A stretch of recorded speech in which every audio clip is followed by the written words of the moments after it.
Hello, and welcome to Saturday in Space!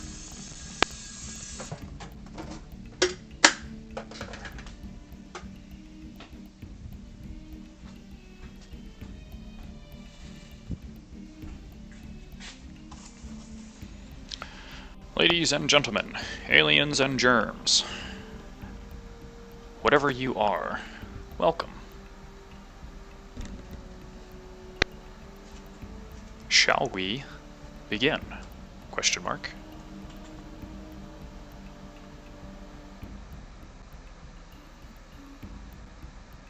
Okay, so it's been a couple weeks.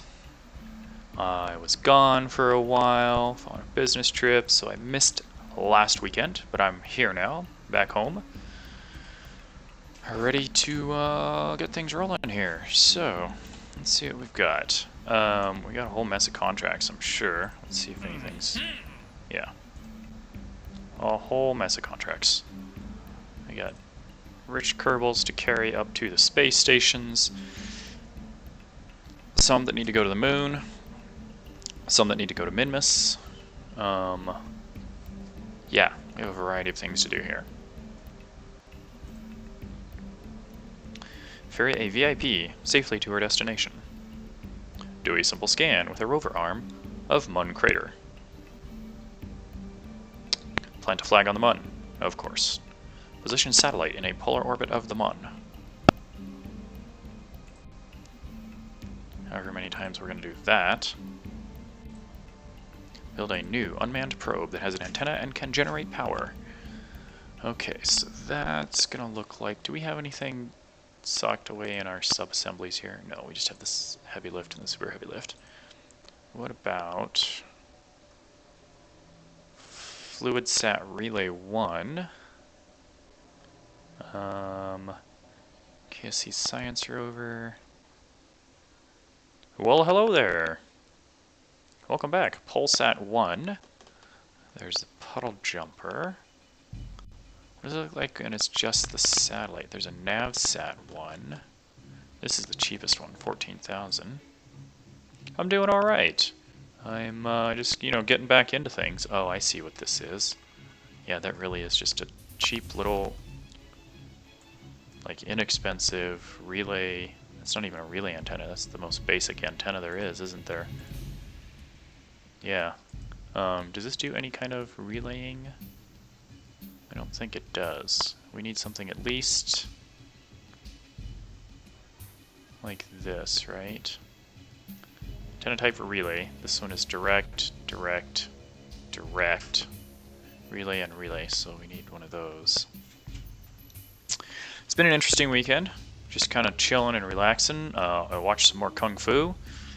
So I watched Ip Man 1 and 2. It spelled it. That's funny. IP, as in IP.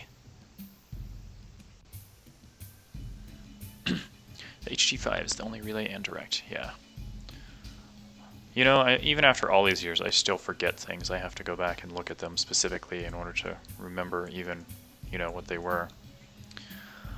I think I'm just going to start over, because what I can do is I can launch the relay satellite on top of one of the tourist missions, And for that, we don't need anything all that fancy.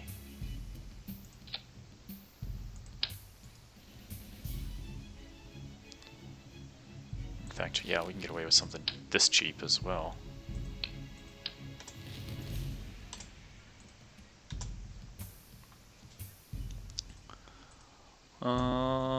Cancel. How come? Well, that's brilliant. How's your weekend going so far?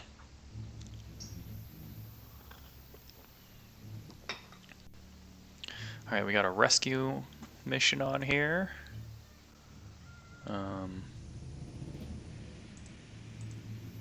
We just need a little fuel tank for this guy. Not even that big.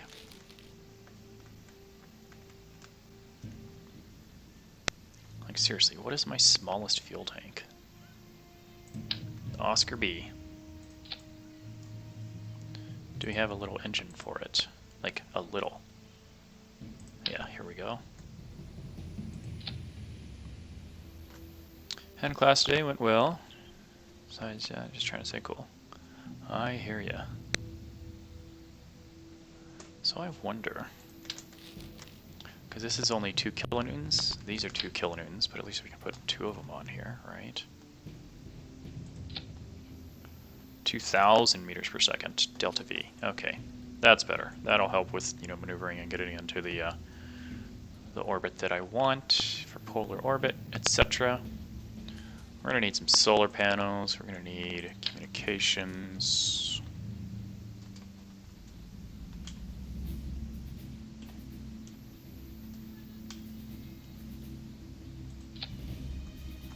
Let's see, solar panels are here.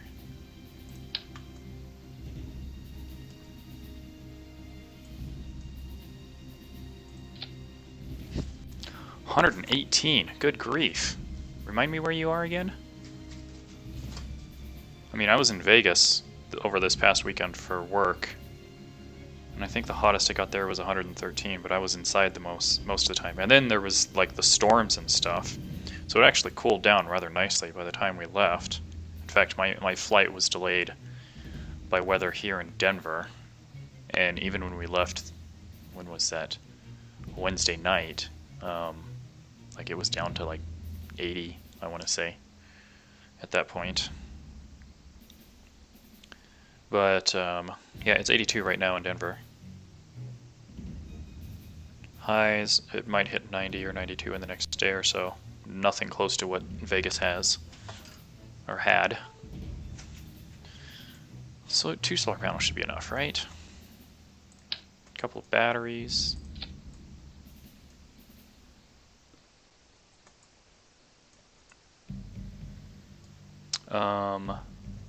Should probably, where is the contract for that satellite? Position satellite in the polar orbit of the Mun. Has an antenna and can generate power. Please note that this must be a new unmanned probe built for Maxo Construction Toys after the contract is complete. Okay, so let's call this Maxo Construction Toys Polsat. Reach designated polar orbit around the Mun within reasonable deviation. Orbit specifics is blah blah blah blah blah. Okay, yeah. Battery, solar panels to generate power. This thing drives it. It's got an antenna, relay antenna. It's got a little bit of fuel. Good for roughly 1,320 meters per second. Around the Mun, that's going to be pretty awesome. That's going to be substantial. Yeah, we'll be fine.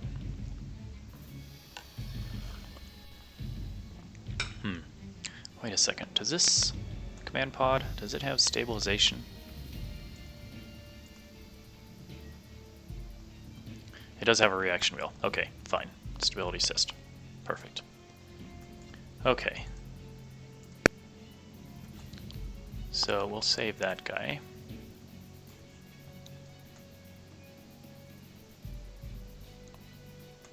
Command and control? No.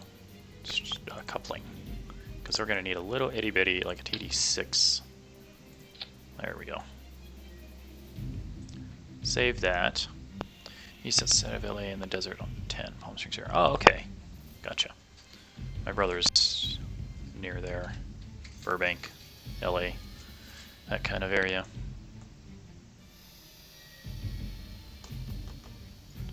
California gets hot, that's for sure. And actually, you know what? Since this is going to be going on top of that spacecraft, we'll need to put that on there, and then we'll be able to undock it. Can I put this? Let's see if I can put this into sub-assemblies.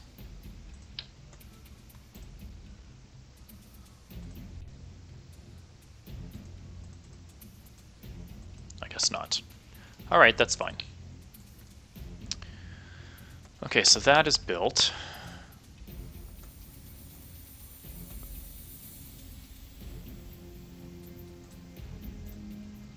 Okay, what's next? So if you got a good week, like, keep him busy? Save Wilger. Conduct observational surveys of the Mun. Oh, we'll probably do that with the lander. Okay, so these guys are on orbit currently around Kerbin. Barzor. These guys need to orbit around the Mun and land on the Mun. Megfurt and Lanny. These guys are still on the ground. These guys are on orbit. So there's 3 of them there. Gather surface deployed mystery goo observation science from the surface of the Mun. Collected 5% of 50%. Okay, so that's just going to take time, because that's ongoing. Do a simple scan with the rover arm of a baobab tree. Ooh, we need to work on a rover. Do we have something we can drive? The lander can, or the excursion module. Ooh, we've never used this before.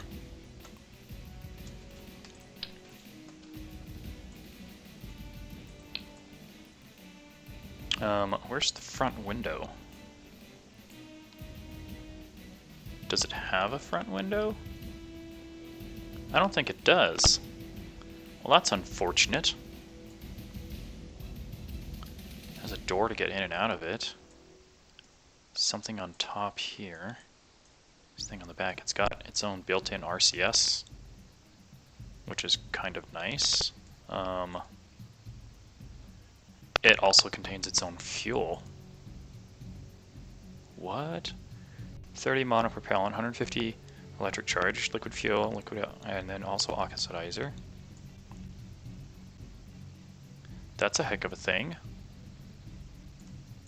But as we do need to be traveling on the ground, we should build something that can accommodate such adventures.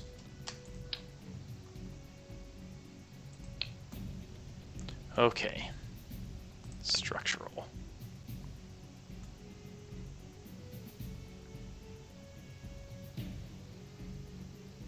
Grip strip.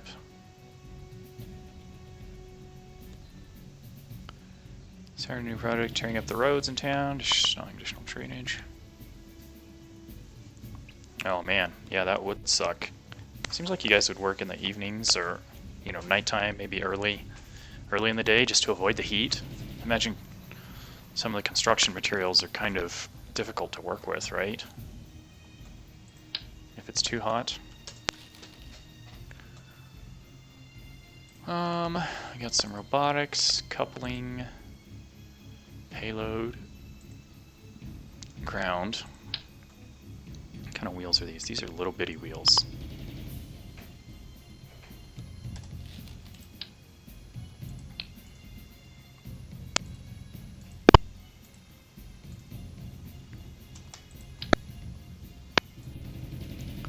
We are going to turn you into something of a truck.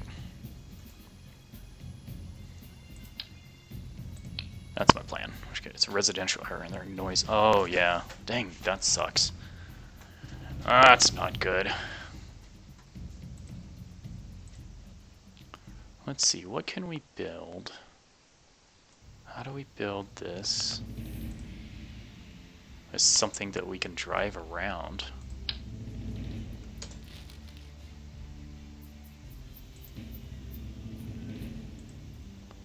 I don't think I really have anything that we can use.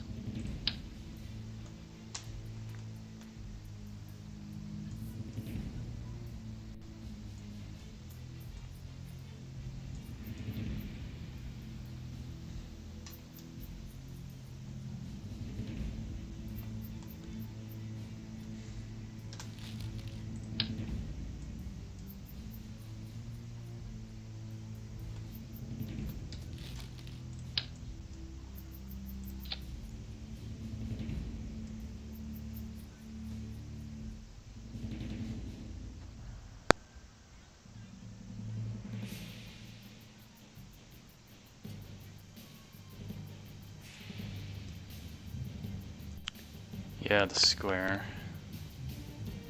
Just wondering.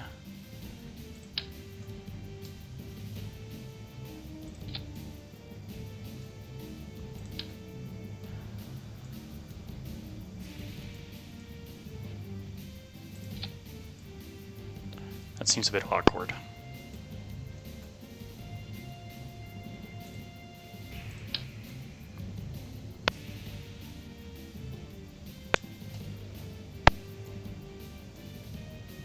Huh. They can't reach the ground because the tube diameter is too large. You can barely reach the ground there. Yeah. Won't be doing that.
Well, that's a really weird symmetry thing to do.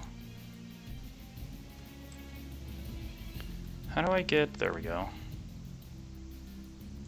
Mirror symmetry.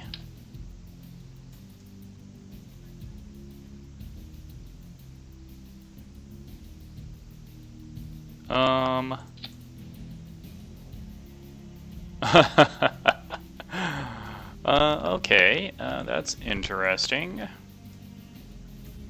Puts it on there. 2016 was not that good.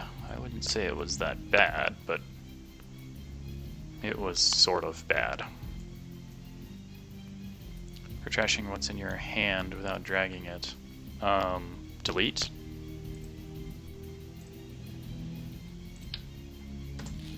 Like that.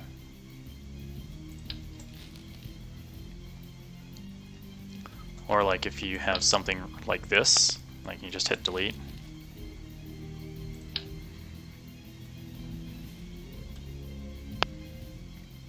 Radial symmetry.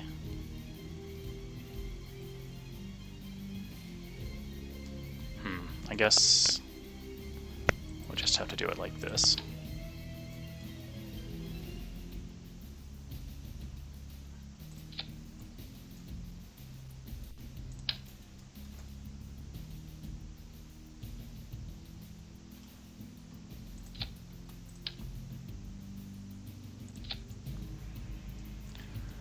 That seems pretty broad and stable, right? Who would have thought? Yeah, right.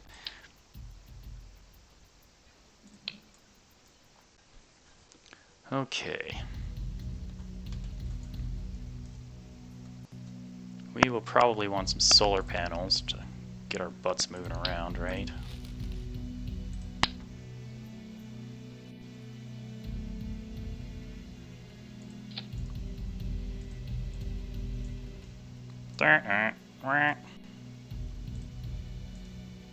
Okay, and then we're going to pack some batteries.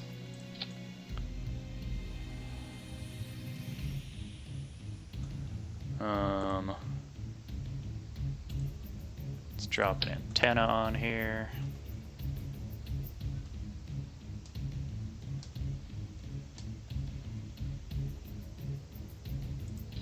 That seems like a good spot, yeah.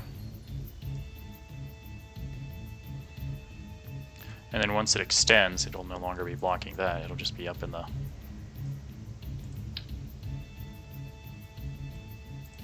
Let's put it in the back.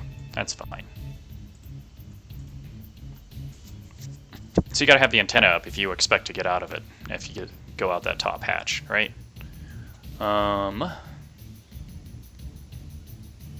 Nighttime operations, we will certainly need headlights.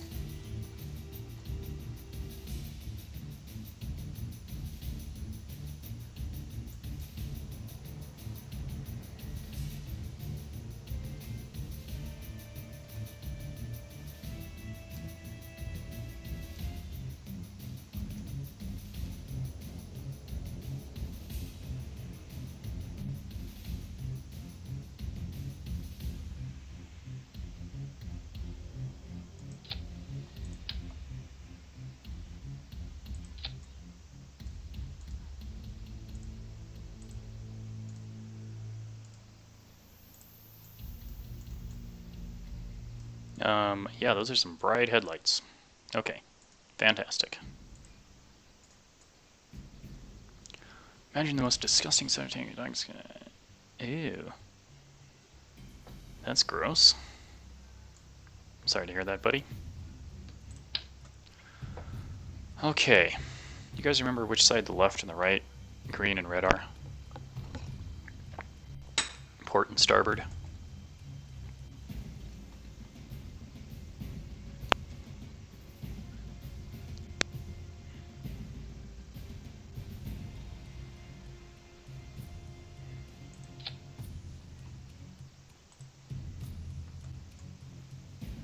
I feel like I might have to do separate lights though, because since these are paired, they're going to match.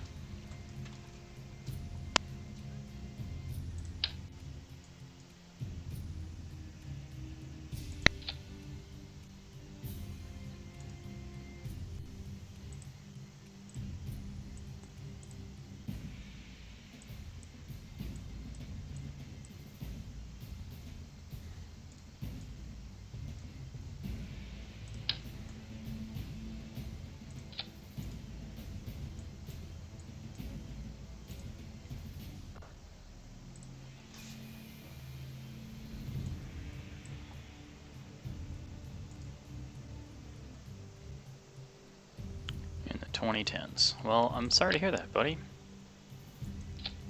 But we're quite well beyond that now, yeah? 3 years hence.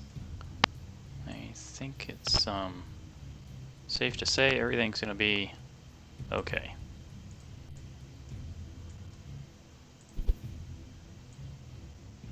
We all get to move on from those things, right? I certainly am. Okay. I think that's how it's supposed to be. Not absolutely certain, but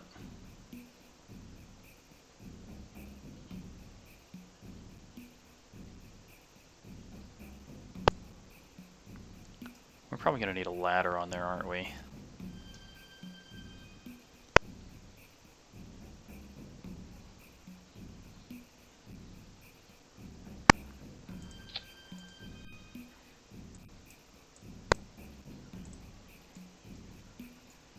Okay, that's fine. Navigation lights. Headlights. All good.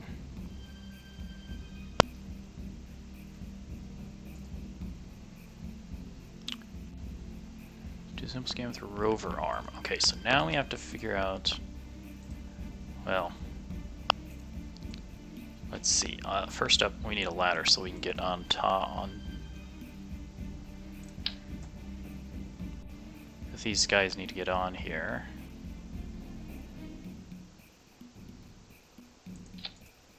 They'll be able to climb onto the rover. Hopefully they can get through that block, right?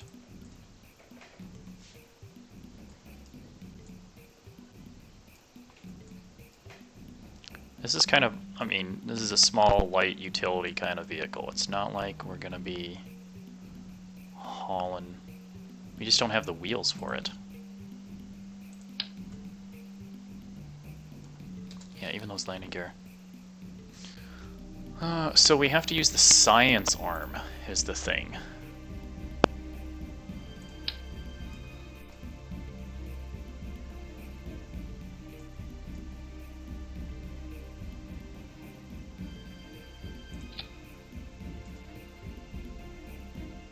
Preview scanning range.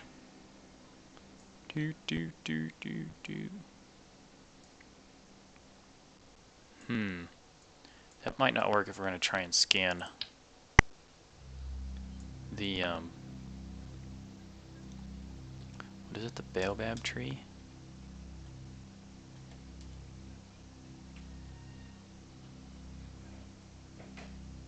How do I stick this?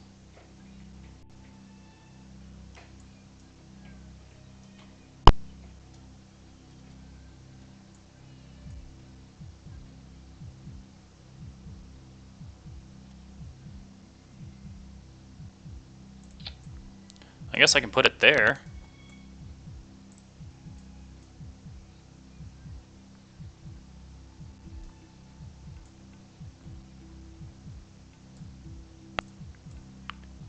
Just don't bump into anything, right?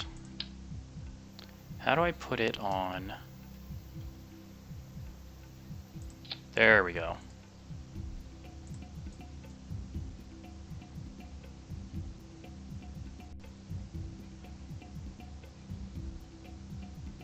Okay, fantastic.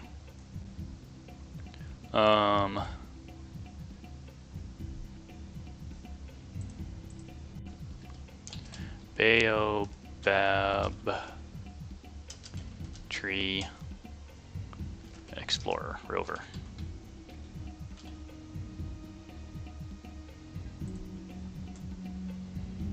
So we have some electrical power. We've got 800 there. How much does the command module have? We've got 100 on there. We've got solar panels to charge up.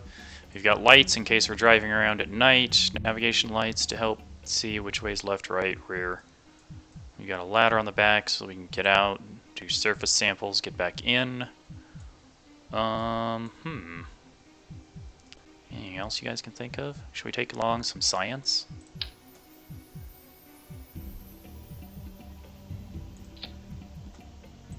Barometer, thermometer.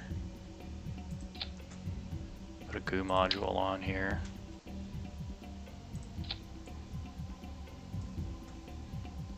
Do we have any scientists we can put on here? We can put on an engineer. Whole bunch of tourists. Oh boy.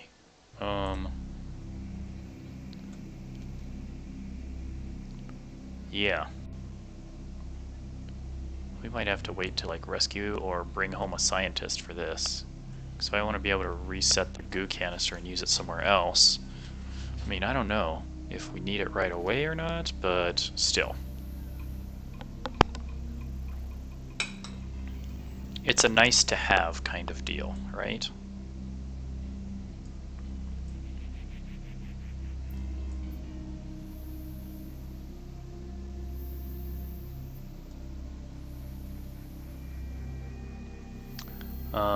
Let's see how it drives around. The engineer can take it out and test it. Test drive. So how long have you been out in California? I've been in Colorado for a long time. Since I was a little kid, actually.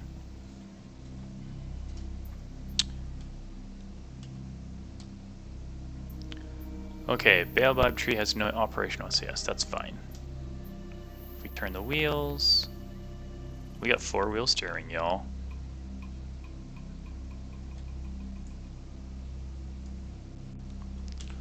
Lights.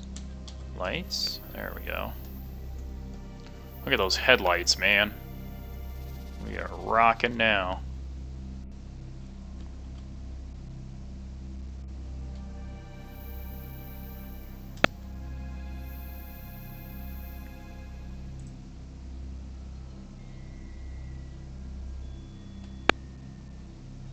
I mean, seems pretty stable, although I'm sure we can remedy that given my past history with rovers, right?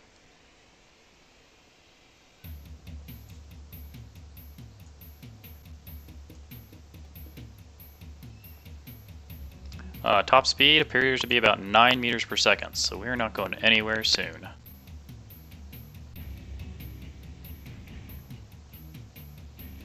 Whoa! Look at that steering.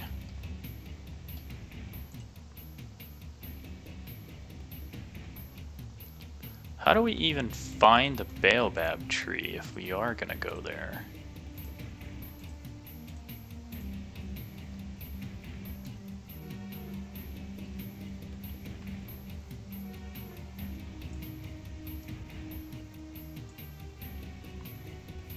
Is it marked on a landmark or something somewhere? Like, how do we...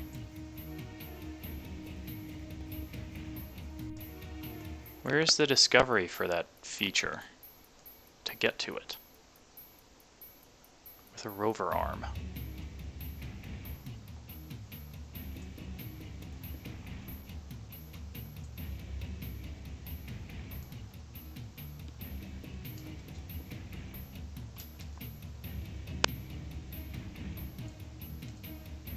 Now that we're on a nice, smooth, long runway, let's see how fast we can really go in this thing.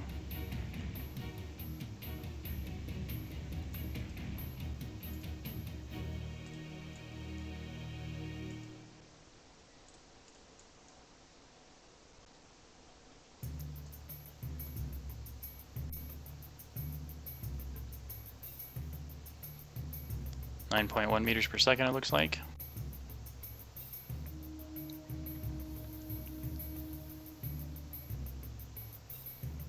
.6, 9.7, 9.8.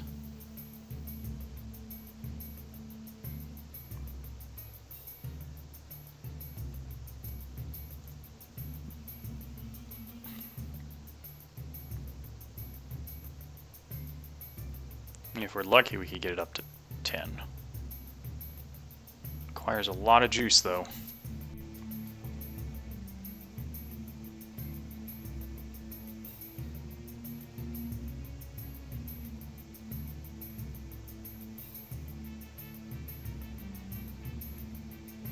We're actually recharging the batteries with these solar panels. That's good. So we know we have a good supply of electrical as long as we're in daylight.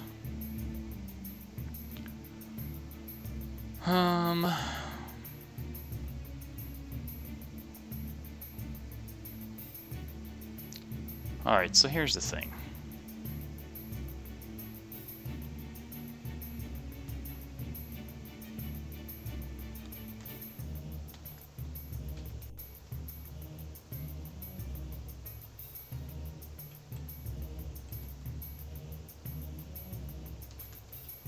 Oh, we can get the internal view too for our wonderful engineer. Putting the rover through its paces, testing it out.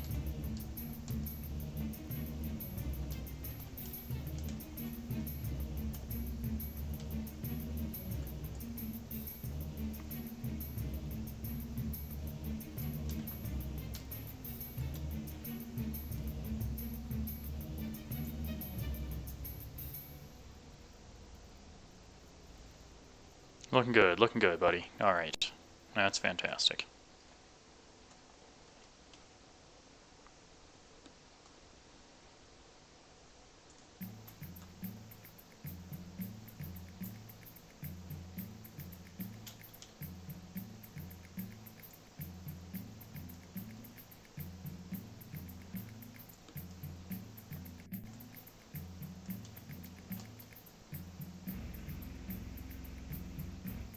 Let's head back to the vehicle assembly building.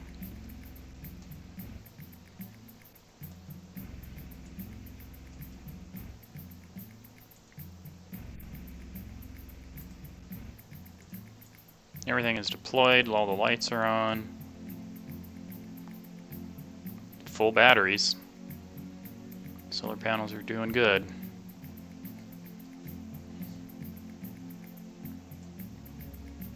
Got some good clearance for ground coverage. Trucking right along here. It's turned out to be a pretty respectable design as far as rovers go. Go figure.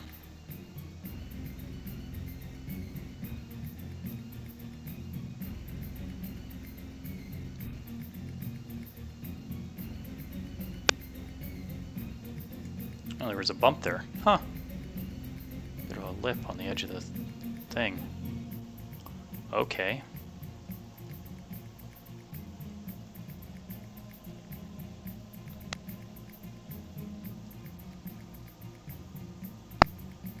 Oh, no, no, no! Oh. See?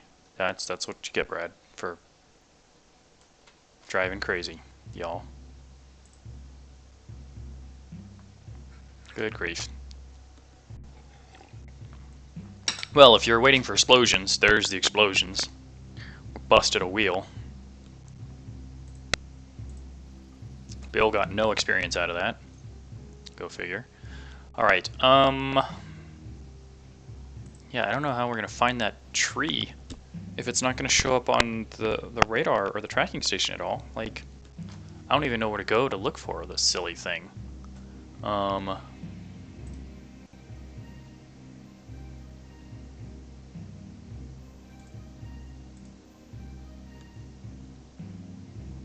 so if we want to deploy solar panels, that'll be custom group 1.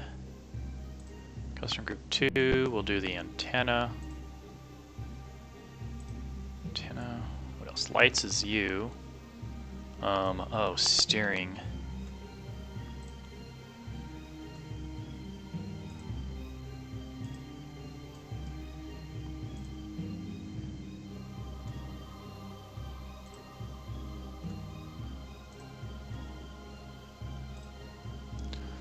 Testing an SSTO. Nice.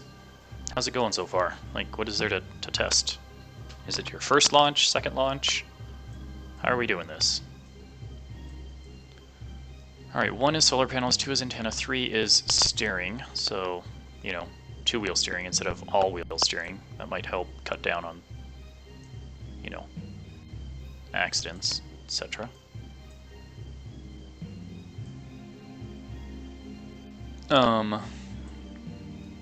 Lights are lights, so there's nothing to mess with there, really. I think that'll be fine. Yeah. That's fine. Everything's fine. Okay, so that rover is done. Just gotta figure out the silly tree. Satellite rescue. Oh yeah, we don't have any pilots down here. Complete scan of the rover arm, 36 tourists. Position a satellite in a specific orbit. Wait, which one is... Carlington model rockets and paper products. Have a materials bay on the satellite, have a mystery goo unit on the satellite. Maintain stability for 10 seconds. Wait, what about the Maxo? It's just a specific orbit and an antenna and can generate power. So this other satellite going around the Mun has a materials bay, mystery goo, including an antenna, and can generate power. Okay. It's at a 45-degree inclination. So not polar, but also not equatorial. And then we got to rescue Weirdo from the orbit of the Mun. So all of our pilots are in space. Everybody except Bill is in space. We have a bunch of rich Kerbals waiting to go there. So we should go to space, figure out what's going on there first. Who's doing what, where. Tracking station! Okay.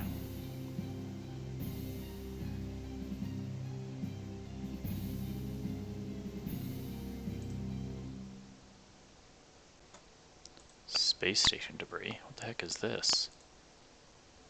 We better double check it just in case. Oh, yeah, expended fuel tank and engine.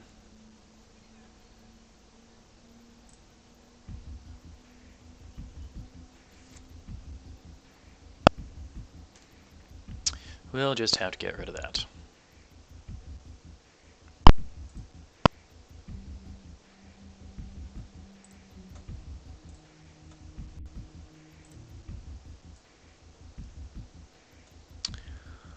Okay, Kerbal International Space Station. Curious what's next to it. There are 2 kisses. Wait, this one. One's a space station, the other one appears to be a probe.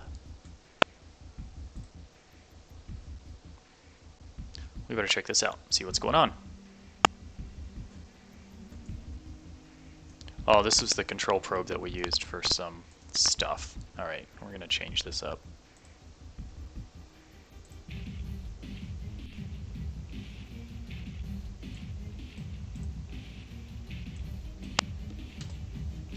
Trash probe.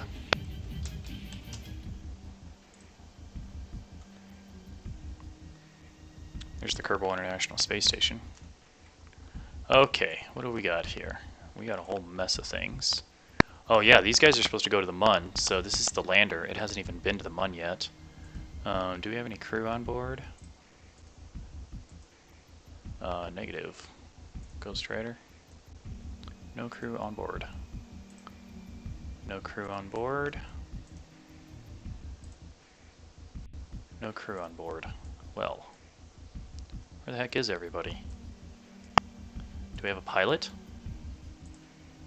We do. Munless.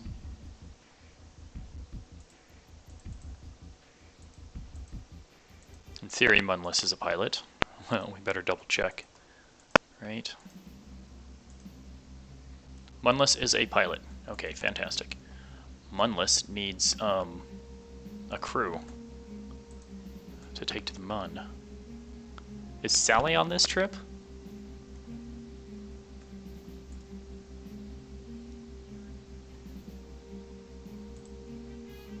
No crew on part. What? No crew on part. Holy smokes.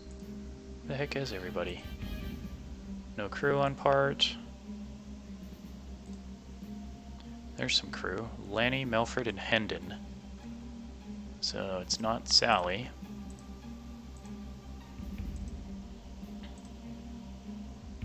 There's Barzor, Halfin. Okay, Lanny needs to orbit the Mun and land on the Mun. Transfer you to the lander. Okay, Melfred and Hendlin.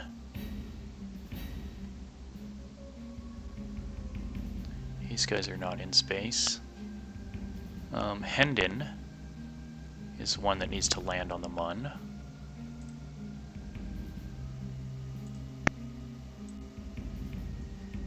Okay. Who else do we have? Melfred. Melfred also needs to land. Okay, you're going on there. Is there anybody in this capsule yet? There is not. Oh boy. Okay, so let's verify here. We've got a pilot, Valentina. We're going to transfer you to the command pod of the lander. Wait, where did she go? Did I already transfer her? Nope.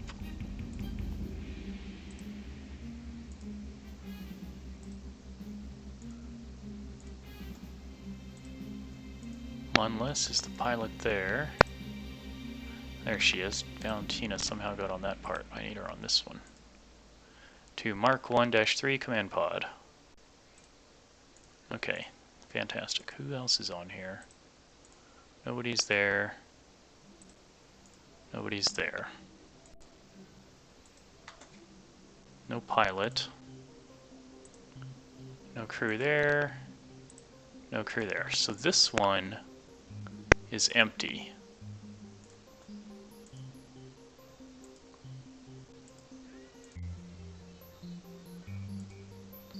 This one, empty.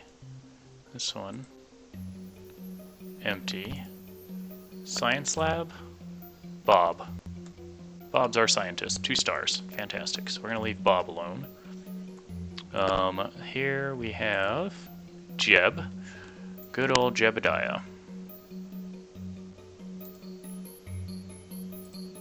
Transfer crew, Barzor. Okay, these names are starting to look familiar. Orbit the Mun.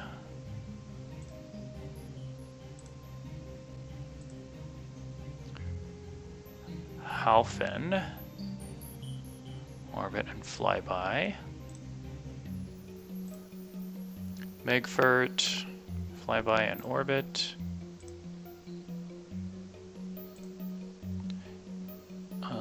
Ed. Where did I see Ed's name? Right there, flyby. Okay, that's fine. Okay, that one's empty. So we have 2 deorbit vehicles that are at the space station. And they have a lot of room to carry rich Kerbals.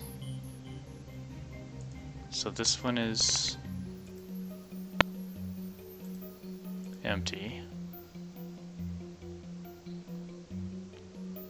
Oh wait, that's one of the puddle jumpers. This is the other puddle jumper. Okay, this is puddle jumper 2. That's puddle jumper 1. Okay, we gotta remember the lights, guys. So puddle jumper 1. Oh, no, don't do that. Shoot. Shut down engine.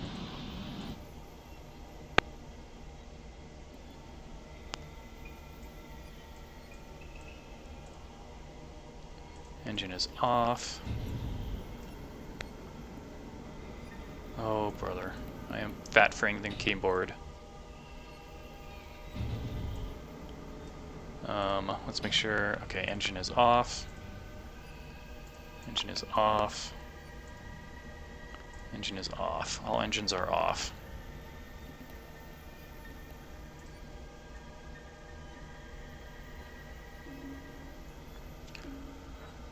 Okay, well... We're trying, right?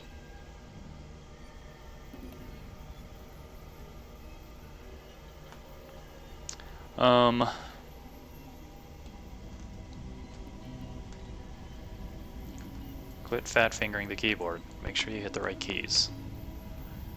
These green lights are a lot brighter than the blue lights, that is for sure. Puddle Jumper 2 is going to be a lot easier to see and recognize.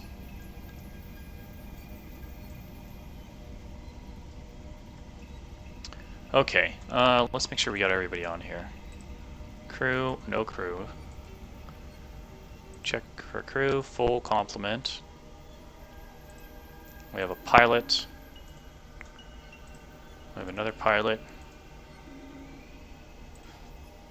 And we have our landing crew. Okay. 2 puddle jumpers, 1 tourist launch and recover vehicle, and 1 MUN lander. How's our fuel on here? There is no fuel on it currently. Oh boy.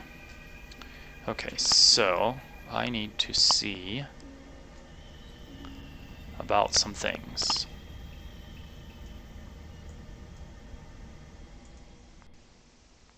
That's puddle jumper, it's full. This puddle jumper is not.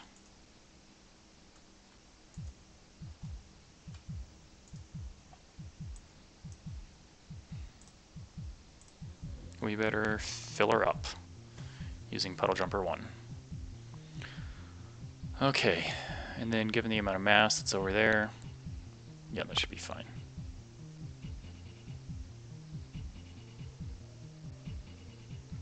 I think it'll be okay to push that, the lander, to the MUN station, and it'll be empty when it gets there. But that'll just help us with our delta V, since we're using the puddle jumper to push it out there. We don't want to be pushing more mass than we need to.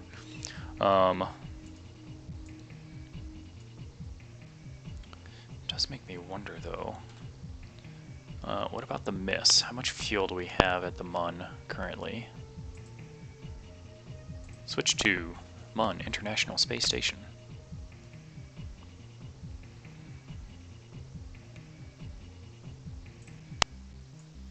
We do not have that much fuel, so it will not support the lander.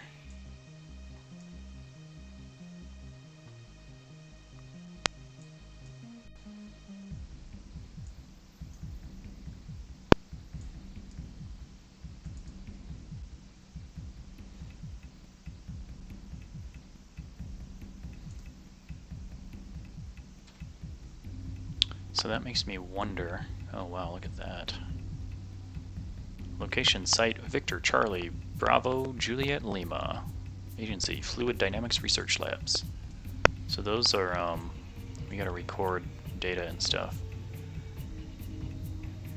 There's a landmark there.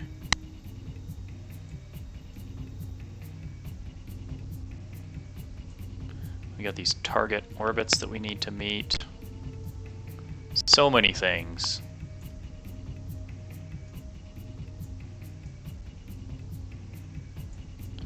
This capsule that's Set as target, view and tracking station. Did we already rescue him? No.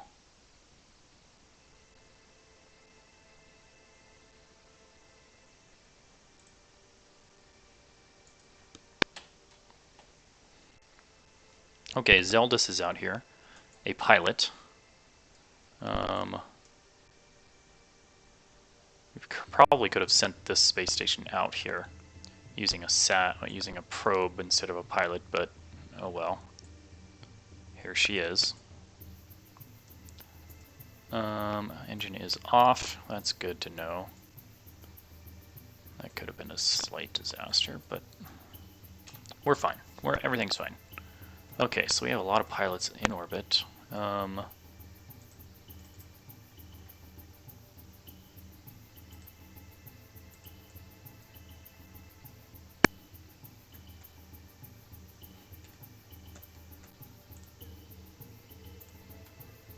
Switch to trash probe.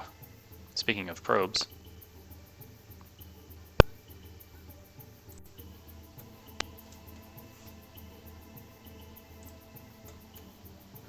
I'm gonna get some more hot water for my tea. I'll be back.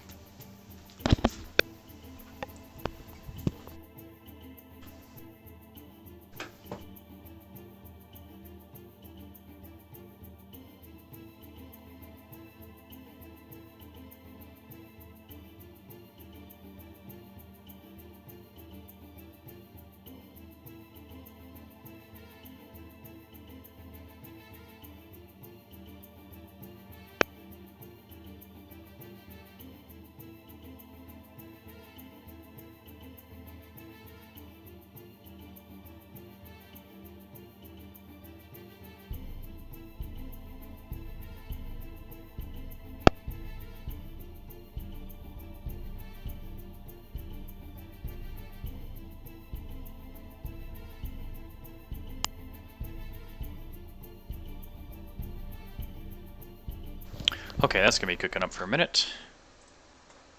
Let's go check on this trash probe. Trash probe. Terminate. Okay,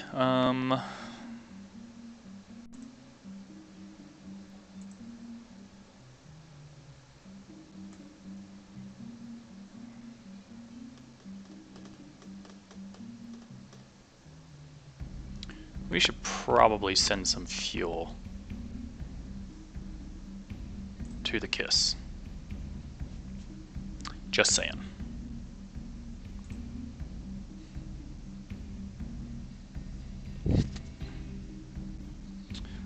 You know, it's kind of hard remembering back 2 weeks ago. Like, what did I do? Did I build the thing that I needed to build?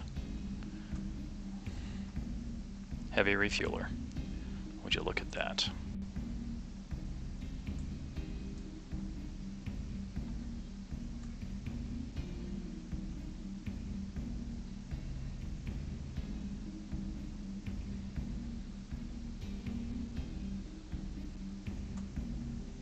It's a strange looking animal. Did I not have those engines last time?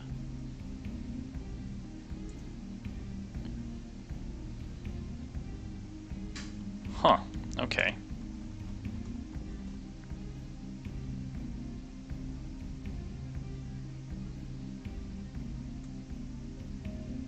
Weird. What engine is in here?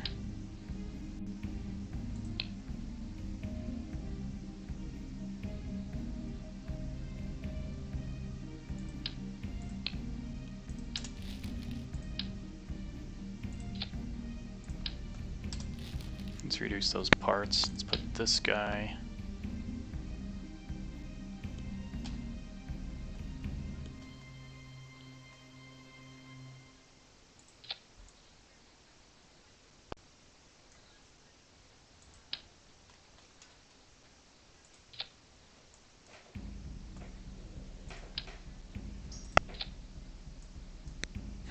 Okay. Weird, but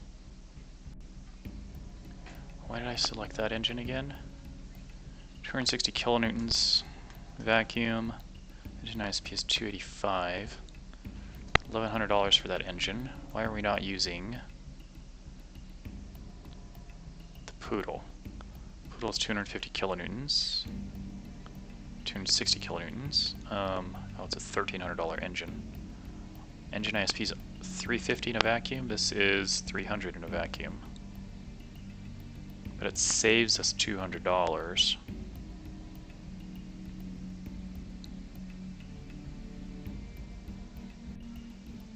Alright, we'll give it a shot. We'll see how that works.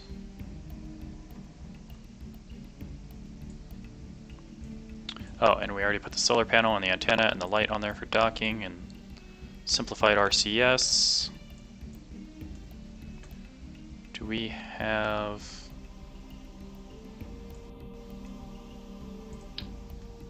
We do have RCS there, okay.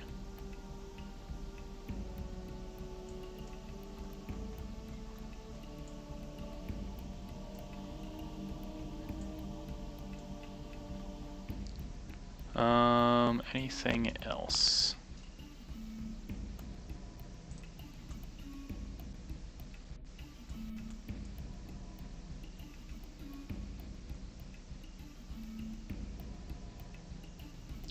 I think that'll do.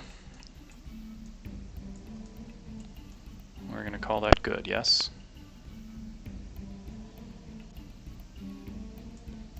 Send this to the space station, 53,500. This should also get to the MUN, with varying degrees of however much fuel it's going to have in it.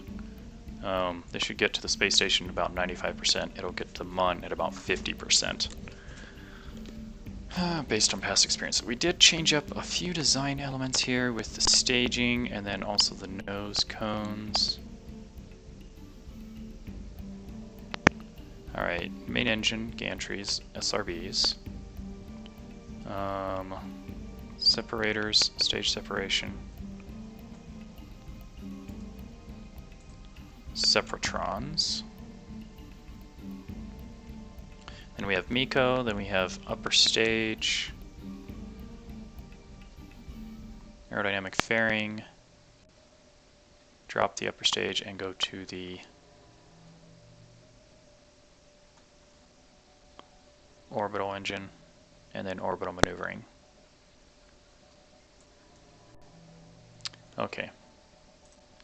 Let's call that good. Let's go for launch.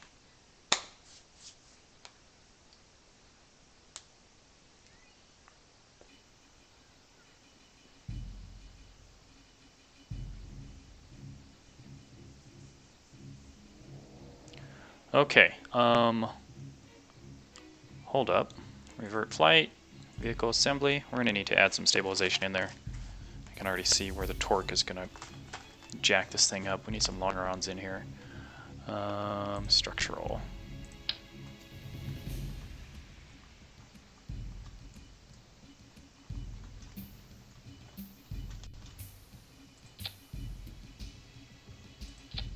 Hey there, Lex. Welcome back. How you doing?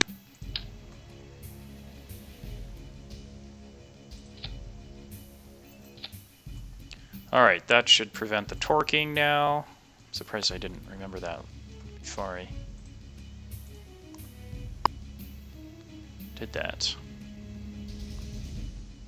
We're launching a probe, so yeah, we don't need any O2 on this mission. It's all electric. It's electric. Oh, I should get my tea. Speaking of electricity, heating water, those sorts of things. Maybe the rocket will be loaded by the time I get back.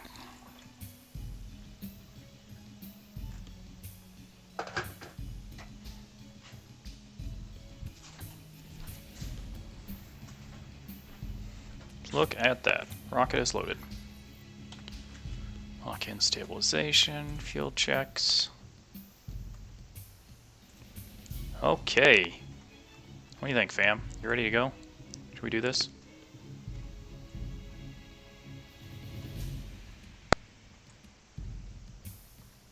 Alright. Here we go. In 3, 2, 1, ignition. We have liftoff. Rocket has cleared the tower.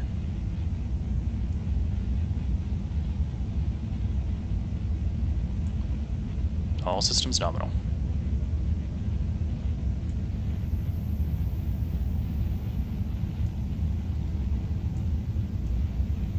Go ahead and check in on our staging view.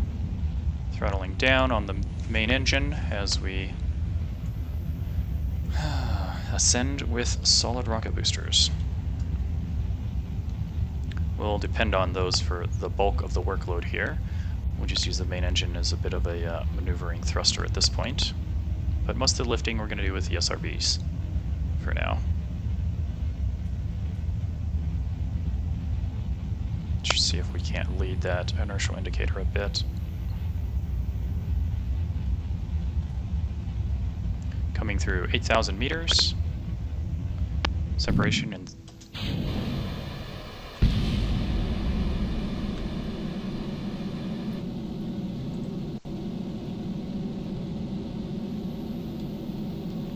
full throttle as we pass through 12,000 meters, 13,000, 14,000. Bit of an anomaly on the separation there, but so far everything looks good. T-minus 45 seconds to MECO. Let's go ahead and get our inclination going here. We need a good horizontal vector to get to orbit. Let's push that rocket over towards the horizon.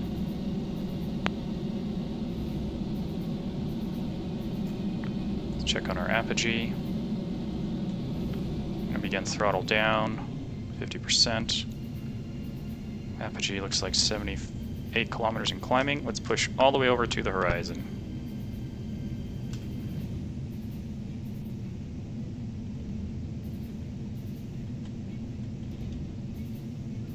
As much horizontal vector as we can, passing through 50,000 meters.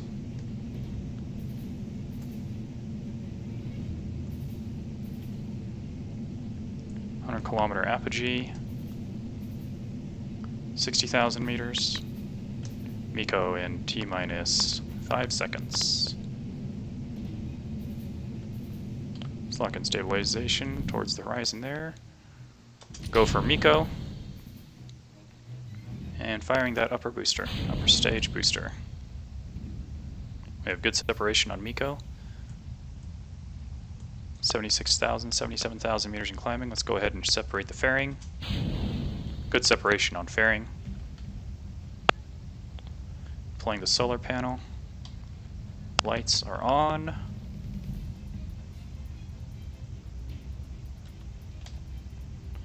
going to push us negative 10 degrees towards the horizon. Throttle down to coast. 1 minute 15 seconds to apogee.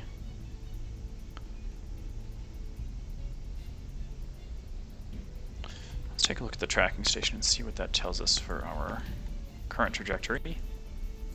Pretty good there. I am going to go ahead and throttle up. Full throttle gives us as much horizontal velocity as possible.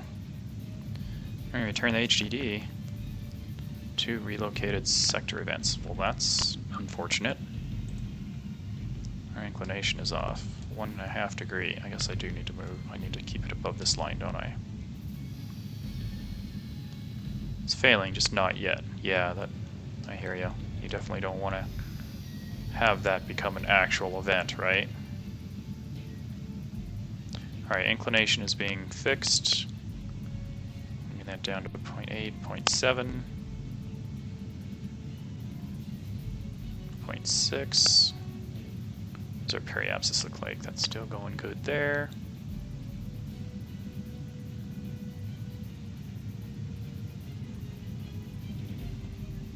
Let's push minus 20 on the horizon.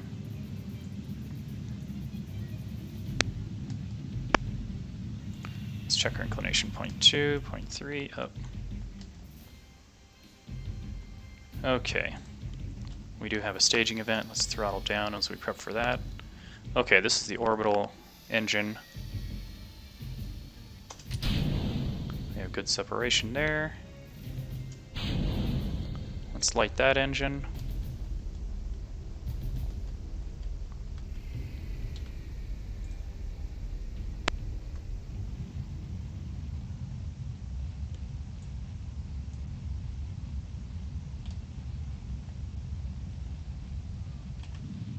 go full throttle. We need this periapsis quick.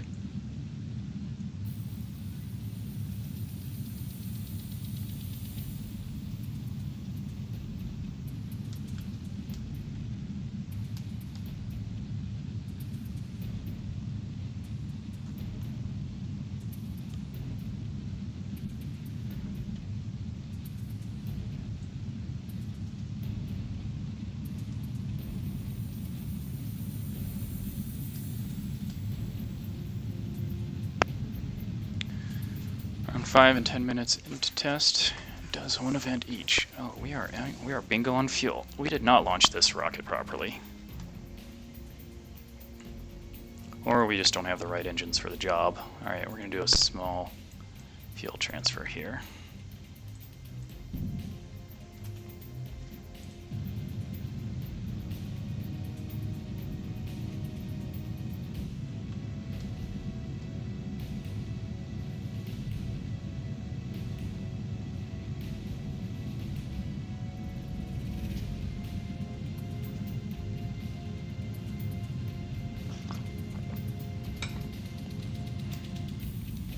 Alright, we are in the atmosphere again. This is unfortunate, guys.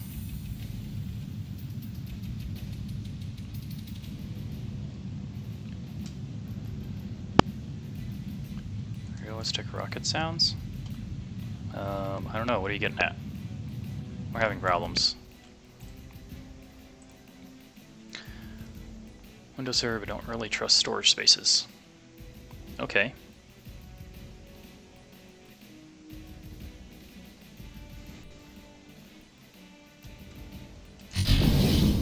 Like that was just a question. Oh, it wasn't punctuated as such. Sorry, I'm a stickler for those things, because otherwise intent and meaning gets lost. You know what I'm saying? Question mark?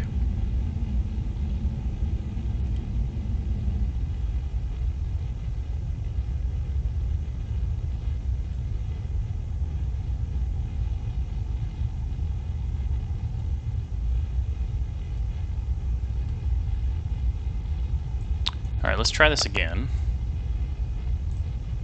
It's been a while since I've launched this type of rocket, this super heavy launch system, because I've been away from the game for a couple of weeks, and we started our career over, so I haven't really used it. I've kind of forgotten how it flies, you know? Alright, SRB separation. 3, 2, 1. Throttle up the main engine. Good separation.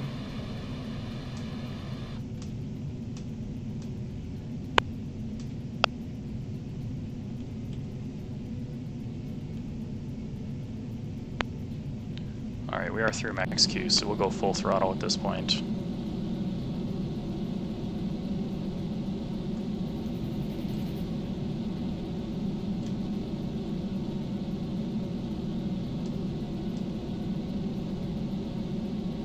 There's products you really hate. Oh. That seems random. Non sequitur. Yeah.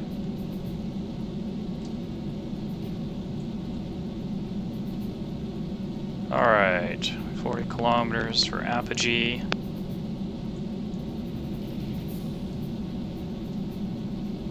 $30,000 meters in climbing.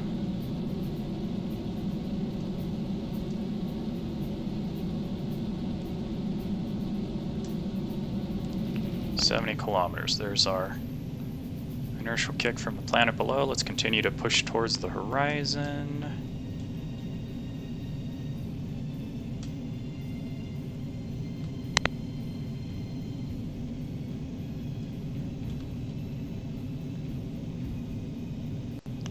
We need our horizontal vector increased a lot. Alright, let's lock that in. Don't have anything to talk about. Ah, okay. MECO, let's throttle that down. Stage separate. Light that engine, 65,000 meters and climbing. Let's go full throttle. There is 70,000 meters. Let's go ahead and drop the fairing. Good separation there. Deploy our solar panel. Lights on.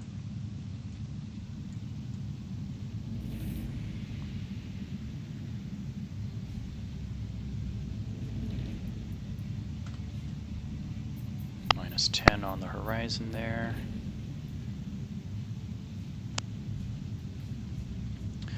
ITS will make the 2020 launch. Remind me what ITS is again.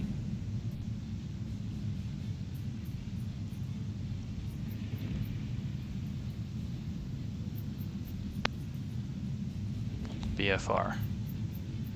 Oh, Starship? Starhopper? Which one?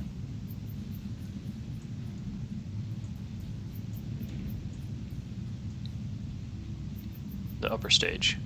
So Starship. It's possible. I mean, the clip at which SpaceX has been moving recently, things are looking good, but you know, they've had their own little setbacks here and there that they're dealing with, have dealt with.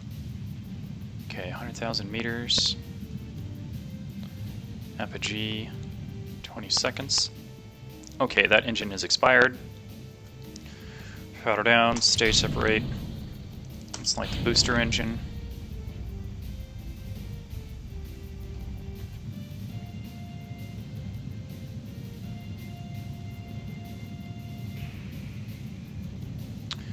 These engines don't have any gimbaling. I'm having to rely on a very small reaction wheel on the probe to get any movement out of this. There's the BFR trying to dock with the ISS. That would be pretty cool, right? I mean, that's what we're ultimately going for, isn't it?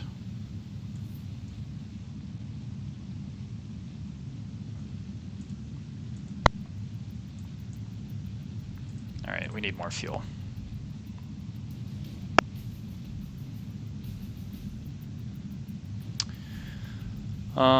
We'll have to look at this design again. We might have to go back to the Poodle, even though it's a couple $100 more.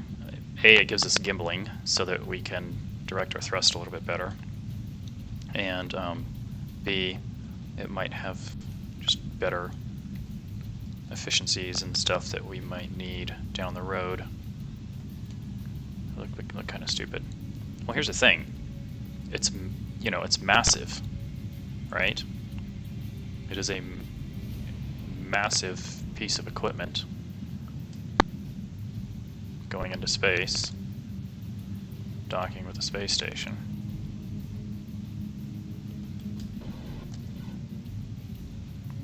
Alright, I'm just going to have to use a reaction RCS to get this to handle what I need it to. We're at 81,000 meters.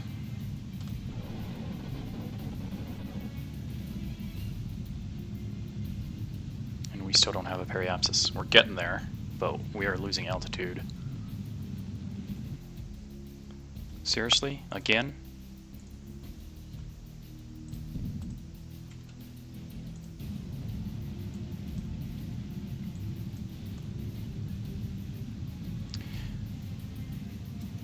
If you remember my old, what do you call it?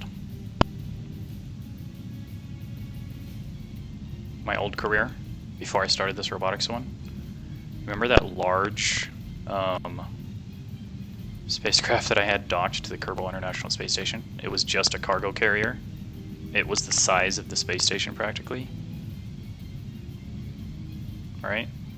It would probably look like that. If you remember back to then.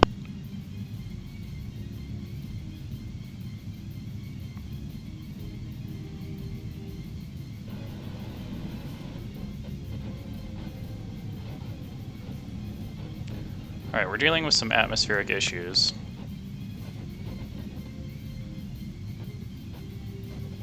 Some overheating, something's gonna blow.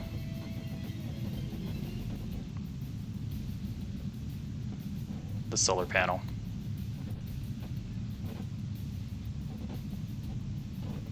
Good grief, we completely screwed all this up. Okay.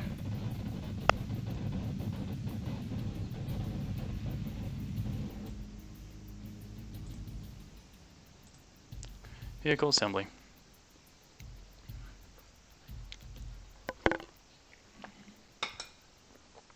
we're going to use that other engine because this is just not cutting it for us.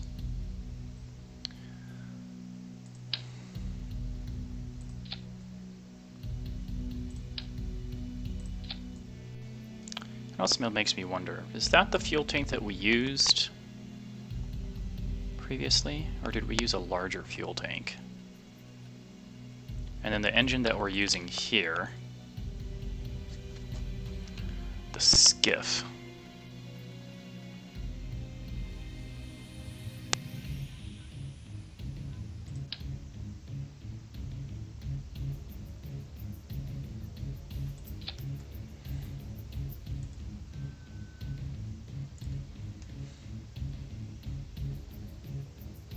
Skipper. What's the difference between the skipper and the skiff? So the skipper thrust in a vacuum is 650 kilonewtons. ISP is 320. It's a $5,300 engine. Now the skiff is 2,300, 300 kilonewtons. Okay, it doesn't provide as much thrust. 109 meters per second versus 398. There's not much difference. And for the efficiency and cost savings, that can't be what I was using before, is it?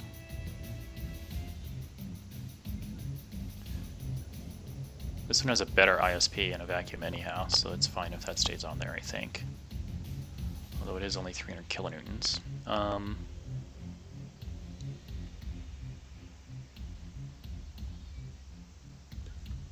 Yeah, just working out the redesign, this design. I don't remember how we had it on the other one.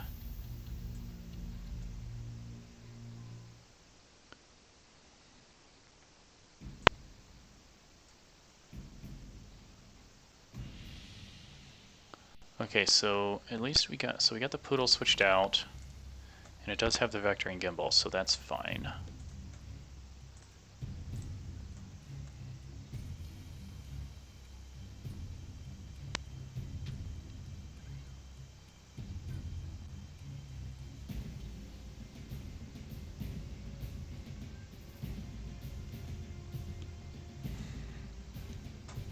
Alright, got our stabilization.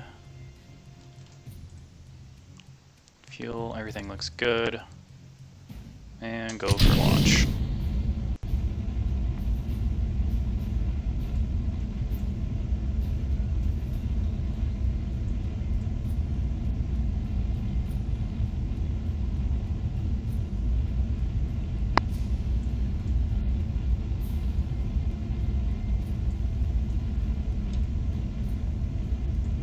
Thousand meters and climbing.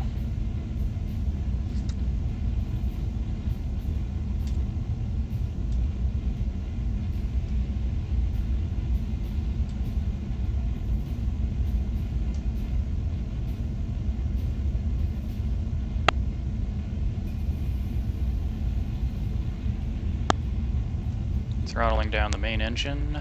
Just use that sparingly. Let the boosters do all the heavy lifting.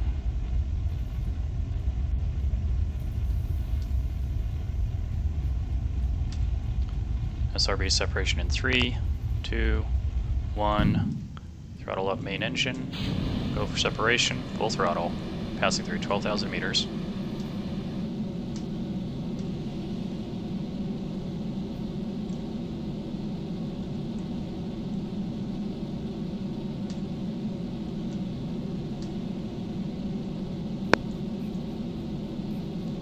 Keep your eye on the ball. Right there. Double check our trajectory.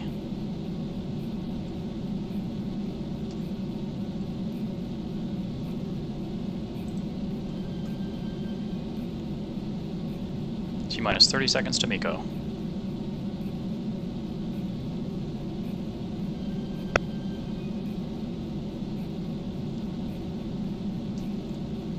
Throttling down, passing through 42,000 meters.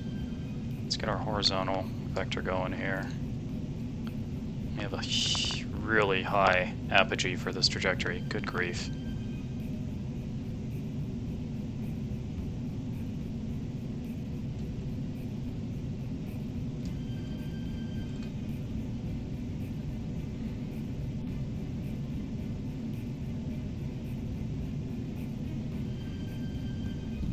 There is Miko. Stage separation. Firing that upper booster. Well, that was loud. 78,000 meters. Let's separate the fairing. Let's go full throttle. Push that engine to max.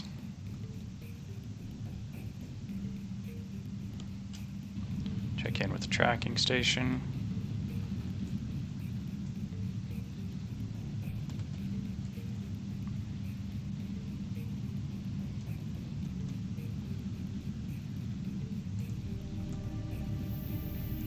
I want that periapsis to stretch out ahead of us there.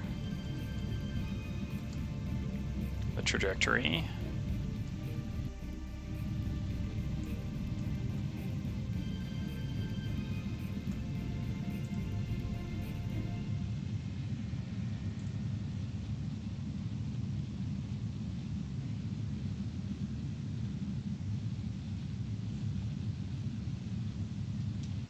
Alright, we're approaching the apogee. I'm going to throttle off for a second until we get closer, just to be more efficient with our fuel usage. Antenna, solar panel, lights. T-minus 30 seconds, we'll ignite the engine again at full throttle.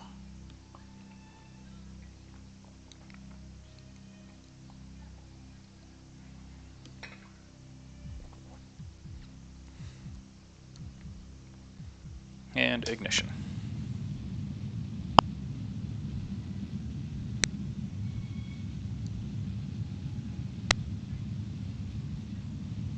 Let's check on our inclination.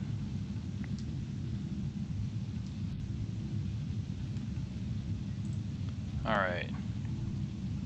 Preparing for stage separation. 3, 2, 1. Throttle down. Separate and ignite that upper stage. Full throttle.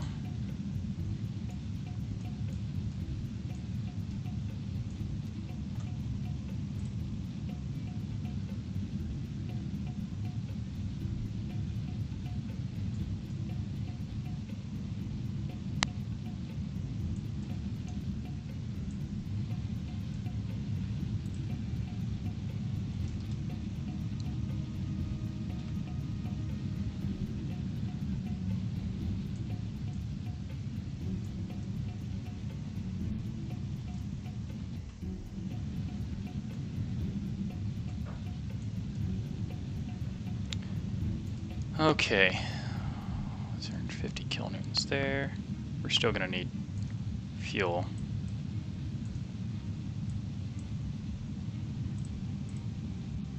I think we'll do one fuel transfer and that'll probably be enough to get us where we need to go.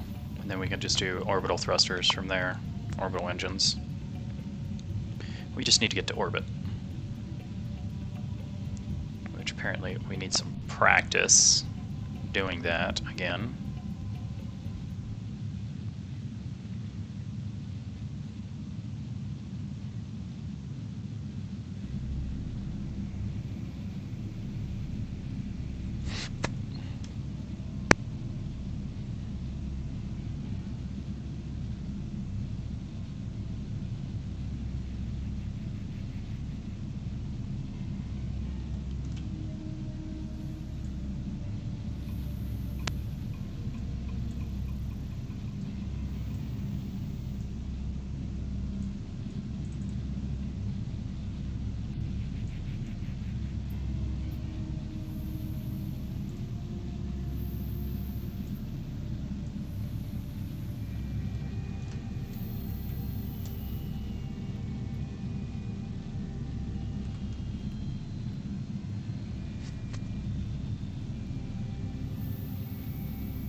$80,000 meters.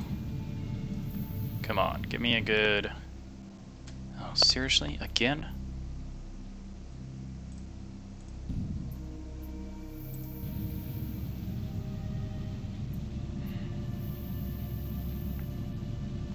Problem is I can't put away the solar panel on this one. It's a cheap, you know, one-time use.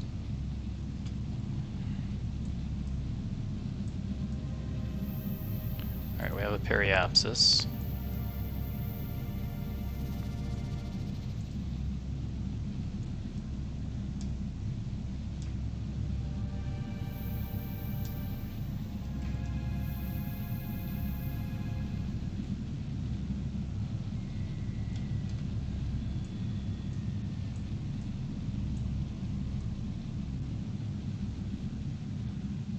I need to keep this periapsis high enough that we don't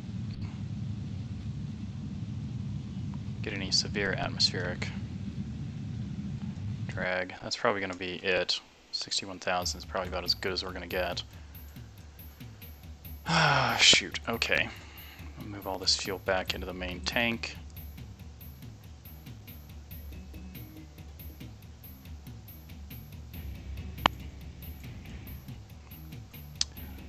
We might as well stage that fuel tank and engine just because it's huge. It's mass.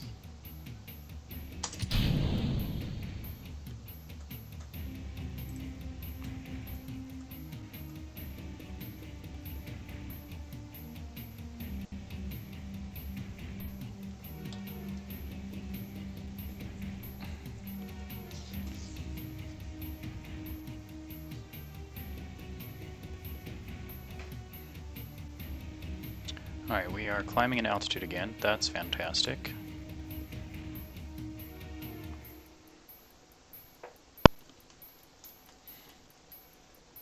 Alright, let's go ahead and set the space station as our target. Right before, if I can afford it. I know, right? We gotta figure out how to do that, y'all.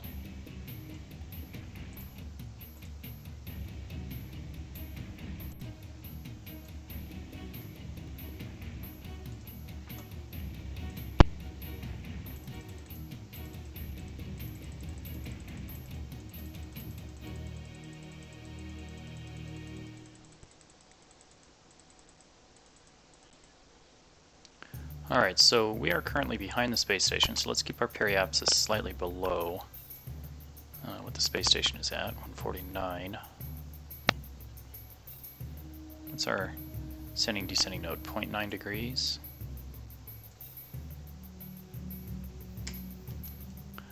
I guess we'll have to fix that up here.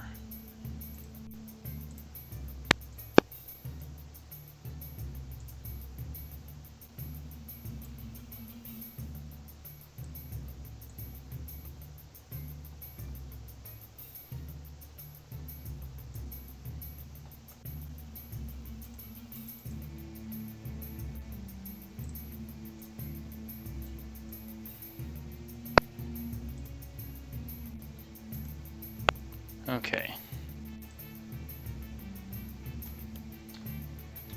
This maneuver. Let's get situated for that.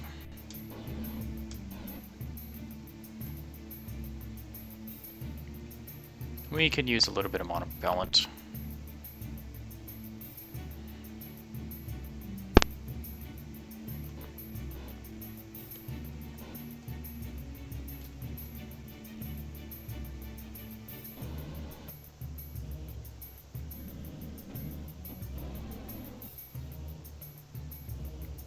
All right.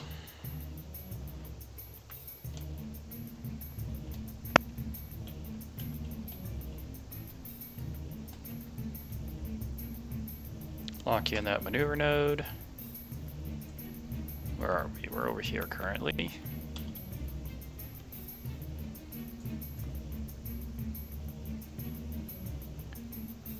We're going to fast forward along this route.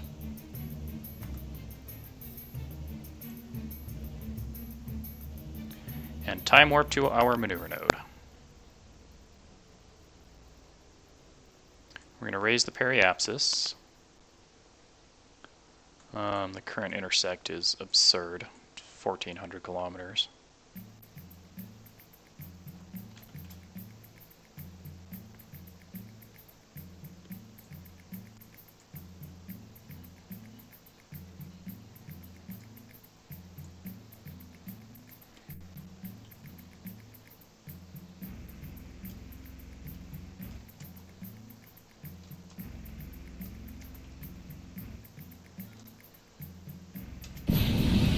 guess we should light those engines, huh? Activate them. Okay, that was a little bit premature, but I wanted to make sure that the engines worked, so yeah, that's fine.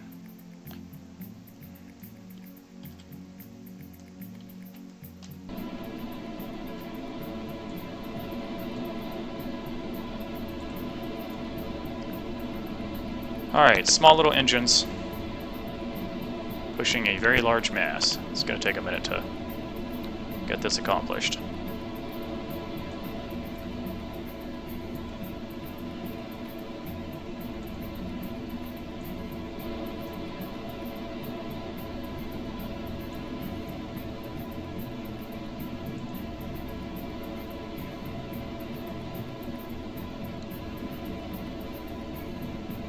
Okay, periapsis is coming up nicely. 3, 2, 1, throttle off. Yeah, 135, that's probably fine for what we need. There's the heavy refueler on orbit. Now, if we stick to this right here, when we get to opposition at the periapsis, we're going to burn retrograde, bring that apogee down on the orbit.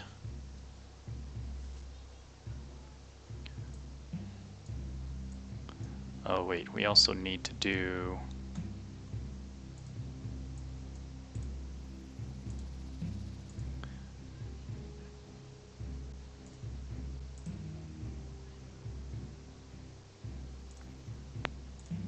I guess we do need to add the maneuver there.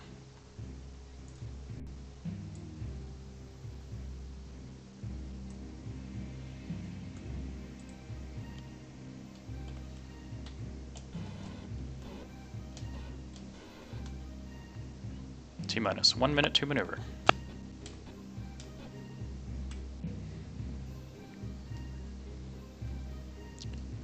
Get prices down, something like an airline ticket. They needed to mass produce them. This is true.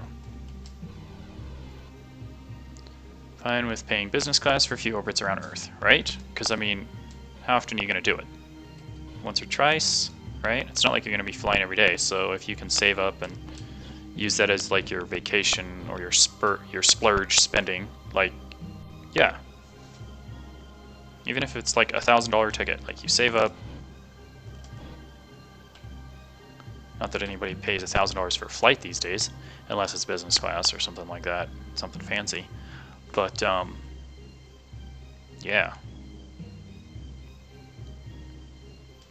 It'd be a heck of a vacation, that's for sure. 3, 2, 1, ignition.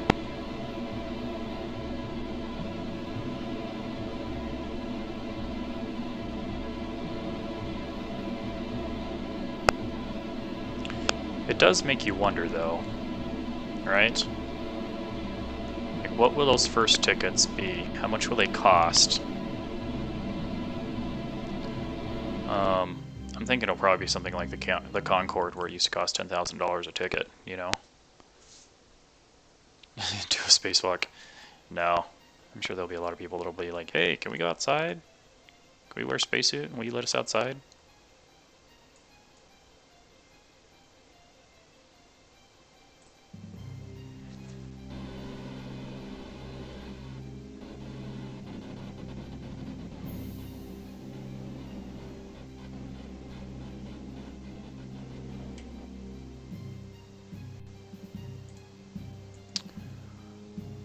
Okay, so we need to get down to here.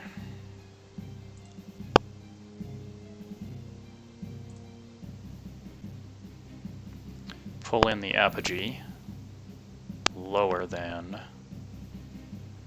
it currently is, by quite a bit actually.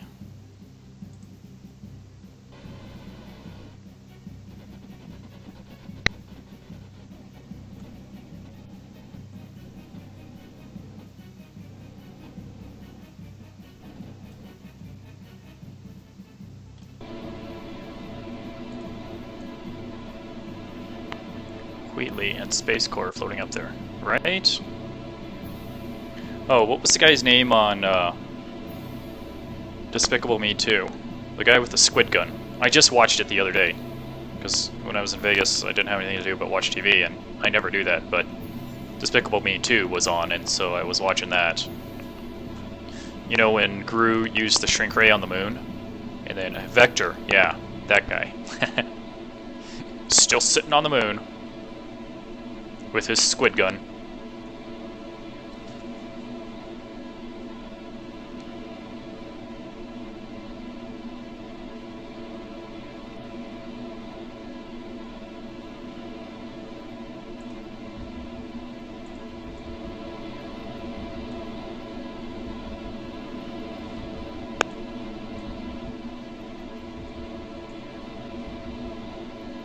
He'd be dead at this point.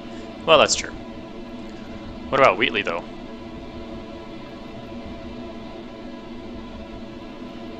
I mean, imagine he has an internal battery that would charge up whenever he was hooked up to the rail system, but he didn't have solar panels or anything. You know? Wouldn't his battery die after a while, even if it was, you know, a short-term battery? I mean, I guess in that respect, yeah, you just charge up the battery, so... I think they got their power from the rails.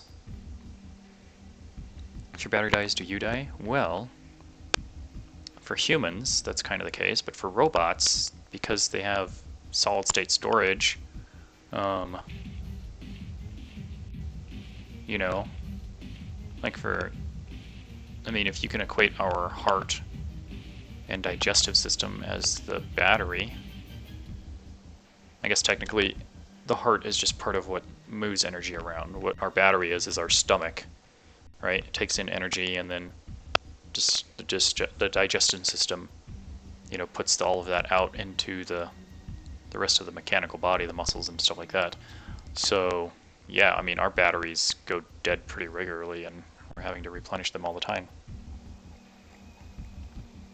Recharging, if you will.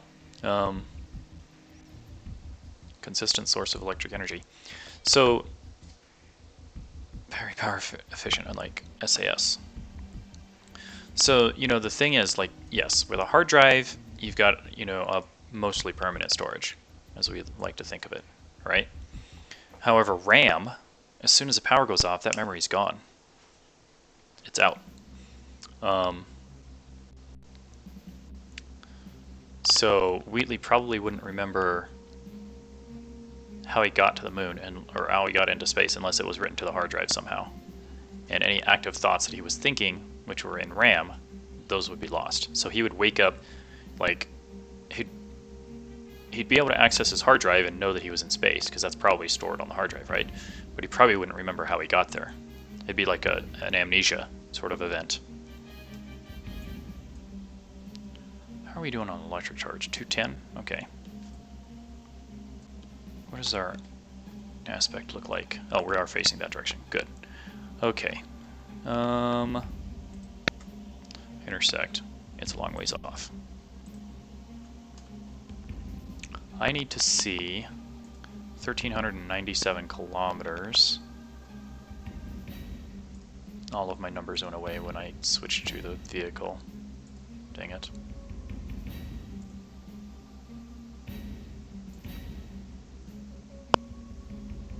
Wilger's Hulk. Here's the heavy refueler. He told me that if I extended my solar panel, I would die. I would think that if you extended your solar panel, you would not die, robot. Right?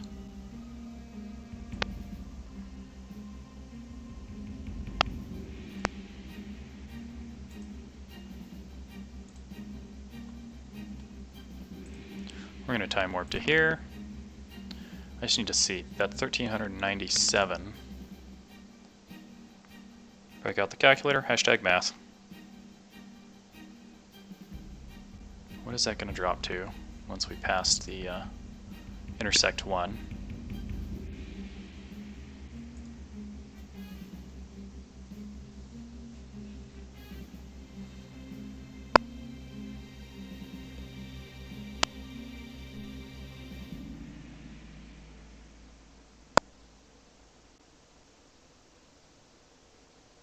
1362.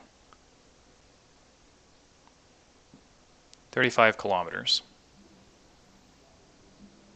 1362 divided by 35 is like 38 orbits. I am not interested in taking 38 orbits to get to the space station. Just saying. Okay, we're going to drop that periapsis down quite a bit.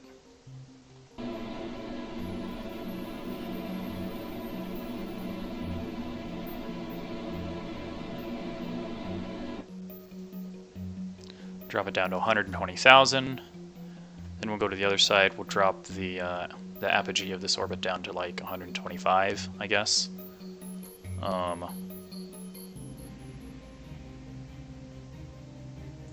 Yeah.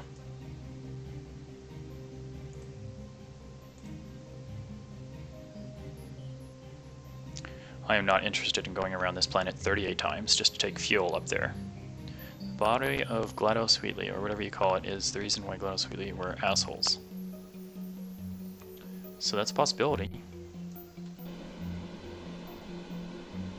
But if you remember all the different cores that you have to take out at the end battle with GLaDOS, so there's all those different like emotional and logical cores that you have to take out and destroy, which GLaDOS was using to, you know, run the facility, right, and to do all the things that she was doing. And so, also because GLaDOS was based on, spoiler alerts for anybody that has not played Portal 2 yet, but it's been like 10 years, so anyhow, since GLaDOS was based off of a real human being, that's where a lot of her emotional, rage-inducing stuff came from. Just saying. Okay. Space station, us. We lost our intersect because we are so... Our orbit is so inside and so small, relatively speaking, to the space station's orbit that it cannot give us an intersect. Caroline, yeah, that's right. Since GLaDOS' base programming, base personality, if you will, was based off of Caroline, a real human being, I think that's where it started. That's what it would have been the source. Alright, we'll see you when we see you. Okay. So the space station was there right before the periapsis. Let's do a warp. We'll do one more orbit. That's when the heavy refueler is at the periapsis. So we can see how close it gets on, how much it's closing the gap between the two here.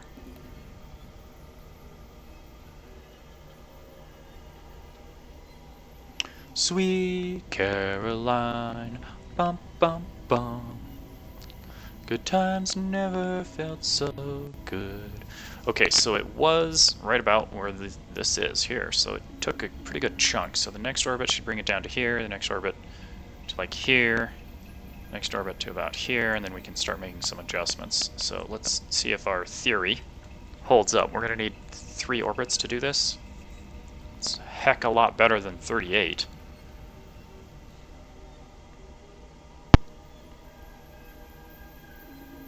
We're coming to America. We're coming to America today. This land of liberty. Okay, so that's coming down to here. That's approximately what we were thinking, right? So my mom, she's from the Philippines, and Neil Diamond was what she listened to like all the time growing up, and that song, I tell you what, I listened to a lot of Neil Diamond growing up because she insisted that we listen to Neil Diamond.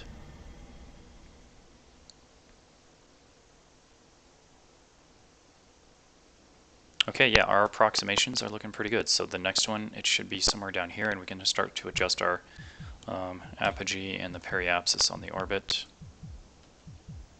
Let's do one more orbit here. I have not met them. I'm not even sure who that is.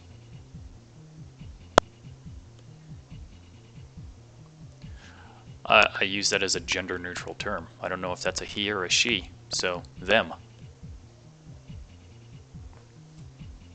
Okay, we're coming up here. We might need to, let's push prograde. Let's enable RCS. Current president of the Philippines. Philippians. That biblical spelling there is a little funny. Gender neutral, as in it's not biased one way or the other, male or female. So when you're uncertain, you can use them. I don't know who they are. All right, still applies to somebody. All right, let's lift up this apogee, and then we'll see what kind of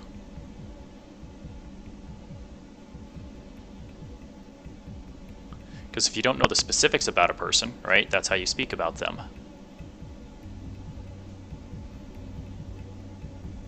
Like somebody just ran a red light. Who? I don't know. That car over there. Whoever's driving that car. They ran a red light.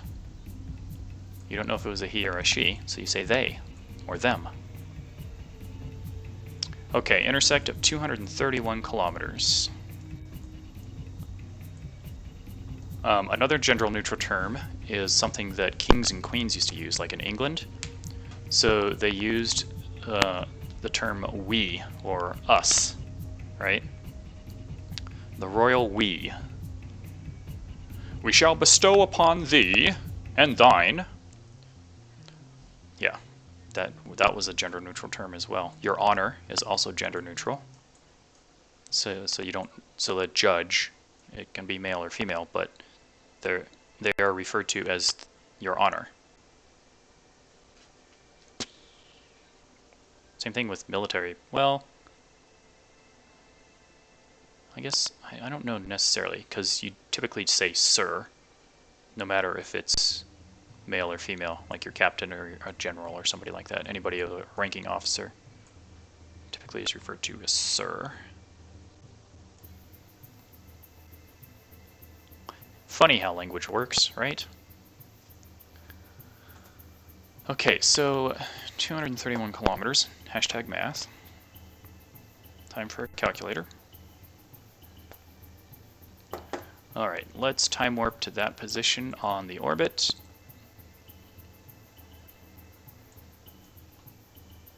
See where we're going.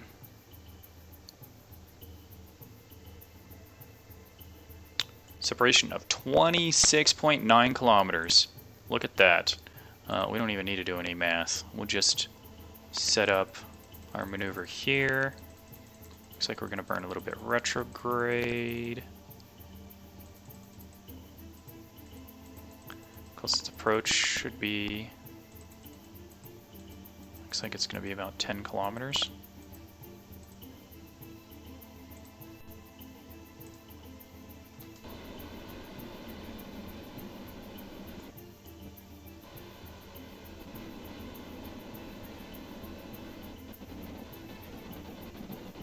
.6 meters per second of delta V.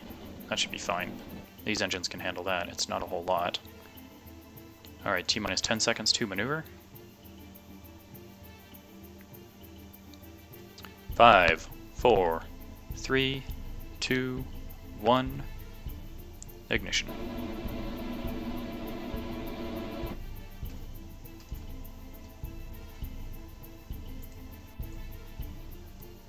Alright, 10.8 kilometers, 5.7 meters per second of delta V. Periapsis of 114,000 meters. Let's go ahead and time warp around to the other side, prep for docking.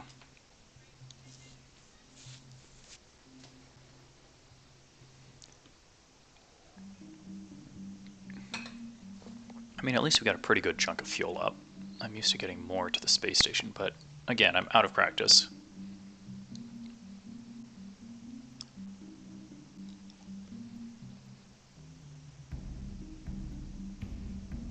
Alright, there's a space station.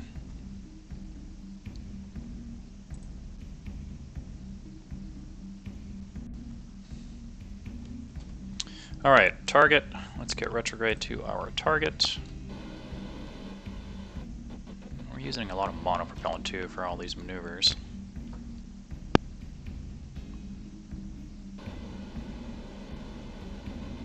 There it is.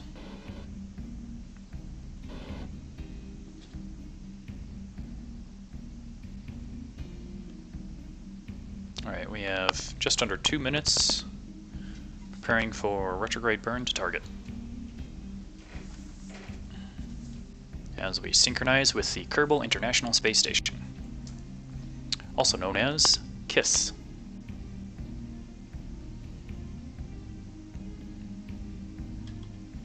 Alright, fast forward here. That last minute and a half is going to take forever otherwise.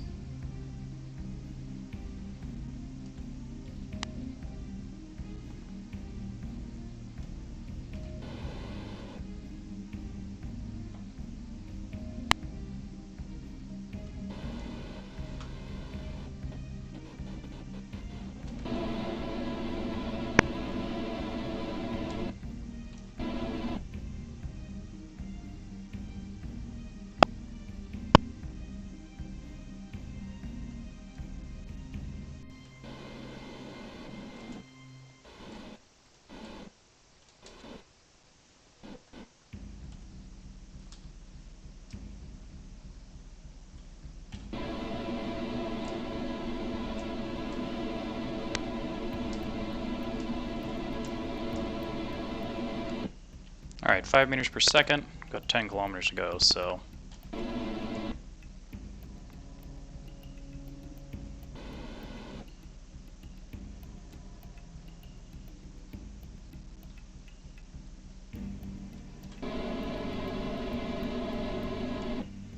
we got a ways.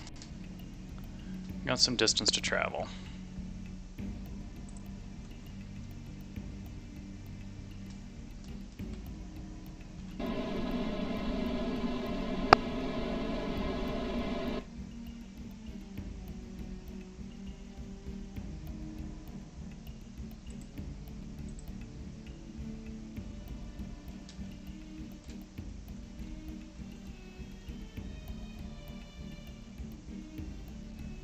Keeps slowing down in regards to our approach.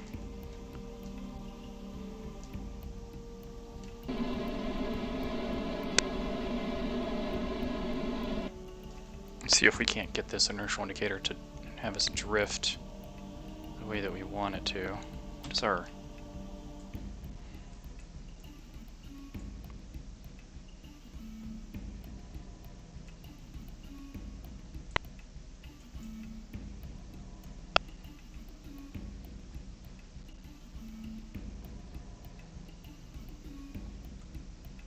Alright, here's the thing. Let's go orbit.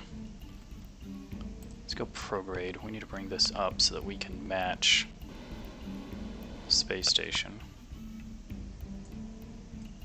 Because otherwise we're just going to keep moving away that direction. Is the problem.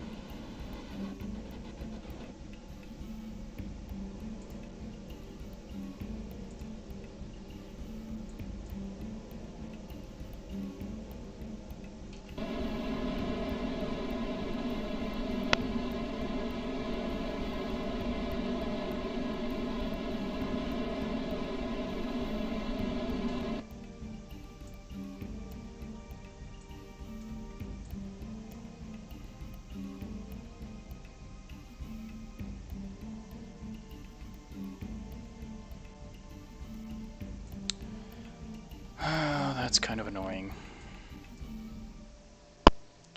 19.3 kilometers apart. What can I do to bring that together?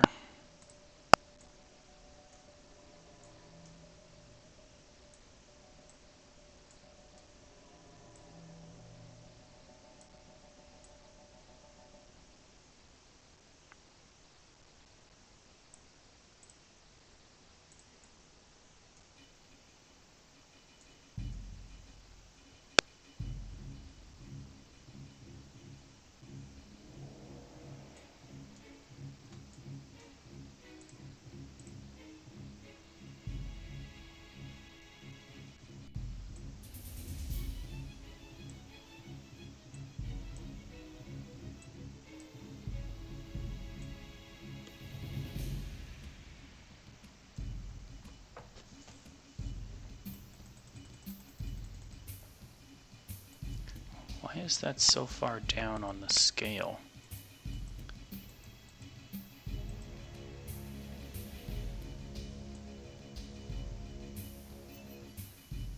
I don't know how that slider got all the way down there like that.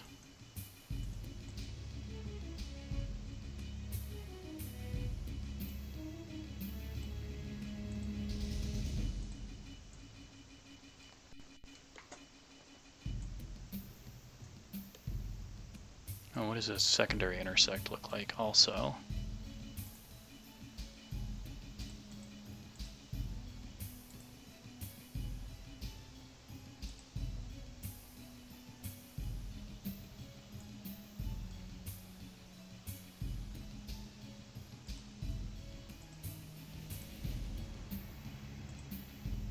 .9 kilometers. Half a kilometer. 15.8 meters per second of delta V. Okay, we'll do that maneuver. It's probably going to be a retrograde. Nope.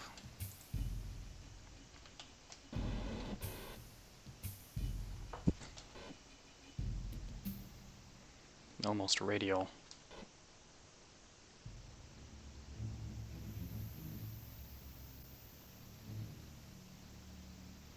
The Royal We. We must maneuver our spacecraft.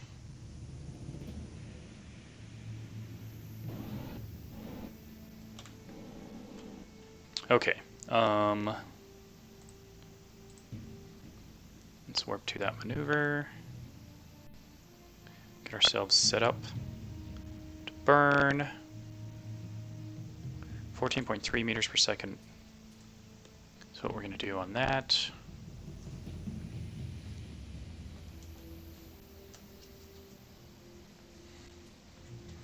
All right.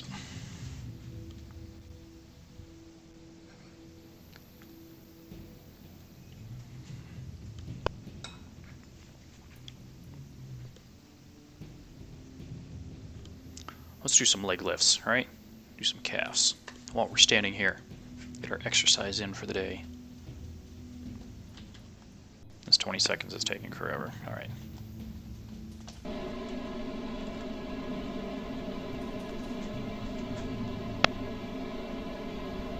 Three, two, one. Engine off. All right, that gives us point. All right, let's throttle up and see if we can get a little bit closer. Yep, look at that.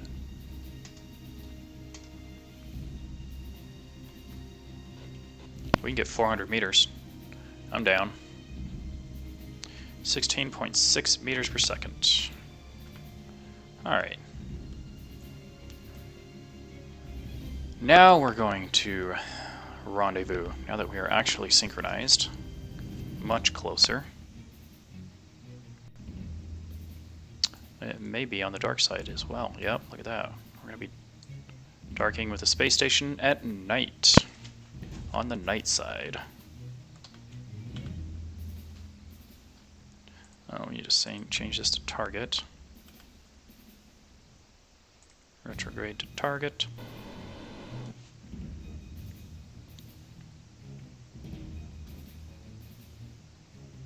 I can't see a thing because there's the light in my face. You guys might have a little bit better than I do.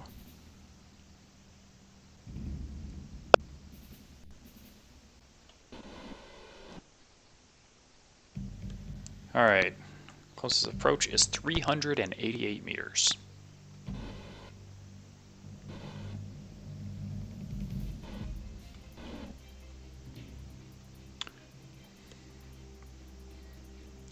Looking good.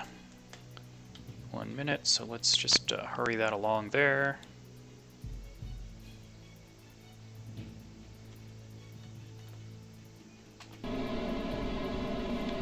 Bring our delta V down to 0. Keep your eye on the ball.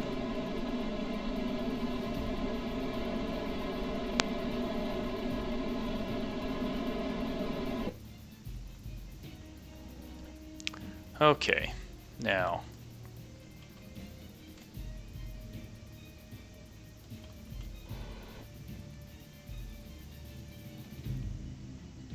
headlight and the antenna is up, by the way, in case you're wondering about the orientation of the spacecraft.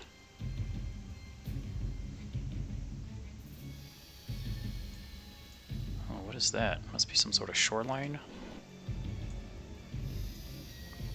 There's a space station at 405 meters and closing.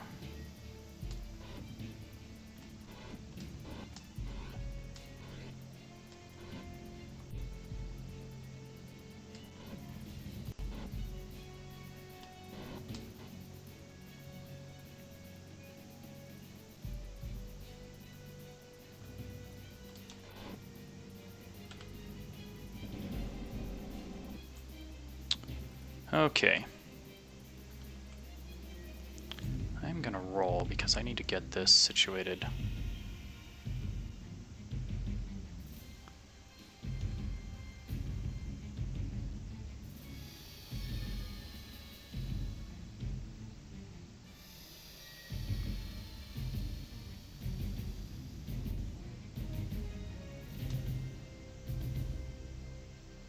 Stop rolling, hold your position there.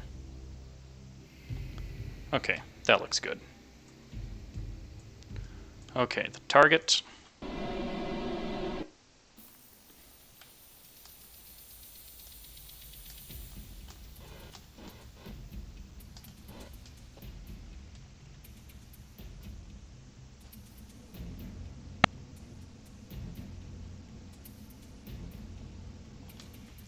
Alright, 2.4 meters per second. Closest approach is 21 meters.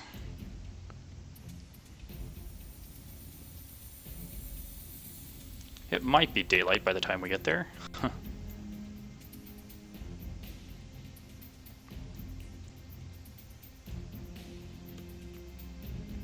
might put a light on one of these in the future just so that I have a frame of reference. It's kind of hard to keep switching around and looking at the nose of the aircraft to know which way is up and down. You know what I mean? Know what I mean, Vern?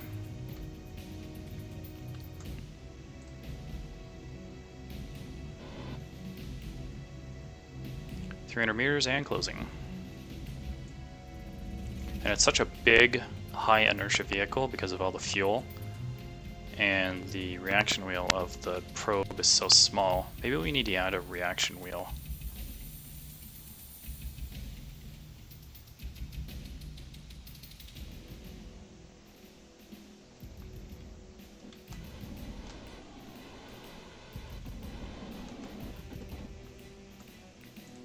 Let's get ourselves set up for docking. Macro thrusters there.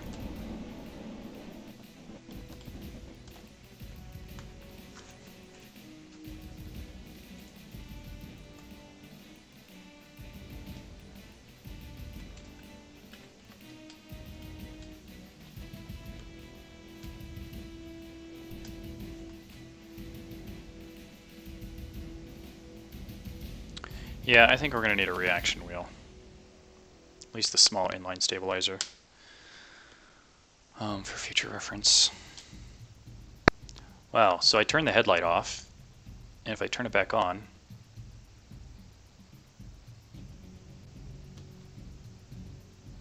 off, on, makes quite a difference in terms of lighting up the space station ahead of us.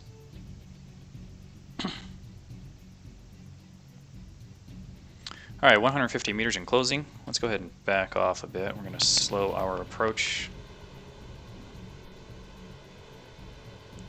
2 meters.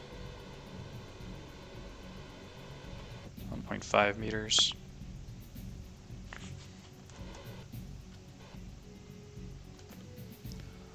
We're going to need a docking port.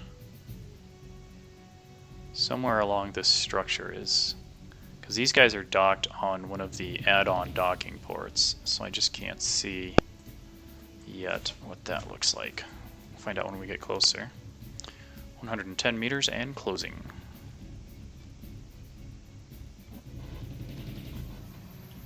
Actually, yeah, let's translate slightly to the left. We'll use our inertia to carry us over to the side here. Also, let's go ahead and begin our deceleration. Let's drop to 1 meter per second. We're at 90 meters in closing.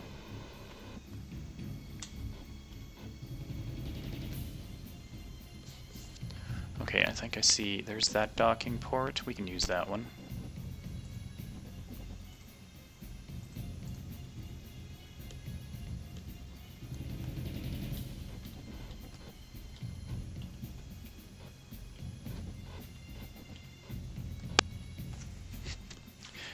Alright, coming up on 80 meters and closing.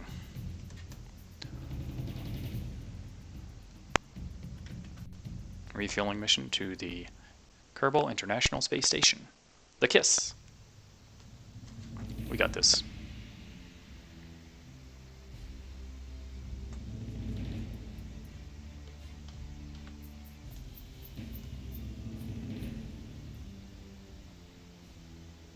Alright, so let's see. We can actually...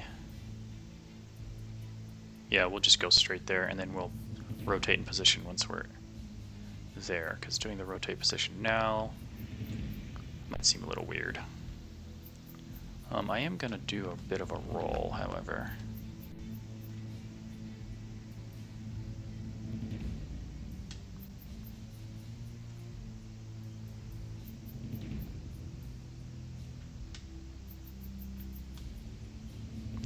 Alright, 40 meters in closing. Stop the roll program.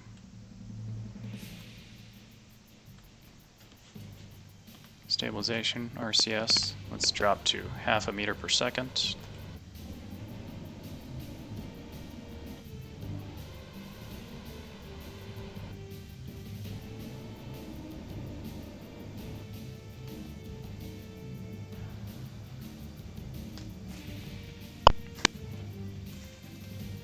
Let's go ahead and bring ourselves back, translate over here to the right, get lined up for that docking port.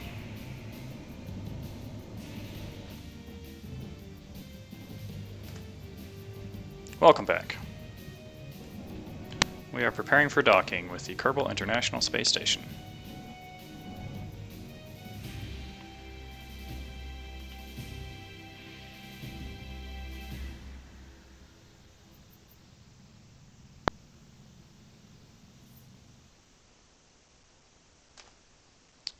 Question is, how close are we here? Okay, we need to...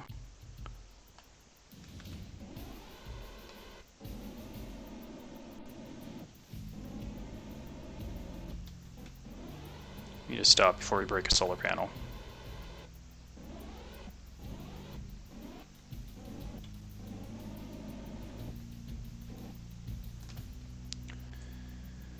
And then we need to rotate.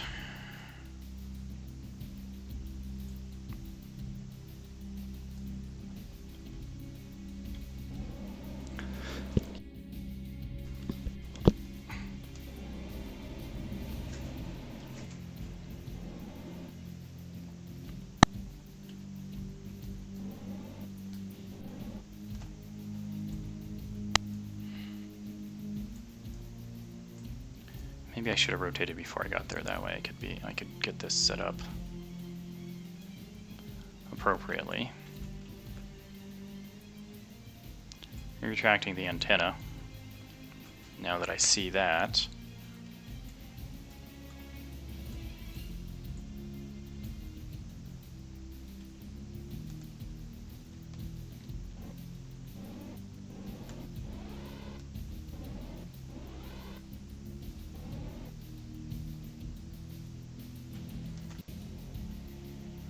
Okay, now as we do this,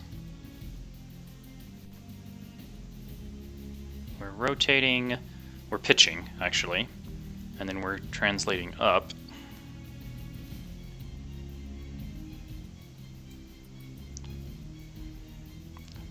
We need to translate to the left as well, so we don't bump into the lander.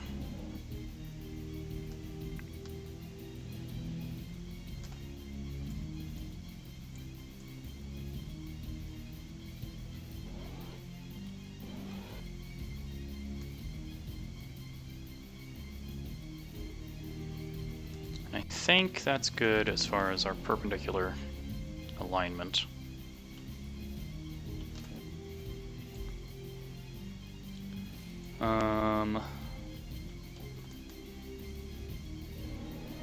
We still need to translate a little bit this way. And then roll program, just to help keep things straight in alignment here.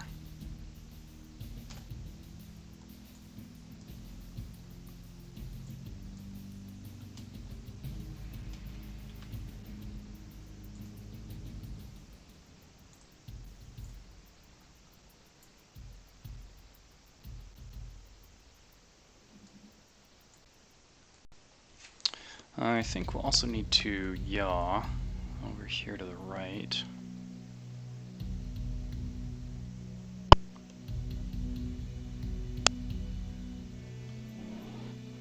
Seven meters in closing.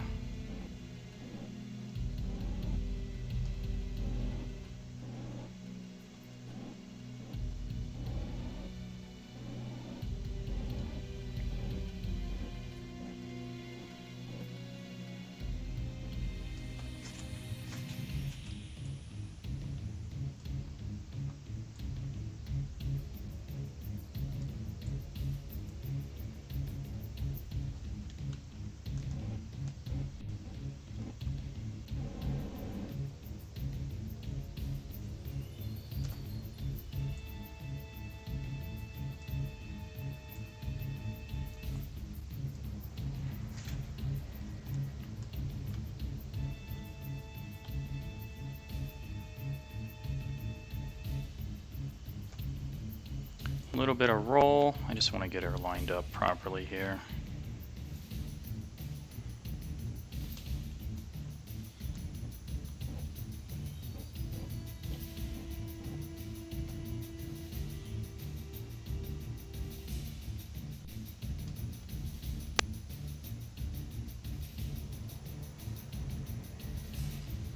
We have good connection.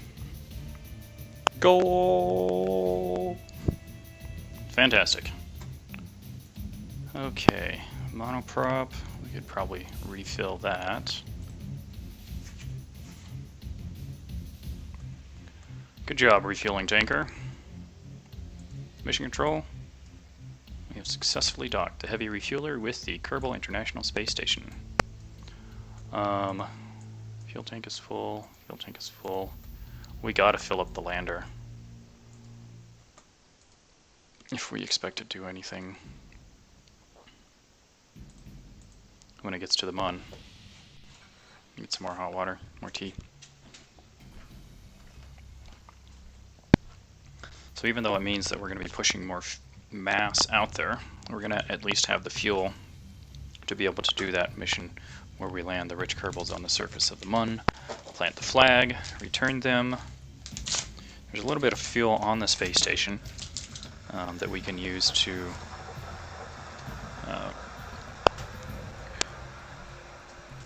you know, for refueling purposes or whatever. Okay. Bam. Looking good. Also, let's go ahead and deactivate these engines so we don't cause any problems there. Alright, all engines are currently offline. See if we can get some stabilization. Oh, wait a second, aren't these fuel tanks? Yes, these are in fact fuel tanks. I forgot about that. Dude, seriously? That one's full. Okay, so these two tanks.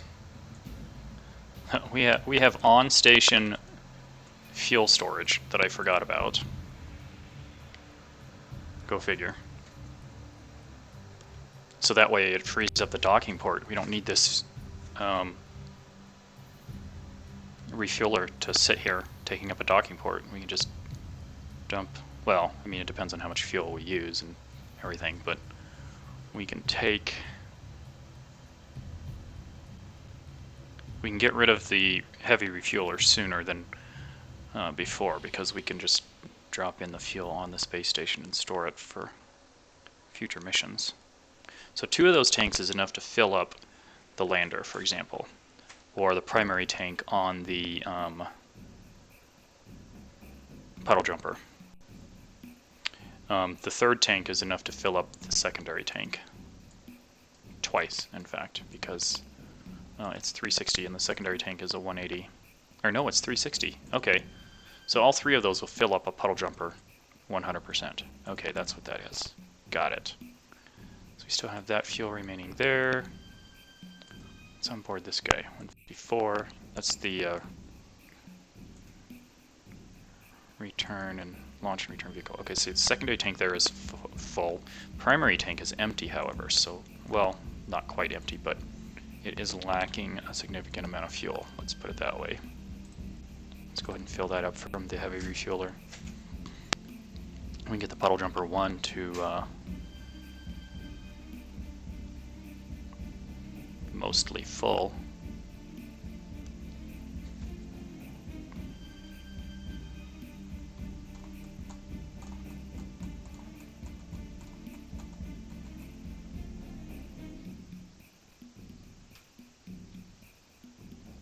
Bam. Alright, so heavy refueler is empty. It is bingo fuel. Monoprop, let's double check this guy.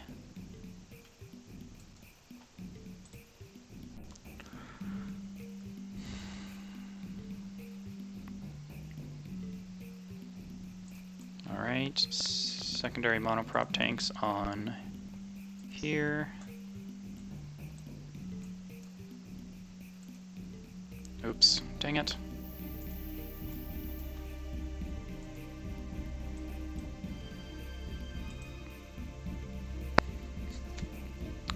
So we can fill up the puddle jumper that way. And his puddle jumper 1, the blue one.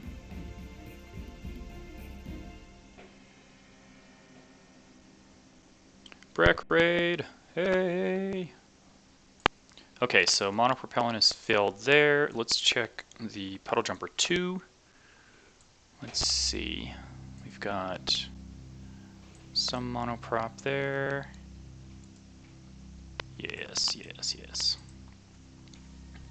Jimmy B! Welcome. How you doing? What you got going on? We have just docked the heavy refueler, just basically a heavy tanker, lots of gas, to the Kerbal International Space Station. Now we're just filling up the puddle jumpers as they prepare to journey to the Mun. We're going to take a bunch of rich Kerbals over there.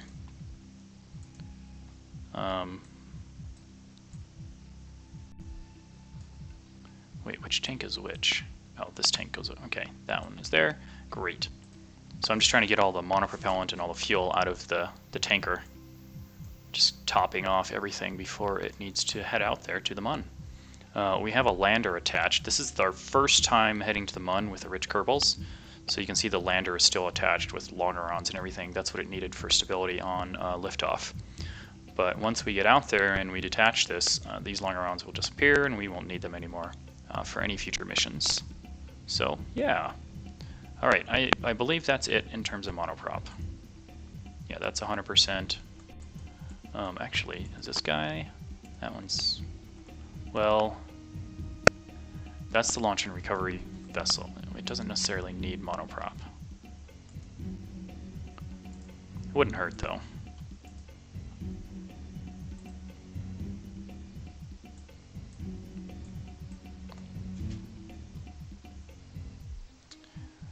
So before we get rid of the tanker, I just want to get as much fuel out of it as possible, and that's pretty much it, yeah. So we're going to go ahead and undock the heavy refueler. Switch back to the heavy refueler. Stabilization is on, RCS. Reverse thrusters. Okay, buddy. And away you go. Let's check and see. Let's take you off rotation. On orbit. Let's get you retrograde here.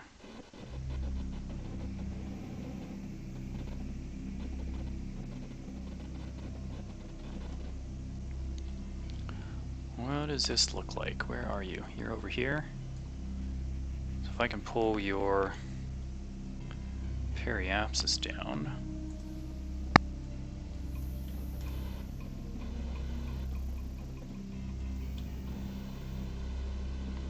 Have you deorbit yourself. We don't have that much monoprop. Yeah, you're not going to deorbit yourself. That's fine. Okay. Switching back to the Kerbal International Space Station. Well, guys, are you ready to go to the Mun? I think we are. We got a full tank on Puddle Jumper 2. We got all of our crew transferred earlier. The lander has a full tank of gas. And it's time to take some rich Kerbals out into semi-deep space. I mean, it's not deep space, it's just to the Mun, right? So, yeah. Let's do it! Who's our pilot currently? Munless. And then we have, I think it's Valentina is the... Yes, Valentina is on the lander crew as the pilot there. Okay, undock. Wrong spacecraft. We need to go to this one. Stabilization. Let's get your RCS.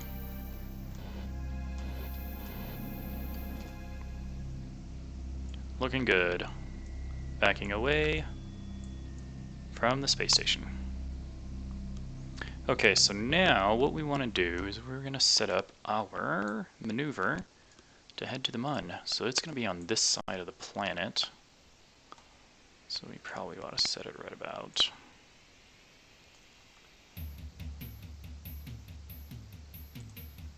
45 degrees. Looks like that's about right there, yeah?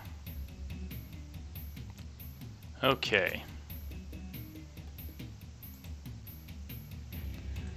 Why is this scale on like 5 seconds and half a meter? Weird. Okay, that's fine.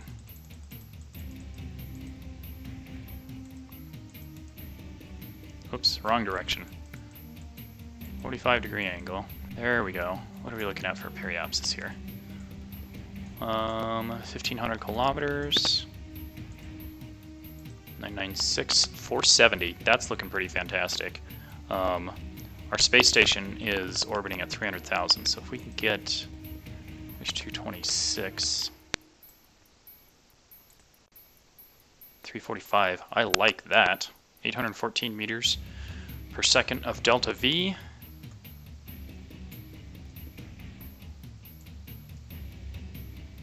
Yes. Yes. I like it. I like it a lot. Okay.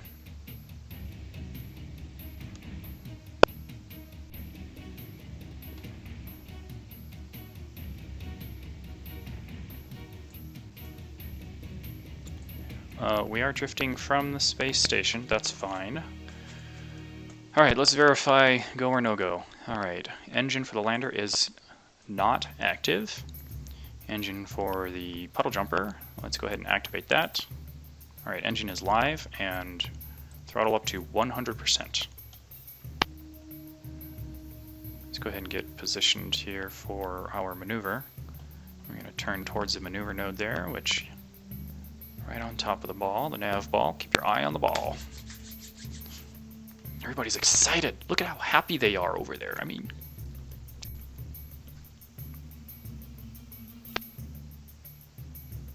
well, we're in perfect opposition to our maneuver. It's exactly 180 degrees on the other side of the planet. Look at that.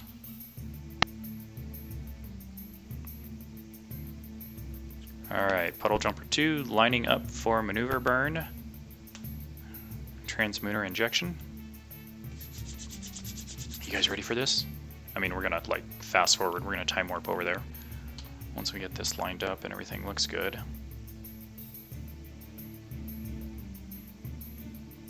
Because I'm not waiting 16 minutes to get to that maneuver, are you? Okay.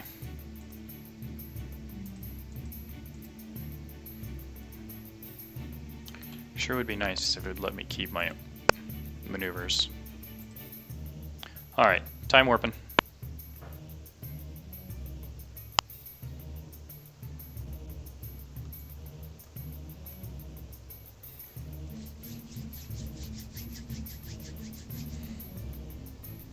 So this guy here, this rescue that we're going to do, Wilger, we're going to do that on the return trip home. So our, what do you call it? Rich Kerbal Launch and Recovery System. On its way down to orbit, as it's descending, we can pick up Wilger's Hulk as we're going down. The return trip home. T-minus 40 seconds to maneuver.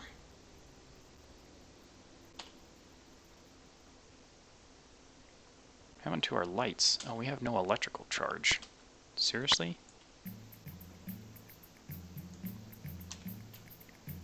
we not have solar panels? Oh, they were stowed because we didn't want to bump into anything on the space station. Oops. Makes me wonder if we're going to be able to light this candle or not.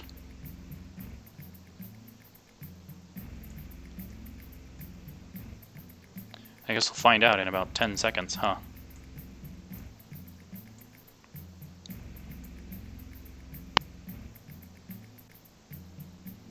If there's just enough residual battery to ignite the engine.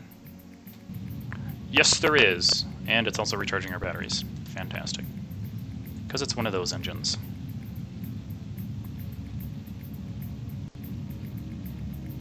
Alternator output, 8 EC per second.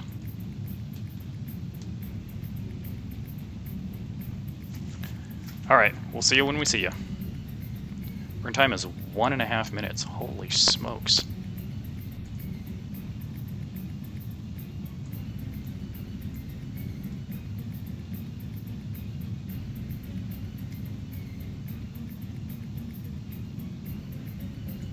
We are pushing a lot of mass, having that lander with a full fuel tank on the nose of the puddle jumper. So, yeah. Granted, it's going to take 800, what was it, 17 meters per second to delta V, and we have available 2200 still. So I think we'll be fine, as is, you know, given what we've got going on here.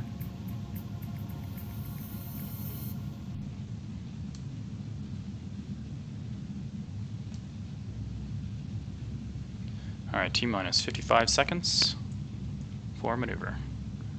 Apogee of the orbit is stretching out nicely. Looking good. All systems nominal. Our battery is fully recharged. That's nice. What is that? Oh, that's the heavy refueler that we dispatched.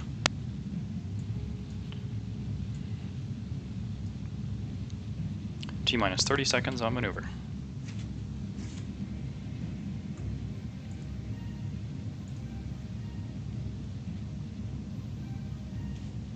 T-minus 20 seconds.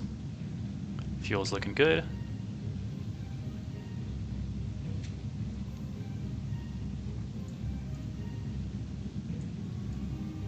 T-minus 10 seconds.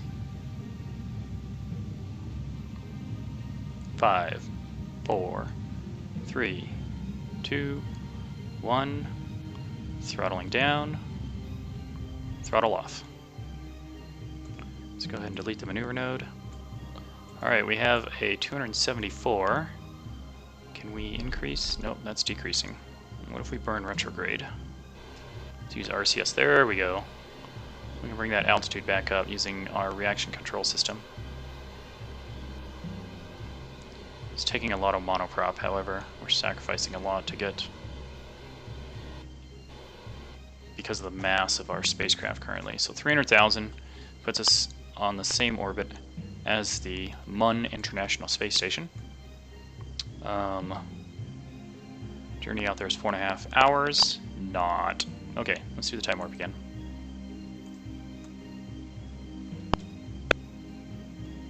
And this time we have solar panels. Looking good, looking good. That tank should not be emptying.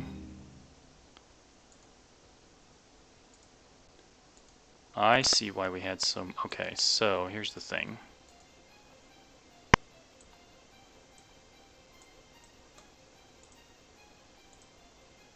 Yeah, we need to fill up the lander. That needs to stay at 100%.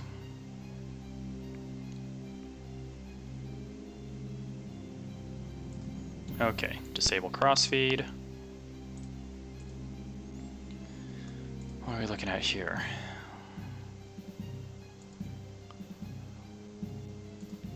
Current mass 464 meters per second of delta V remaining.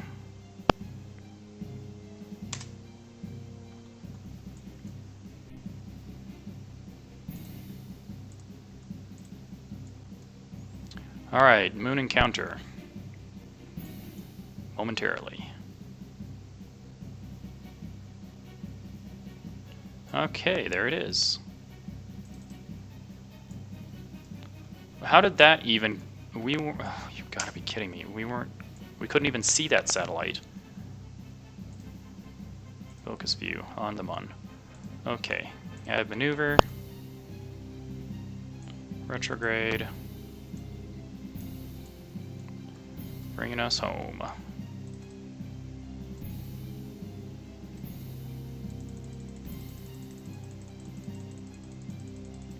Well, we're going to use up a lot of juice on this one. A lot of fuel.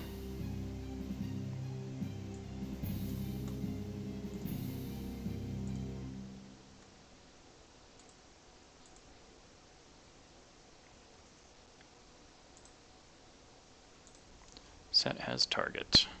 Whoa, that's also going to give us an amazing intersect.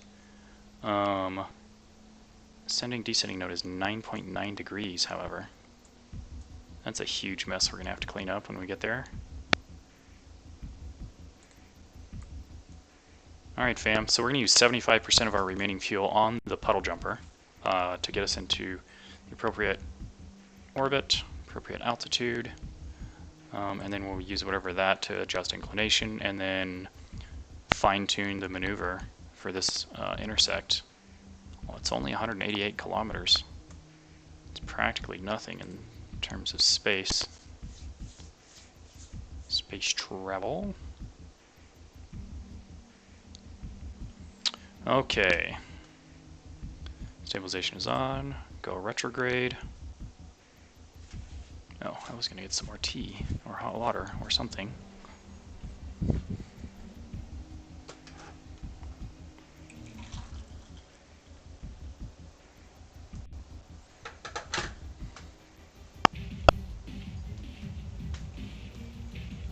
I suppose a snack might be in order as well. Yes? What do you think?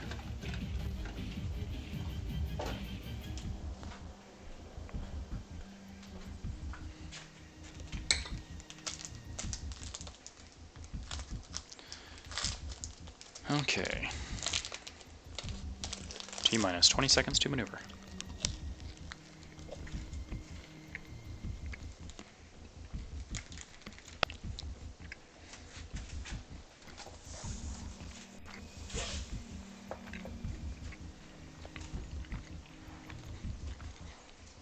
Looking good, looking good. 5, 4, 3, 2, 1. Ignition.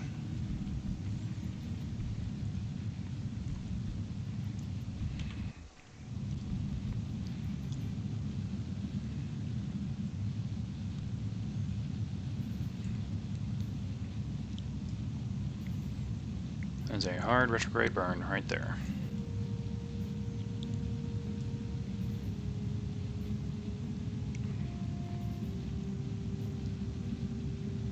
Ten seconds.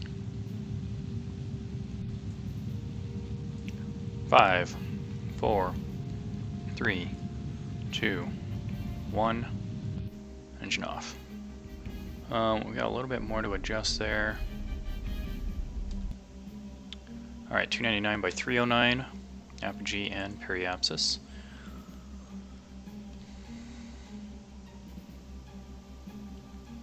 Apogee and periapsis. Sometimes I really wonder about this caption system, you know?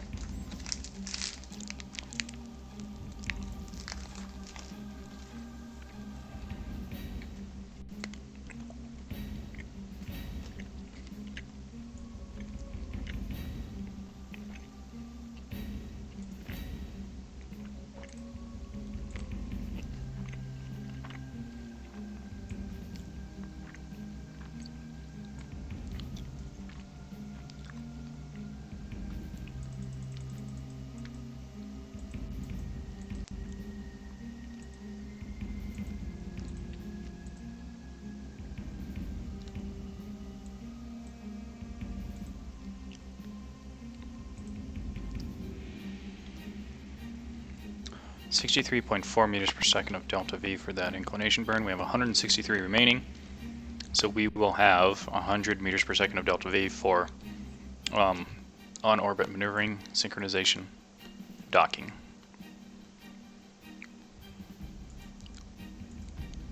Which is looking pretty favorable at the moment. Intersect 1 is 200 kilometers, Intersect 2 is 36 kilometers. So we'll see what that looks like when we get to that point in our orbit.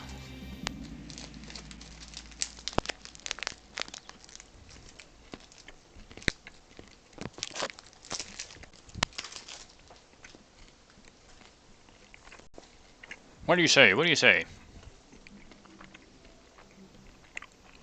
All these lines and these circles, it's kind of annoying. Can I hide stuff that isn't even, like...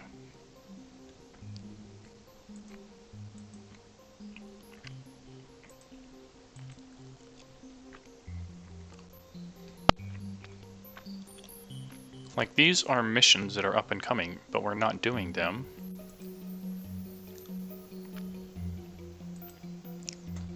Gosh, I don't know. Wow, we're really low on signal. We should probably extend an antenna or something, right? T-minus 30 seconds to maneuver.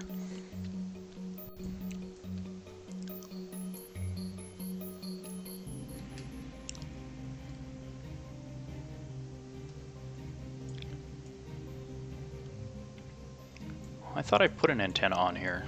I did, there it is.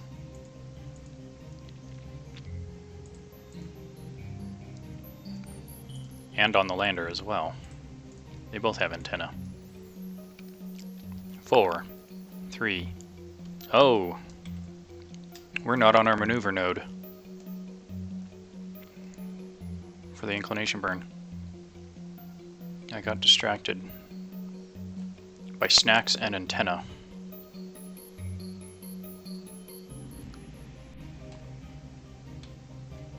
Alright, let's burn. 3, 2, 1. Alright, let's check and see what that actually did for our ascending and descending node. 0.4 degrees. Lock-in stabilization. Minor adjustments there. Okay. Secondary. What if we make an adjustment at the apogee of the orbit? Can we get...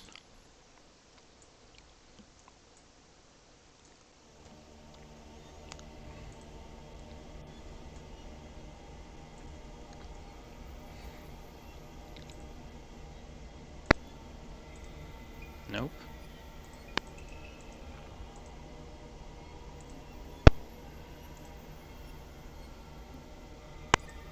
We lose it there.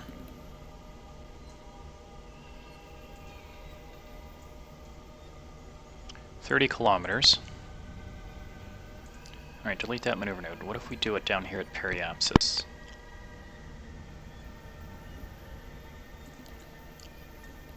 Because I'm trying to bring that together, but doing it at the apogee is not going to work out so hot.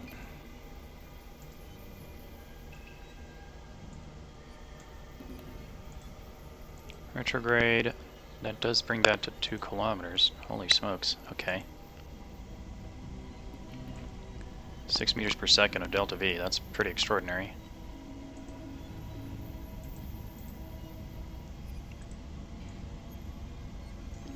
Okay, let's throttle this down even more.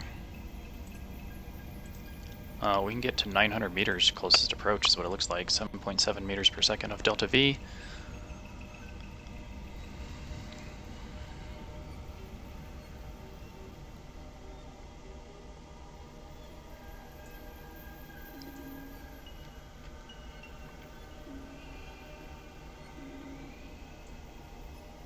That will be a retrograde maneuver.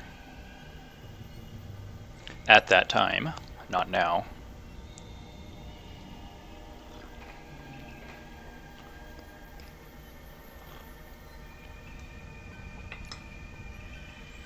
Okay. Let's do the time warp again.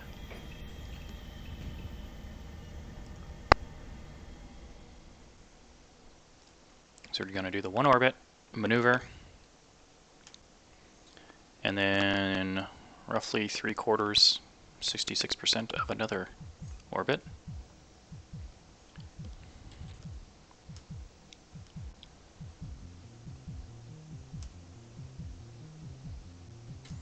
Alright. Maneuver in 3, 2, 1, ignition. Throttle down. Let's double check that. Can we get, let's use the reaction control system. Oh boy, 400 meters. 300 meters. I can get a 0.3 kilometer, 300 meters, closest approach, 7.2 meters per second of delta V. How wicked awesome is that? Let's prep for docking.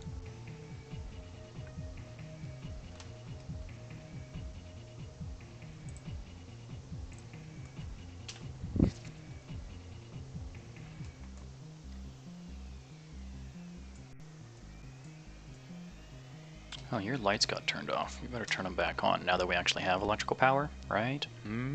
Okay. Okay, we are currently retrograde to target.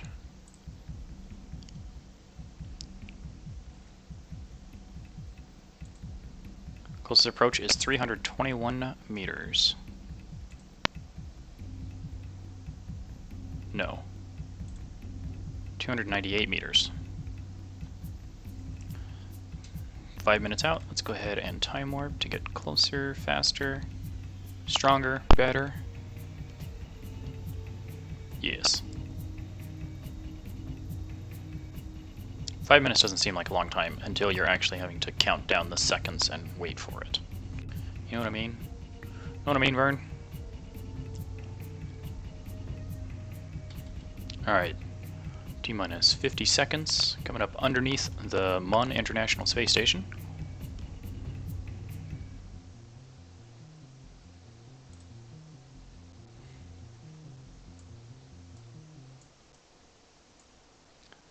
I am actually going to thrust limit this engine. 10% ought to do us.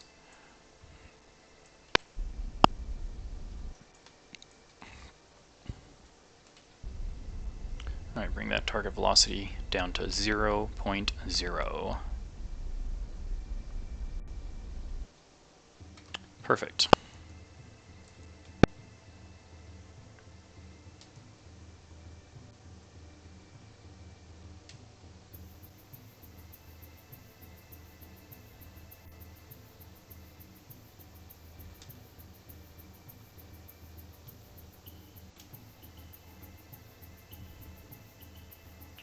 Alright, we're going to point at the target, eventually. I mean, it's going to take a hot second here, because large mass, moving around, rotating about its axes. One here, one there. They're kind of connected at the nose, right?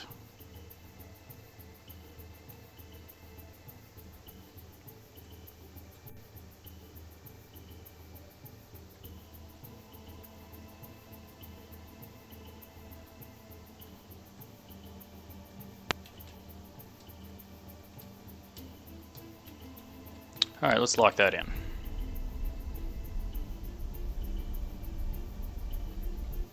Four meters per second ought to be good. 350 meters out.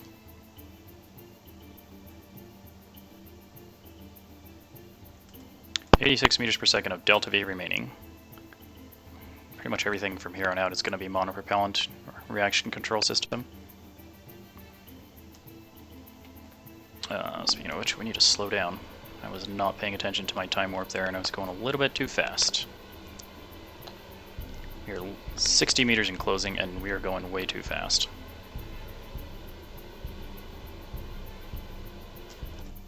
One meter per second. We can use this docking port. In theory.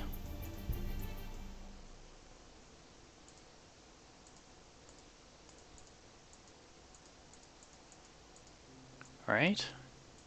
Is that not a docking port? There it is.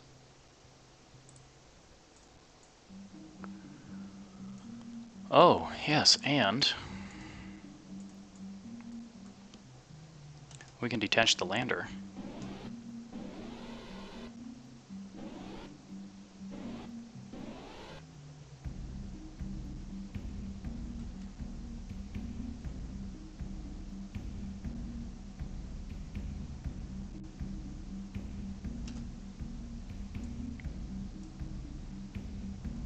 We're translating slightly to the right.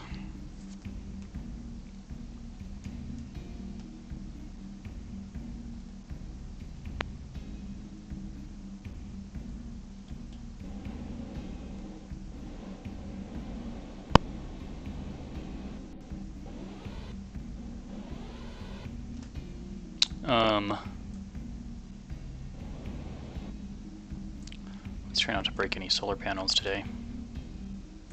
Let's put these away.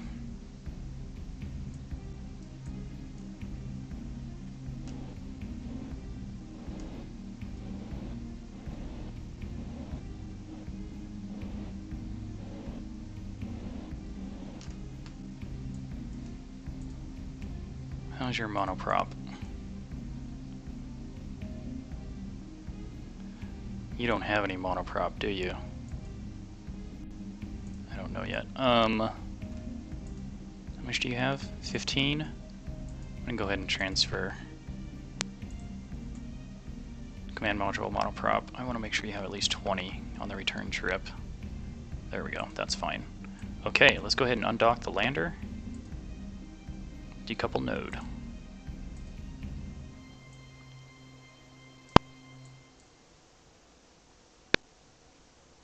Yes.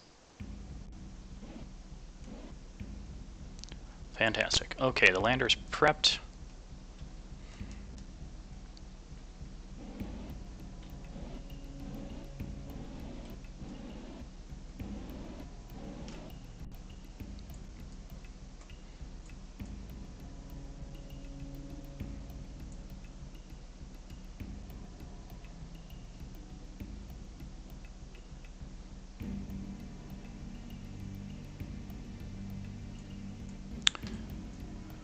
Okay, so what's going to happen here is we're going to transfer the remaining fuel on the space station to the puddle jumper. These guys will descend to the Mun and then return, and they will dock on the docking port that's on the aft of the Miss. When they do that, we'll transfer the landing crew back to the puddle jumper and return them home to the Kiss.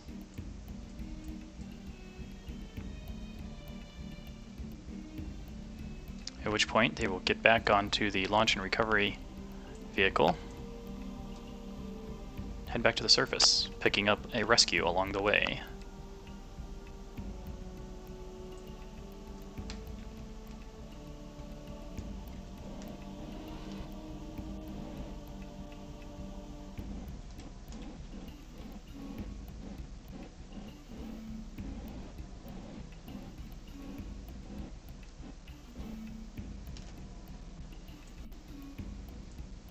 What?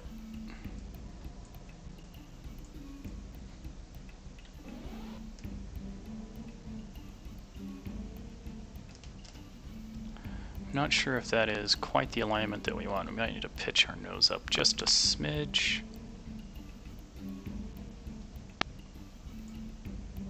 And then, how are we doing on our yaw? We need to pit yaw to the left just a little bit as well.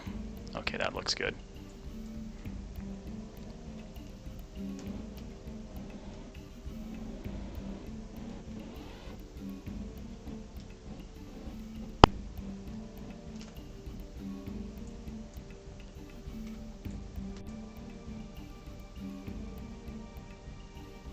And dock is complete. Let's turn off stabilization so the Kraken doesn't destroy this thing. Deploy solar panels so that both the space station and the puddle jumper are generating electricity. Let's go ahead and deactivate the engine for now. Okay, fuel tank secondary. primary is running on fumes. Secondary, we're going to fill up from the space station reserve.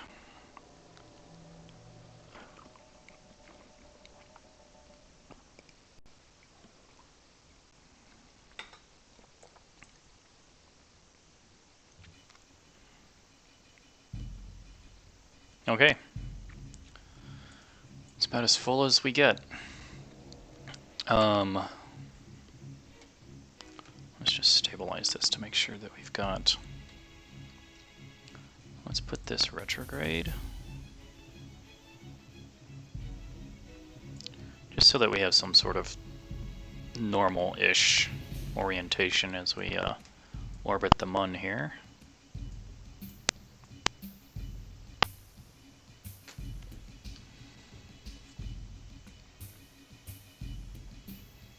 So on this crew, we have rich Kerbals that are not, they don't have to go to the surface, so there's no reason to take them with us. They are added weight and mass that is unnecessary.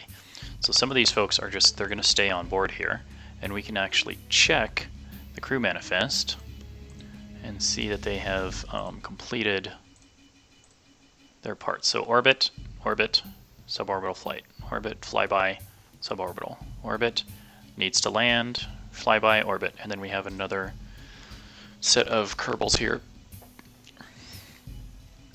that need to land, but everything else, check marks are good to go.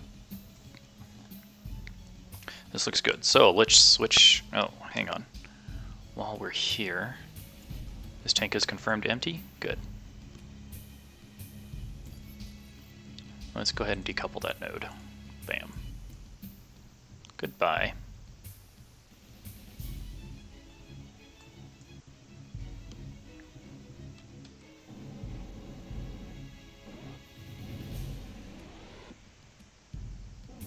We'll just go ahead and let it separate like that.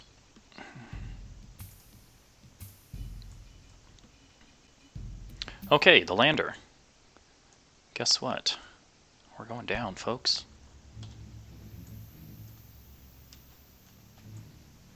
Current altitude is 305,000.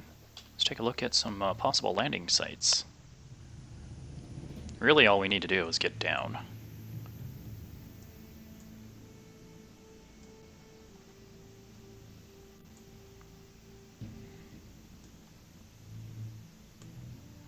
This is where we are currently.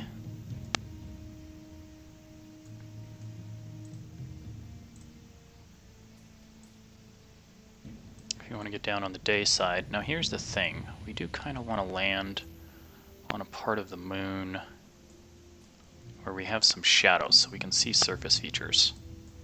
So we don't want it too dark, but we also don't want it too light.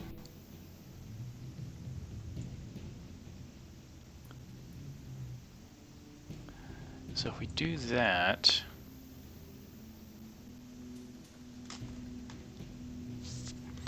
we should probably activate this engine as well.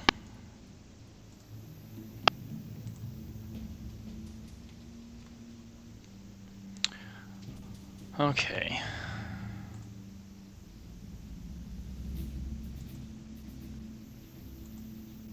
All right, let's just round it to 140 meters per second of delta V. I'm actually going to push it over this direction because the moon is going to rotate underneath us. So by the time we get there, and then we're going to do an additional burn somewhere around here.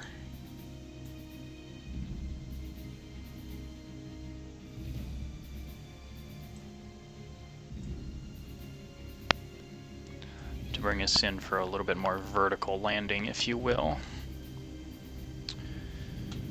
Alright, let's disable RCS.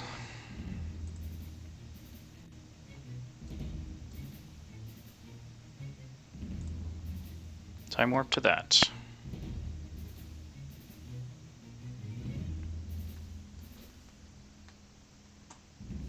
Check in on fuel. Why is our electric charge zeroed out again? Seriously? You guys are killing me.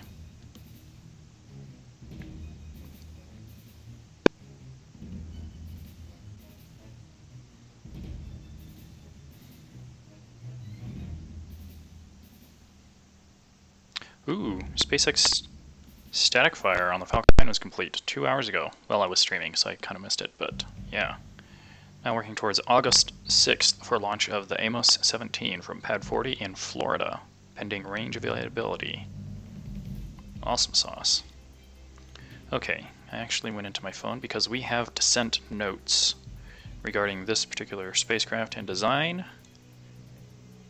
Moon descent notes from 300,000.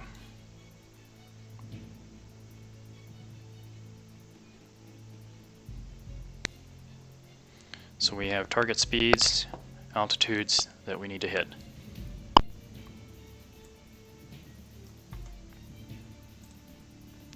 Alright, let's get maneuvered for retrograde. Deploy your solar panels. Silly. We need electrical power in order to maneuver for that. To get set up for the maneuver node. Well then.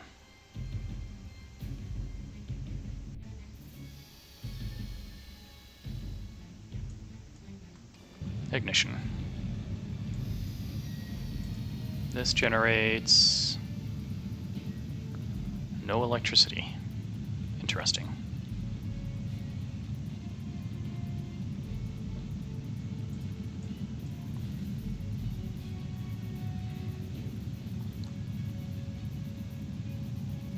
(2,400 meters per second of delta V remaining.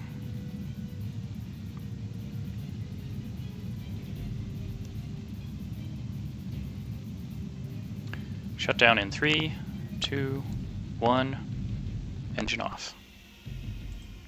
Alright, 2,300 meters per second of delta V remaining as we descend. So, first target, 30,000 meters, 380 meters per second.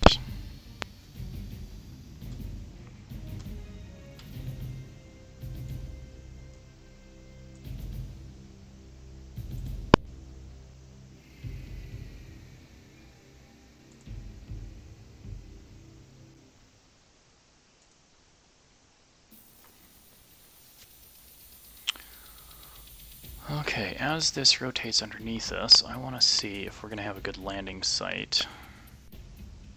That's the one that we want.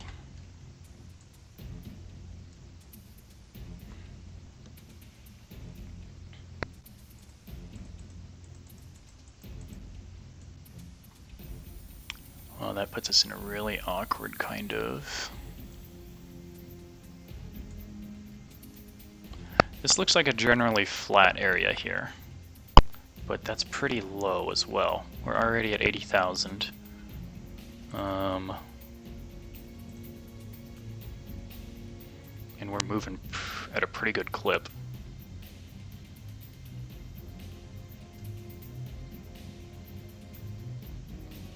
I mean, it looks like our maneuver node is at the target altitude of 30,000. We need to slow down now. If we're going to make that target speed for that target altitude.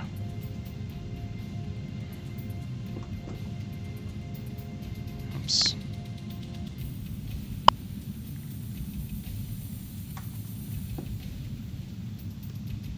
$38,000, we're at 500 meters per second. What is that doing to our landing zone? It still looks pretty good. 34,000. So target 35,000. It's telling us full throttle actually. So that's 400. There's 30,000. Okay, we want to be at 380 meters per second at 30,000. We are just over by a smidge. Okay, next target 22,000 at 300 meters per second. Go ahead and extend. Wait, that was lights. Lights back on. Landing gear. Wrong button. Alright, 22,300 meters per second. We can throttle down.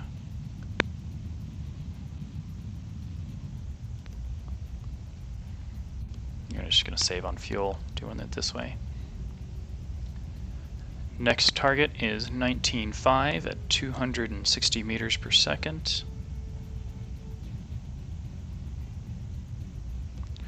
Let's check our landing zone. Yeah, that's going to be fine. Delete the maneuver node. Okay. Throttle up just a little bit. Next target is 15,000 at 195 meters per second. 15,000.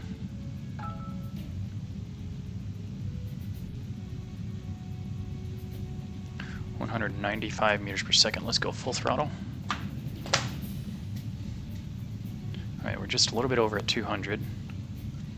Next target is 13,100 meters, 150 meters per second, sorry.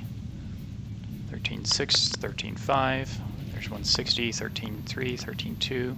Alright, we're back on target, 13,000. Next target is 11,000 at 100 meters per second.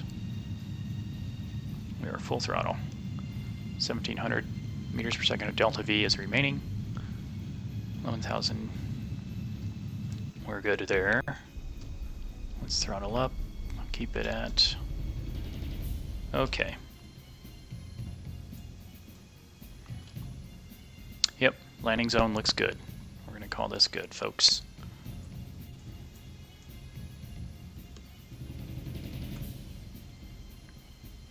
No signal. It's a good thing we have a pilot on board. Good grief. We have no relays that work out here. Alright, radar altimeter.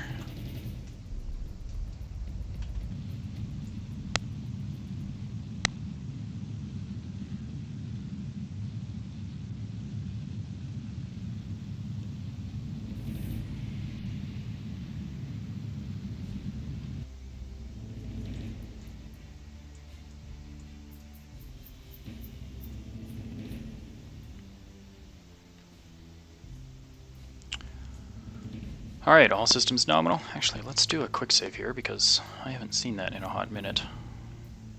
Nightbot, what are you doing? 2,000 meters. Let's go full throttle.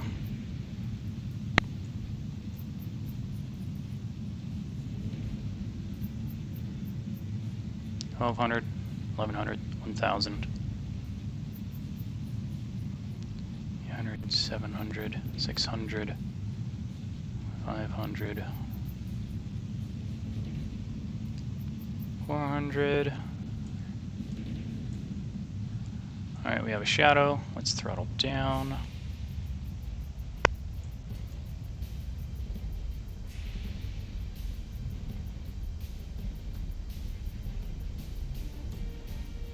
Steady descent rate of 6.6 meters per second on the surface.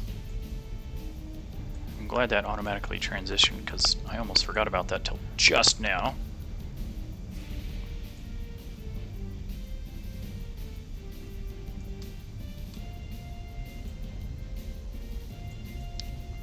Alright, and engine flare.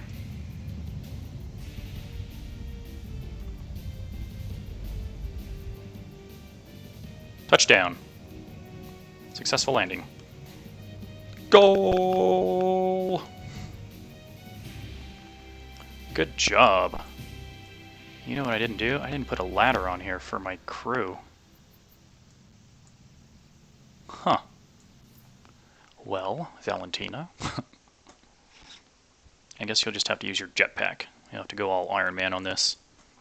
Yeah, we still have a good amount of fuel. We're at about 48% fuel. 1,400 meters per second of delta V remaining. Good job, Valentina.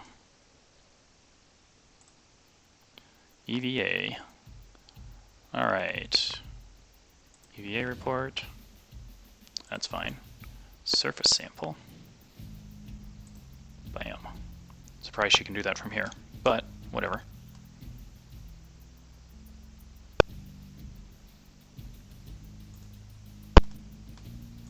She's standing on the light. What? Jump.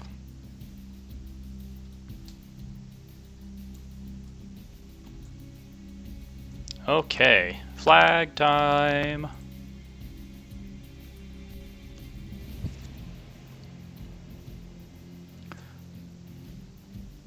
Is there some way to figure out flag orientation, which way it's gonna point when they put the flag down?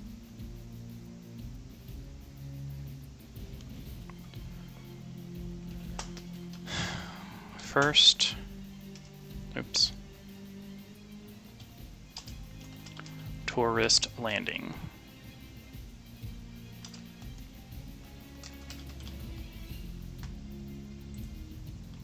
Brought rich Kerbals to the surface. Exclamation point. It appears that captions have failed.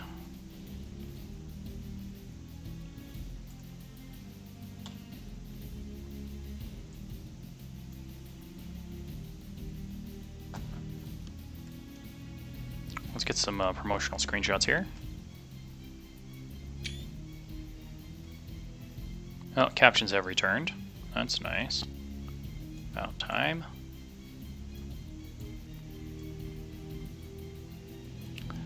Alrighty. Well, Valentina, it's time to go all Iron Man on this.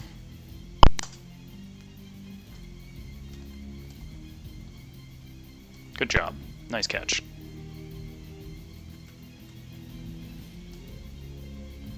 Board the spacecraft. Fantastic. Alright, you guys ready to go? Land on the Mun. There they are. Now they just have to get home.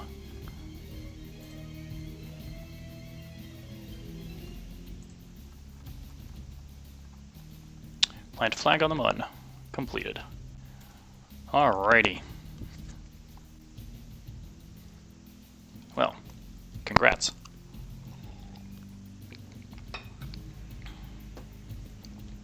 Okay, Valentina. Stabilization is on. Which way is 90? That direction. Well, that's not that far off. That's fantastic. Full throttle.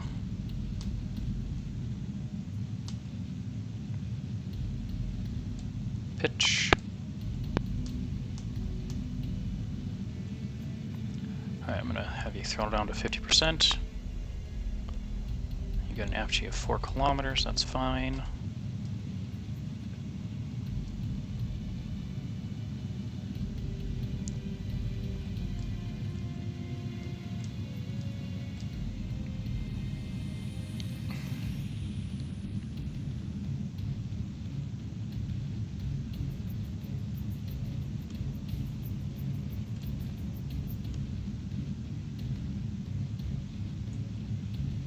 Landing gear, we can go ahead and retract those.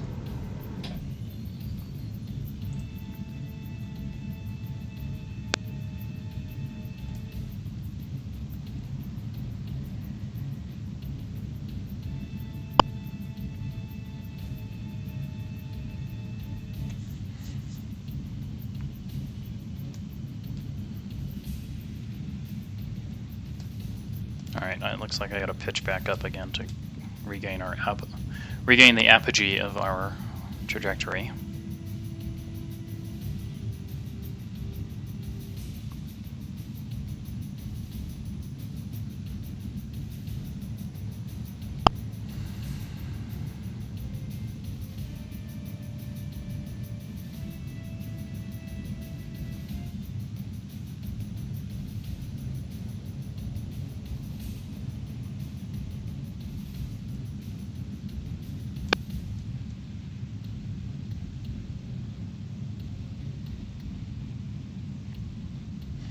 Looking good. Periapsis. Alright, fantastic. We have orbit. Let's take a look at what we need to do. Mun International Space Station. Set as target. Okay.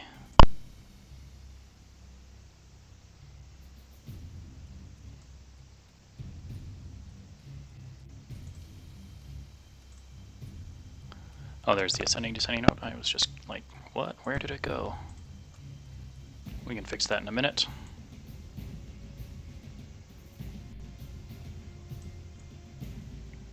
Okay, so from here, it's not going to take a lot to get our apogee up.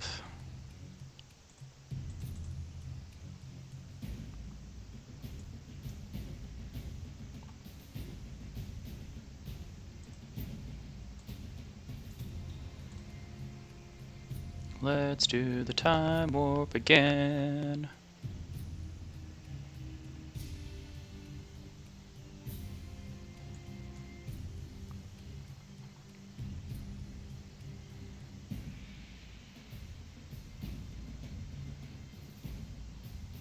"107 meters per second, delta V, for this maneuver.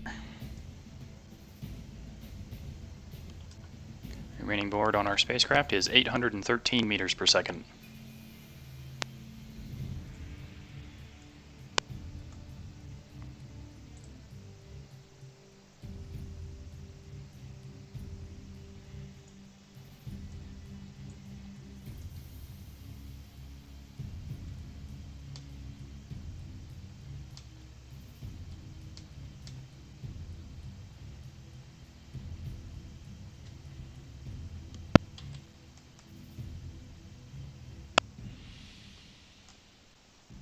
And ignition. 16-second burn. T-minus 10 seconds to maneuver. Or engine shutoff, excuse me. 5, 4, 3, 2, 1. Engine off.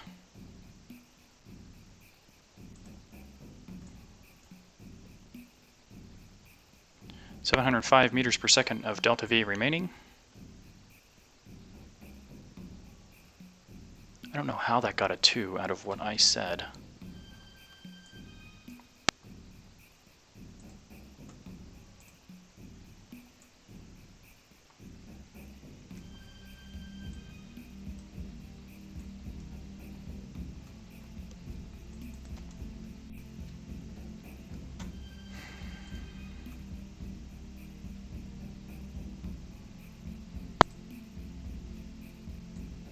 Okay, so currently the space station is ahead of us. We need a smaller orbit in order to catch them. So let's keep that periapsis, let's say, I don't know, 250?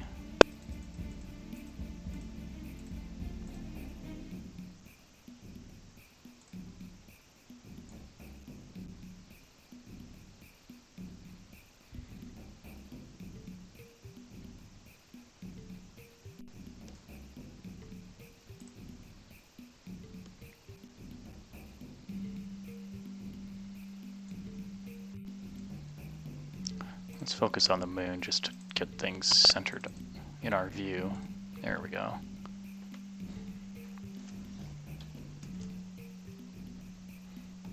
Eight-second burn, 58.7 meters per second of delta V for this maneuver. 10 seconds.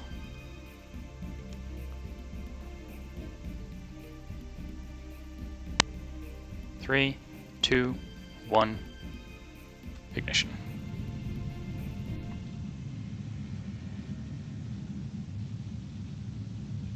Three, 2, 1, shut down.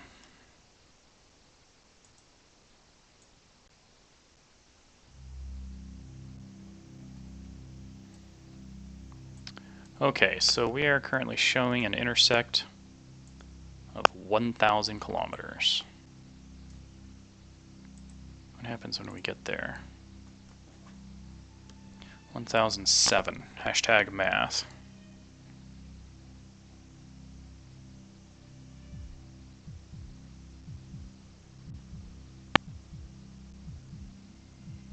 Did that seriously only drop 4 kilometers? Question mark.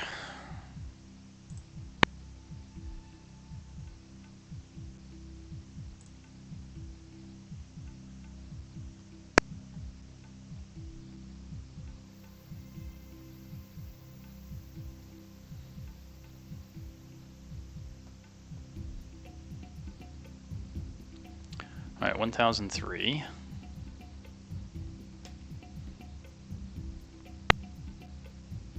What is that going to drop to? 946. 57 kilometers. 946 divided by 57 is an unreasonable 16 orbits. I am not interested in that.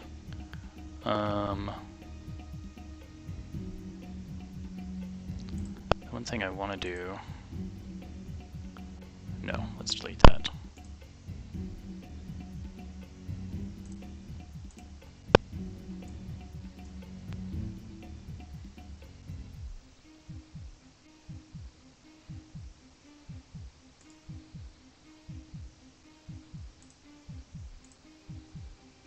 I'm going to drop the apogee of this orbit just a little bit to bring it in line with the space station at 300,000.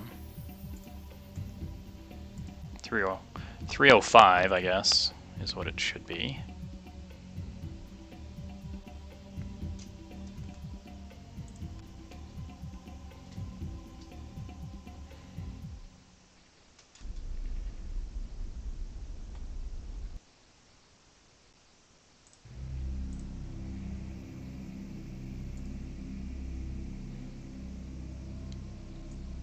Periapsis, we're going to drop down even further, say 200,000 maybe?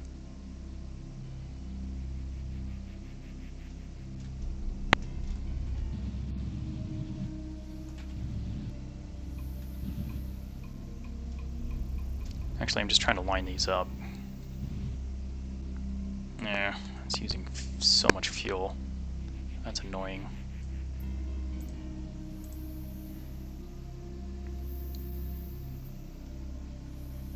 But we're going to catch the space station a lot faster, that's for sure.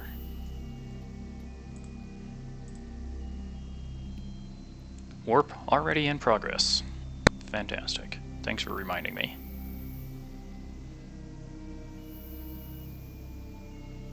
Hello? Are you there? Okay, now we have alignment.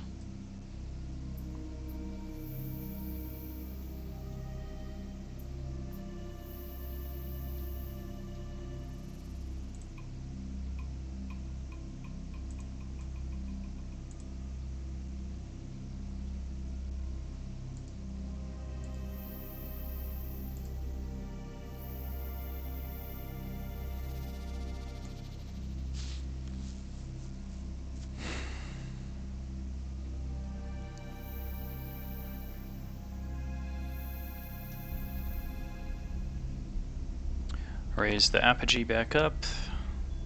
We're going to keep the periapsis really low though at 200,000 because I think that's just going to be better. Okay. 706 kilometers on separation there. Time warp.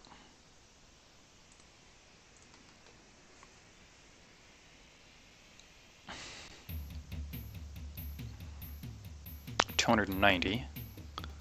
That is really close.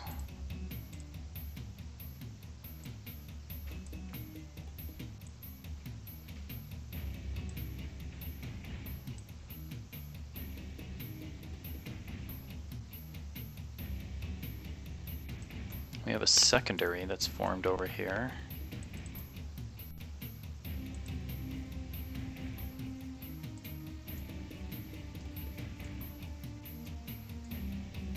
Oh, we gotta fix our inclination as well.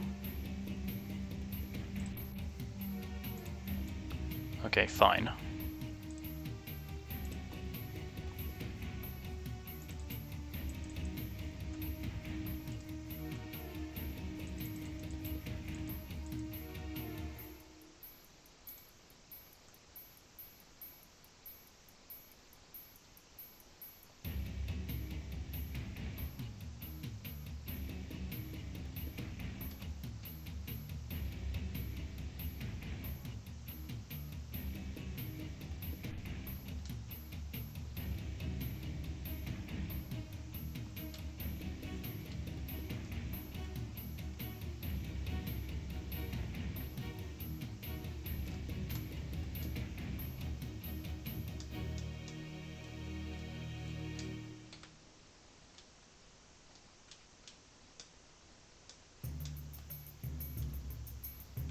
What does this look like for solar panel exposure? It's perfect. Alright, burning on the anti-normal. T-minus 15 seconds, but we're going to fast forward slightly. Just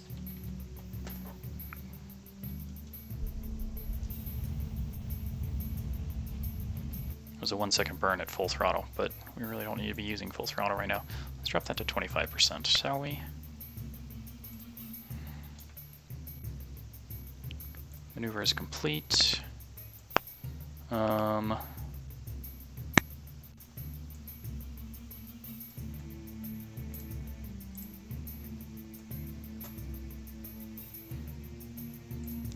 Primary, secondary.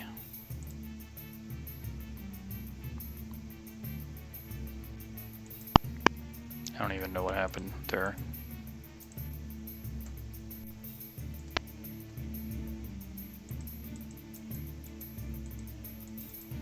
Yeah, that's all kind of messed up. Okay, we're not doing that.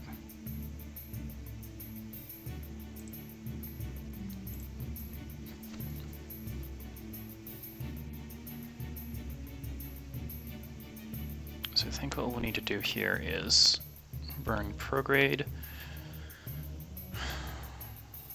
for our next orbit, because we're going to be really close in terms of our intersect.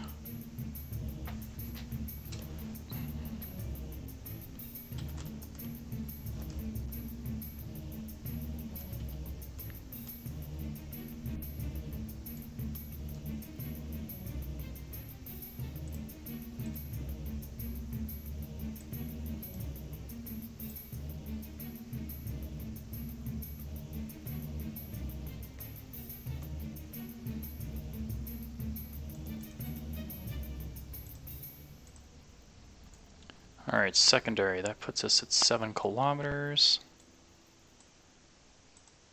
2.6, 1.9. Looks like 1.9 is closest approach.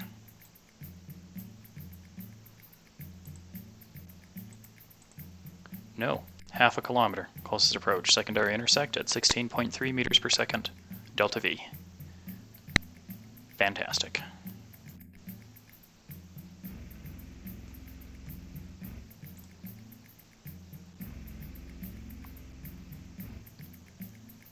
It is a prograde burn.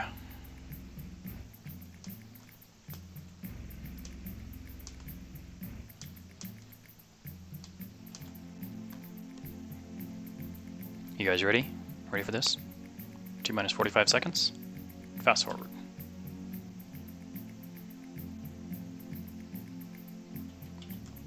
Four, 3, 2, 1. Ignition. 3, 2, 1. Engine shutdown.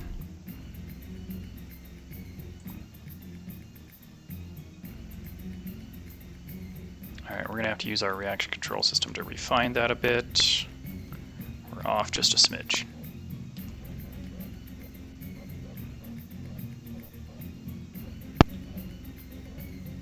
Oh, we can get even closer. 300 meters closest approach.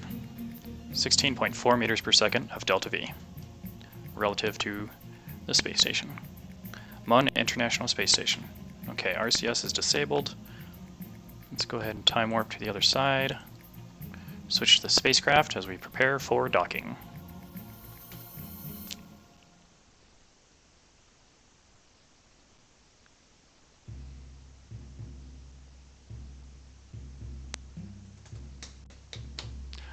And then we're going to need to send out a heavy refueler to the Mun, to the Miss.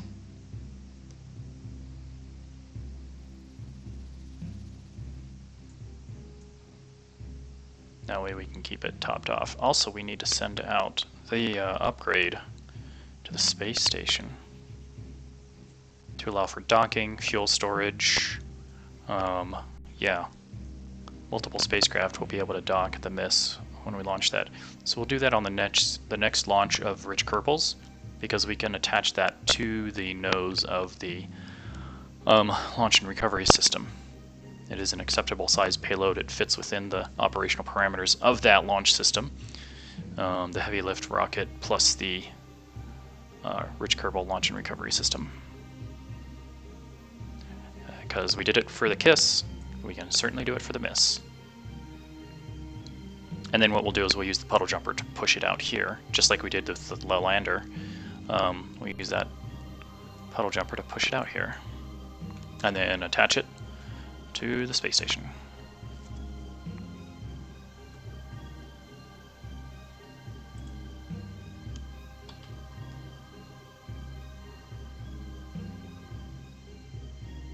What did I say closest approach was? 300 meters? Oh yeah, it's over there.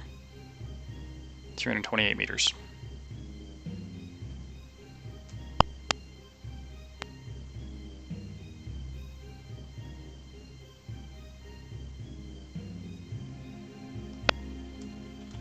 Alright, real time, let's lock that in. There's the target, stabilization, retrograde to target.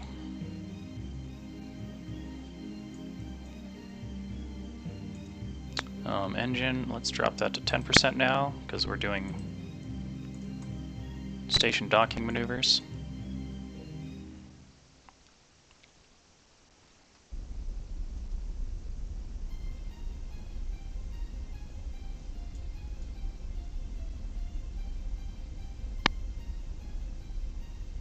I'm going to keep our rate at about 10 meters per second, I guess, until we get there.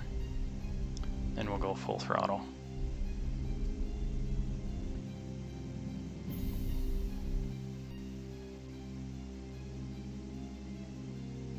At 400 meters, we'll go full throttle. Well, 450.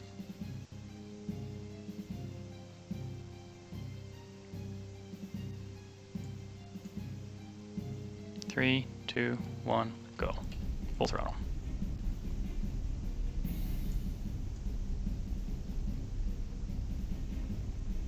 Prepare for engine shutdown.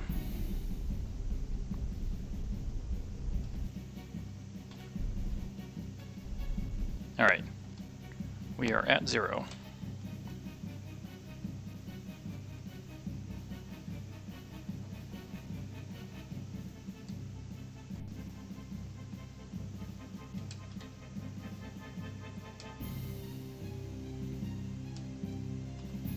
Oh, seriously? Did we rotate that much?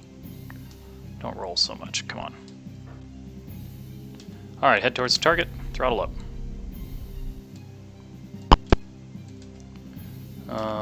380 meters out. I'm going to give us a little bit more. Let's go 3 meters per second.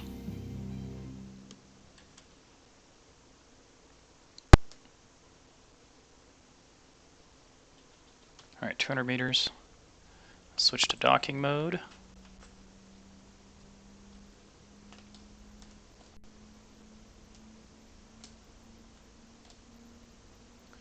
RCS to bring that down in line. Let's slow ourselves to 2 meters per second. No, we should have lights on, right? There we go. That was kind of weird. 120 meters.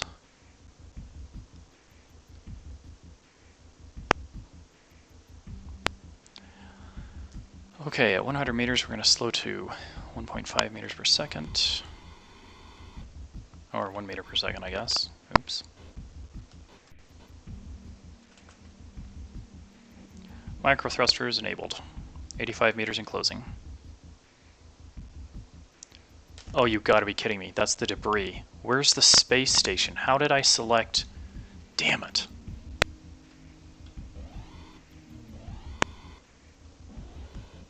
Flag off. What in the ever-living?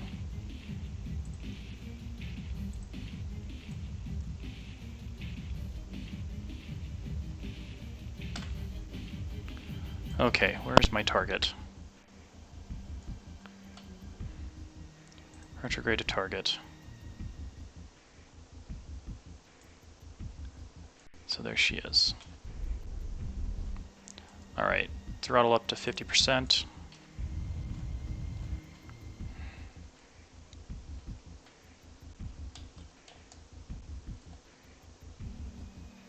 We have 7 kilometers to go.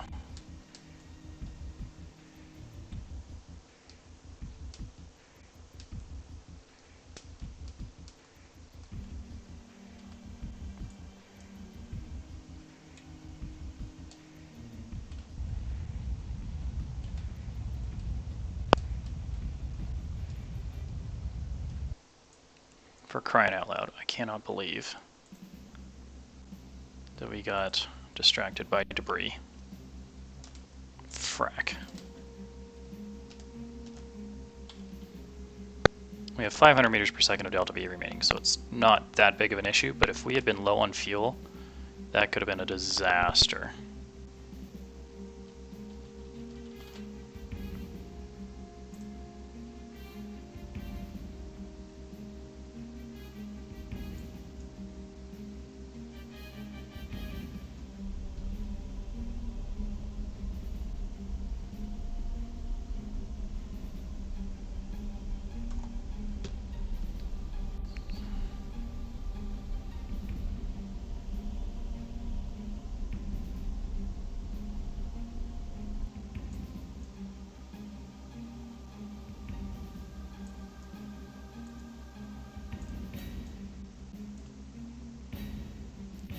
%, on the engine.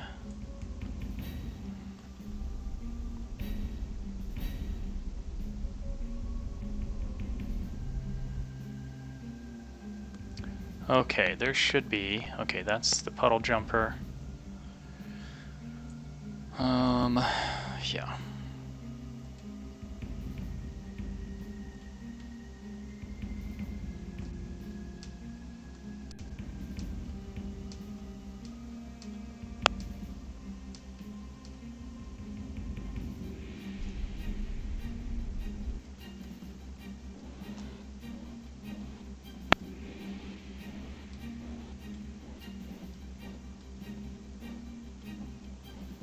Actually, we're going to want to translate slightly off to the left because we need to get to that side of the space station. And then basically turn around 180.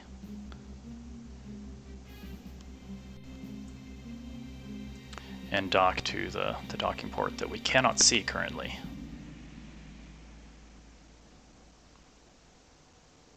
Although technically we could dock to the puddle jumper on its belly, but then we'd have to take it off, dock it to the other docking port.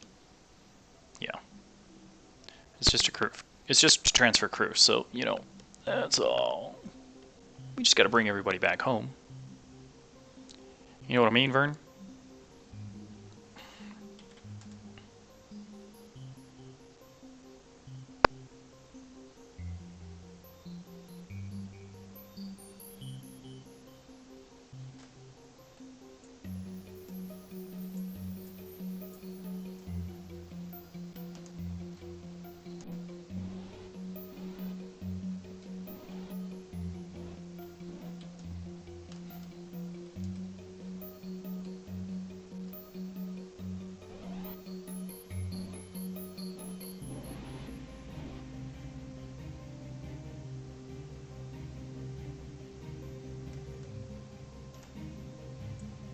Maybe now we can see it. There it is.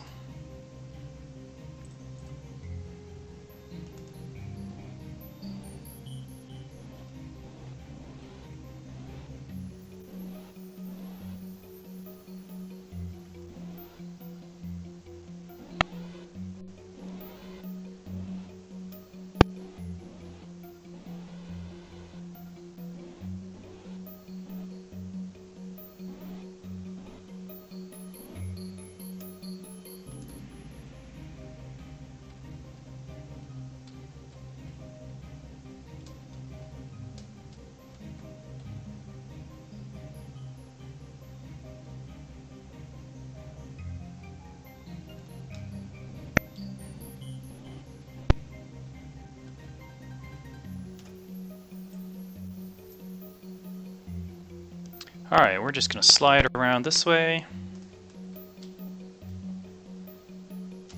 Do a little bit of translation up to get us higher there.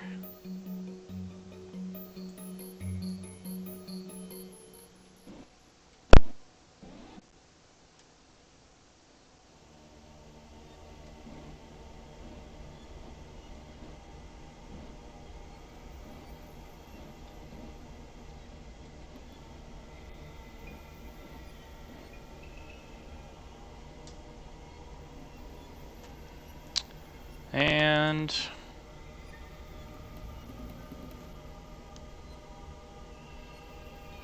Oh, come on. They should have docked already. Goal! Perfect. Fantastic. Okay. Looking good. Such a pirouette and dance in space. Beautiful.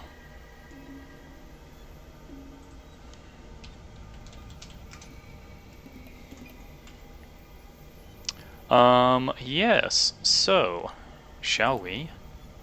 Transfer crew. So, pilot is returning. Rich Kerbals returning.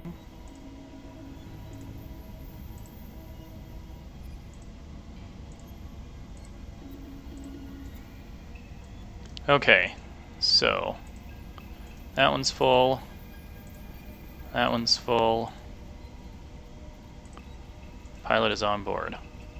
Up next, deactivate engine. Fantastic. How much fuel do we have left? 109. We do not have a scientist on board. We have a pilot here. Crew here? No.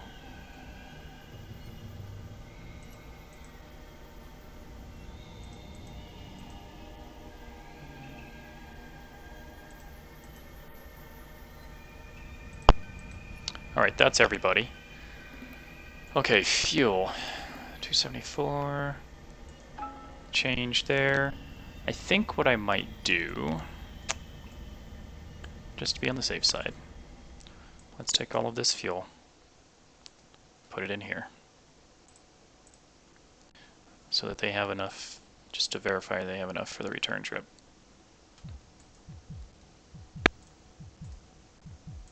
I think they do. I'm not quite certain. But yeah, there's that. Also, where are we on orbit? Do we have a good escape coming up? Yes, we do, actually. Right about here.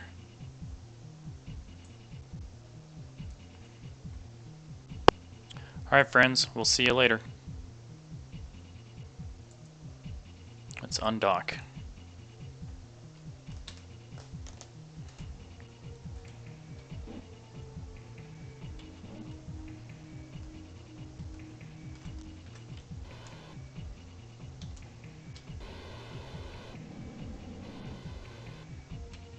Alright, pushing off from the Mun International Space Station. So long, miss. We'll see you next time. Puddle Jumper 2. Setting up maneuver for return trajectory. Heading home.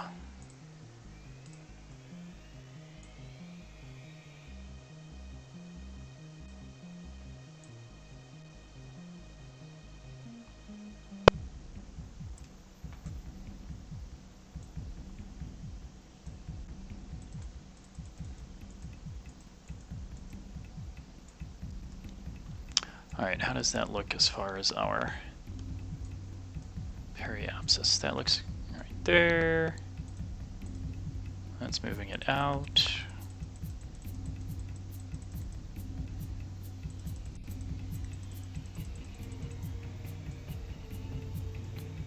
Well, that's curious.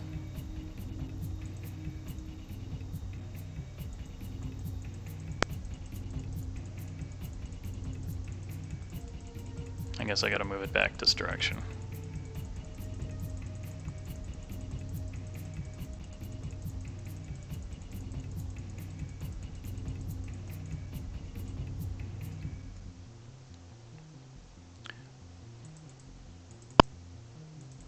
That's weird.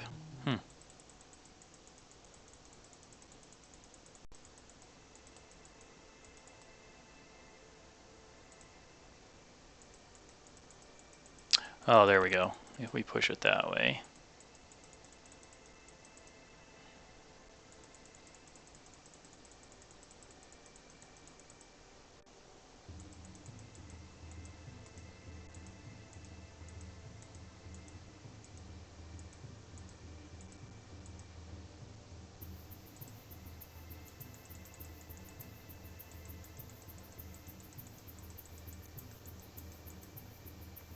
What is the space station altitude? 150, right? 259. 160 is probably closest enough.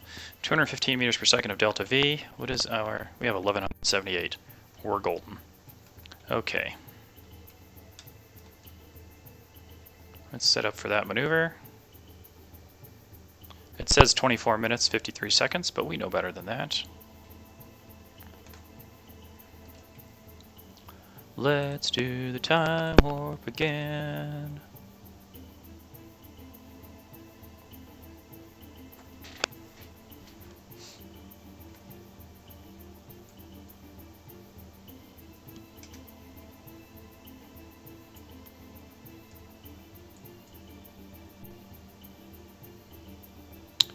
Okay, here we go. Fast forward just the last few seconds, 20, 17, 10, and 5, 4, 3, 2, 1, ignition. Uh-oh. What's going on? Engine's off. 100%. Engine is live. Okay.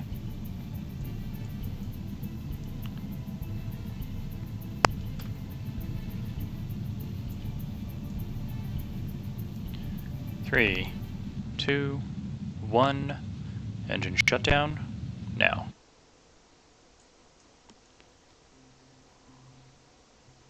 Let's delete the maneuver node. We need to make any final adjustments. Periapsis is showing 191. Throttle up just a smidge. Target altitude is 150. There we go. Okay. Fantastic. Moon escape is 1 hour 41 minutes. Let's do the time warp again. Goodbye.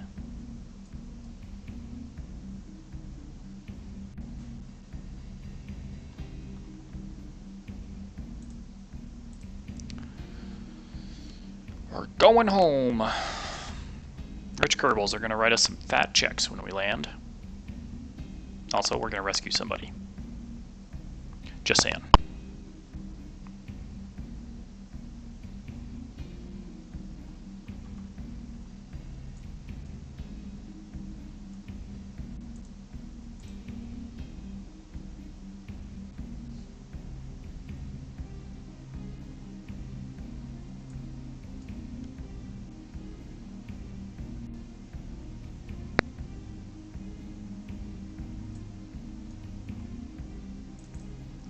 Center up and focus on the planet. Okay, Periapsis is showing 150. This is us, Puddle Jumper 2, Kerbal International Space Station. This is our target. Intersect of 214 kilometers. Wow. How about that?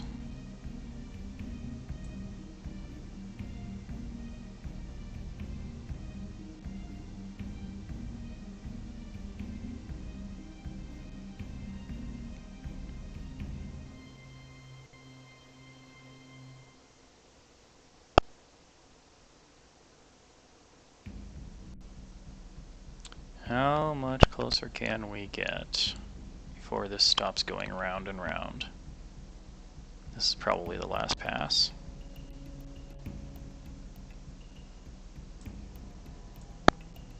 Oh, we could probably go one more time. Yeah. Relative speed is 553 meters per second of delta V. I don't think so.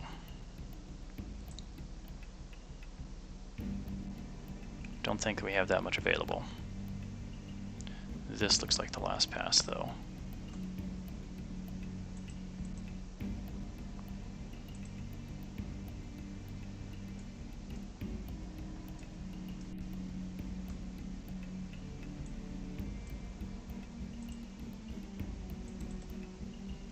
.9 kilometers, 405.8 meters per second delta V. This burn's going to be 420 for a total of 825 meters per second of delta V.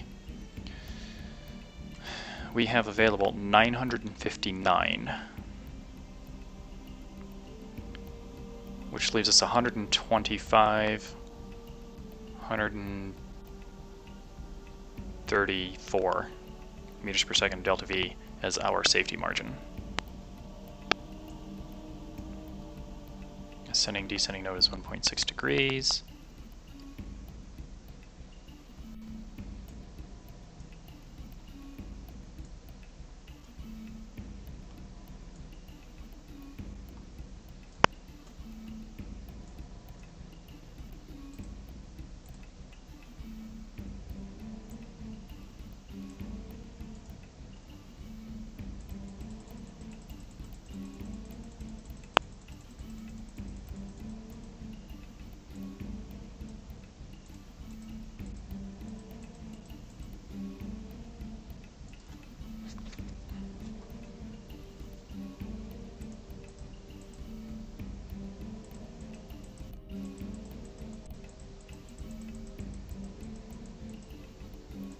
This inclination is eating into our safety margin by a not insignificant amount.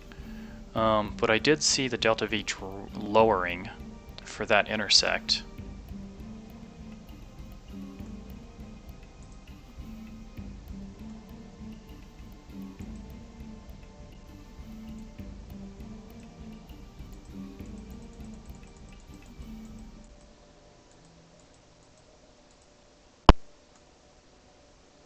One kilometer, 399 meters per second. We'd be 1,000 meters off.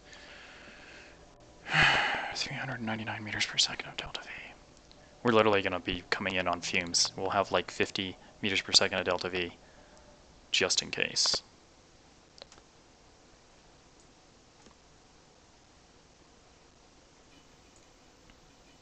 Let me talk about hot dogging it right on in.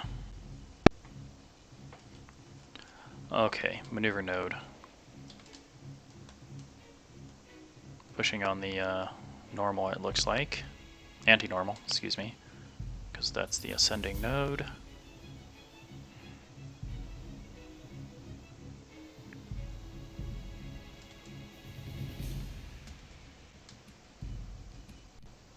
Okay, time warp.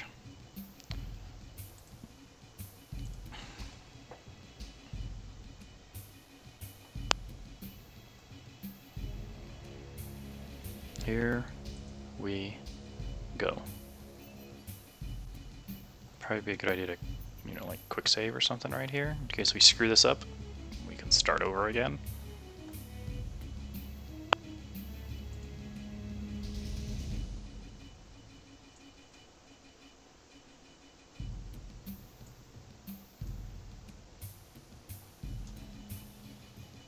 Condition of our engine, 100% active.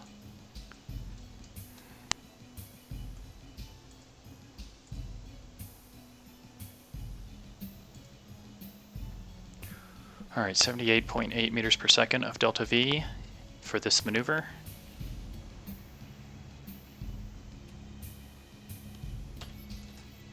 Here we go.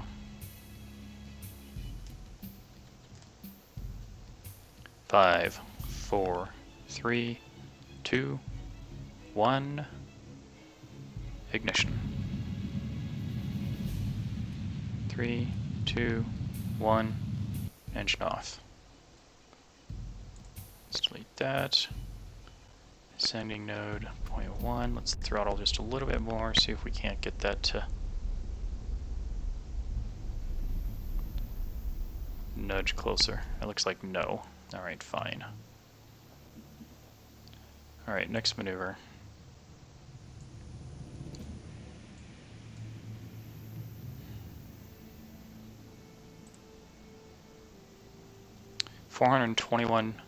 .7 meters per second of delta V.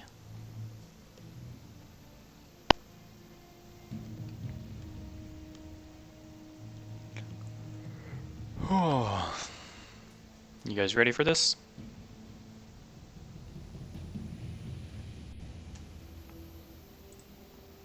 Retrograde maneuver.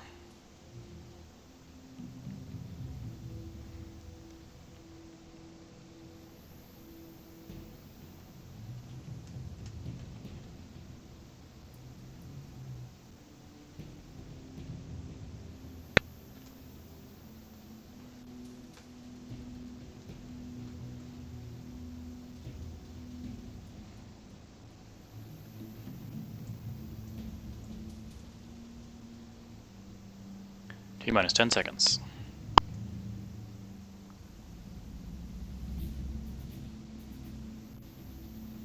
Three, 2, 1, ignition. 22-second burn. Bring in the apogee of our orbit down, synchronizing us with the Kerbal International Space Station for rendezvous and docking.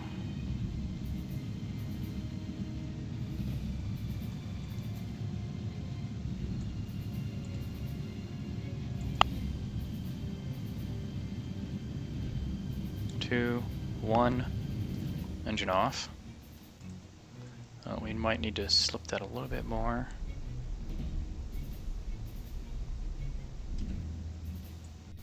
Okay, what does our secondary intersect show us? Alright, let's use some monopropellant reaction control system for fine-tuning this separation. Okay, 900 meters, 600, 300, 100 meters. We can get within 100 meters of the space station. 397 meters per second of delta V. We have 873 remaining. No, we have 450 remaining. Why did that change?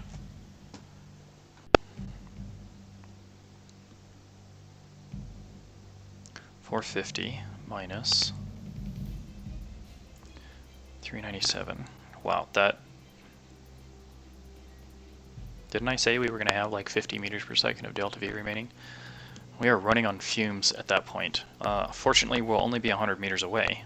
So once we bring our relative speed to 0, we'll just use RCS to bring us in.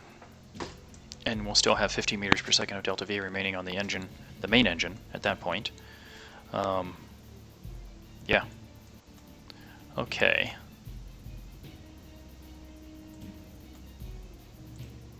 Let's do the time warp again.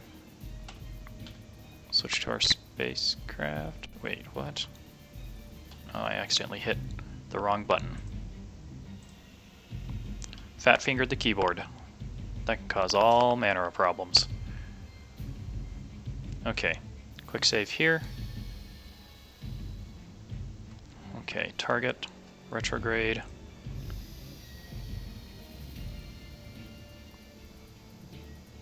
Intersect is 84 meters. Holy smokes.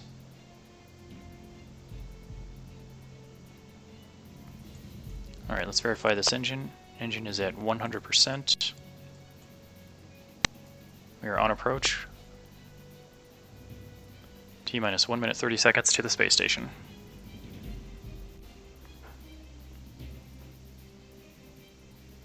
.33 kilometers out.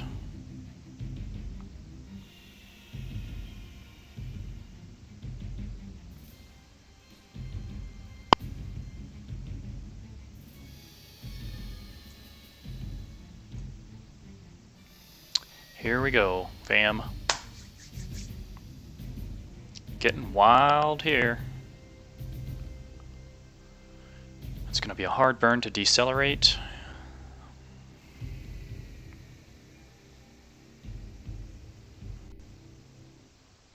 And then dock.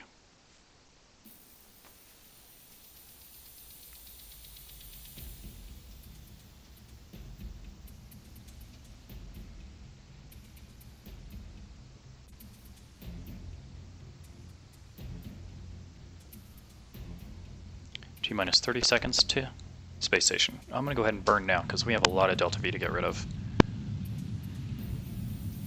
And we are moving really fast at the space station.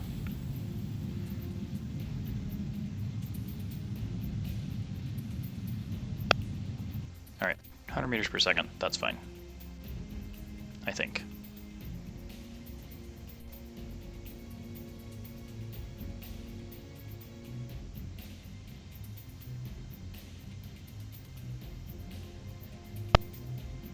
What did that do to my intersect?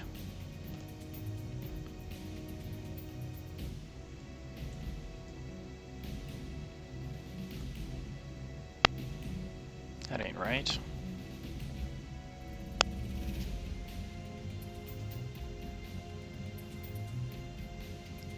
moved it further away.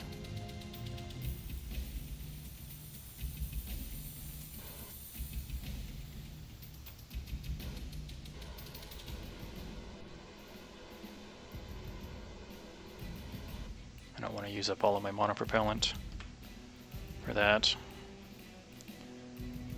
See, we're really close. I don't know why it's showing me intersect. Alright, we're going into docking mode. We're hot on the space station.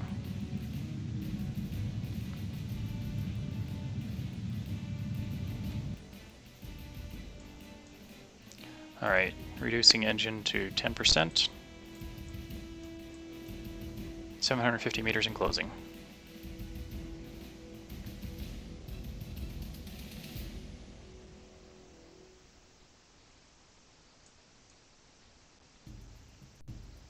It was showing closest approach at 4.4 kilometers, and yet here we are, 500 meters out,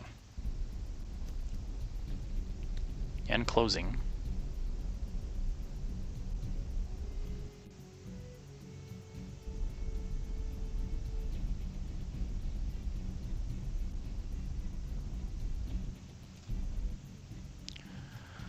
Alright, 5 meters per second. Yeah, we still have 58 meters per second of delta V remaining.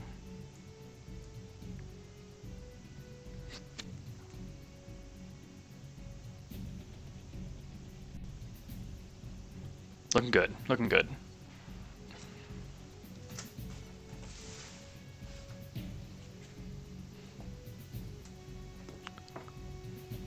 It's only 1 a.m. on the weekend, Saturday night. Here we are, 300 meters in closing. What does it tell me now? 202 meters. Yeah, closest approach. Go figure.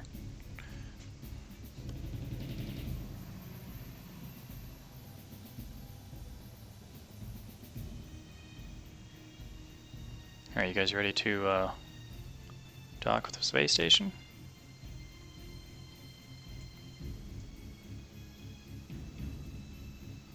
We can use that docking port right there.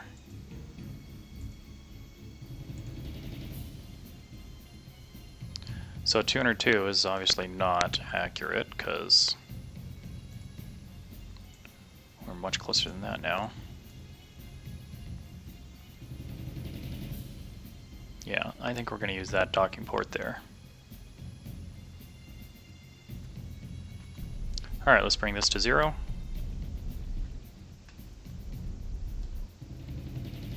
Turn towards the target.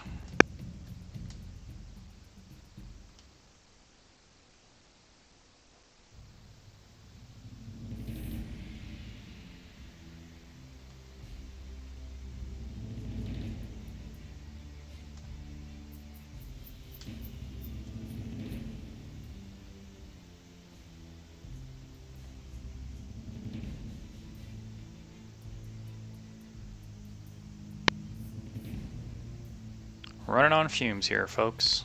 We're just fine, though. We're practically home. It's like you're just pulling into the driveway.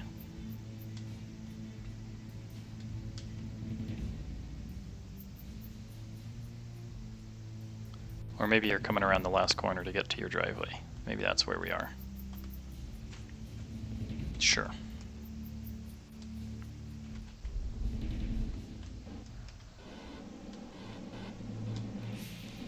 Alright. 2.1 meters per second, 125 meters and closing. Let's do this. Got the victory music going and everything. Automatically, it just queues right up. Perfect timing. What do you know? Do we have any headlights on? Oh, we do have lights. What do you know?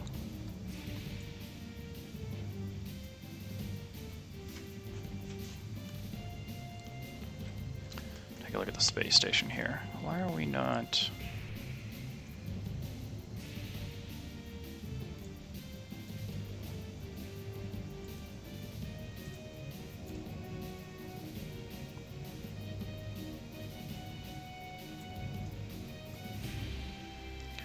Alright, so we need to translate up So we need to give ourselves a little bit of inertia that way, and then we're going to pitch the nose down. And we need a yaw to the right. We need to pitch our nose down a little bit more.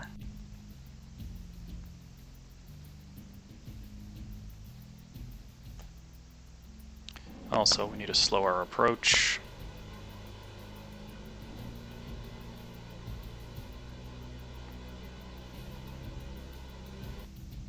Select that docking port as the target. Translate to the right.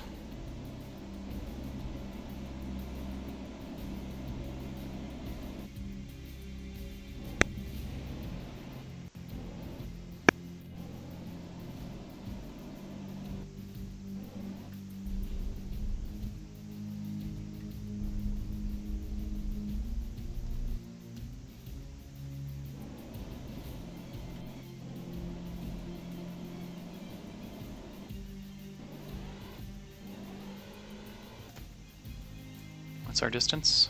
12 meters? I need to yaw slightly left. And then we're going to have to translate to the right. There we go.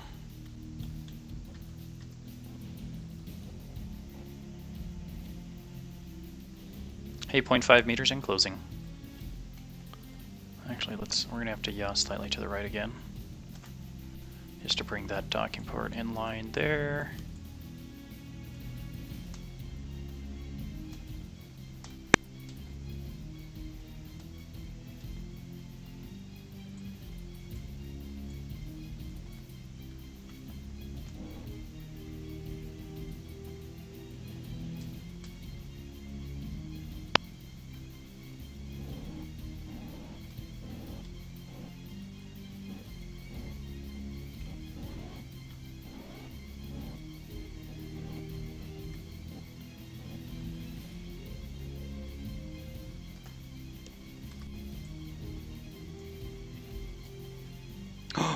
Stop, stop, stop, stop. Oh, brother.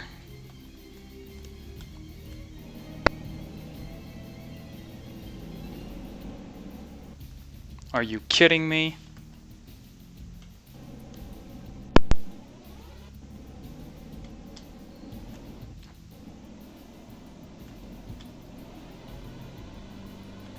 I can't believe that just happened.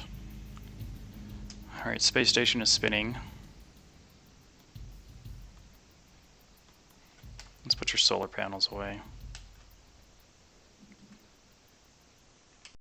Or not. I guess that ain't happening.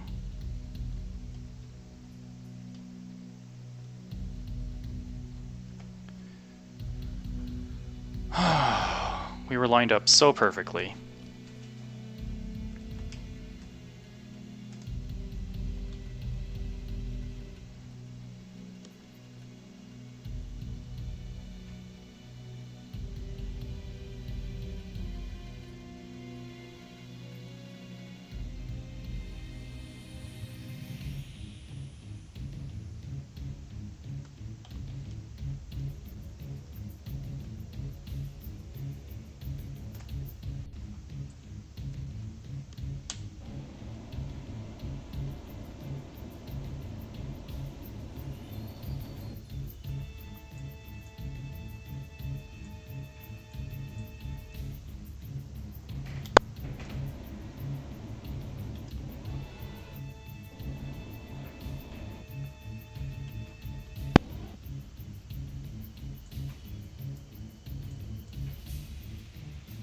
Alright, we're going to have to use a different docking port because the space station rotated on us. That's fine.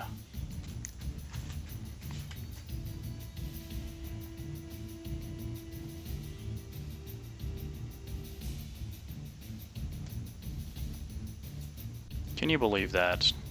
Did you guys see that? I can't believe that. That was absurd.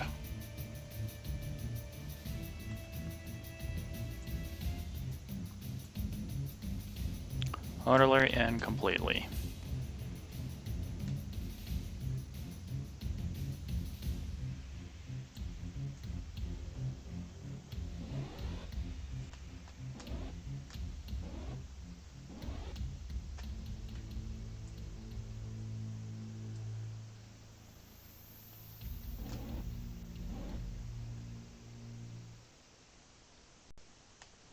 Okay, now we're going to dock.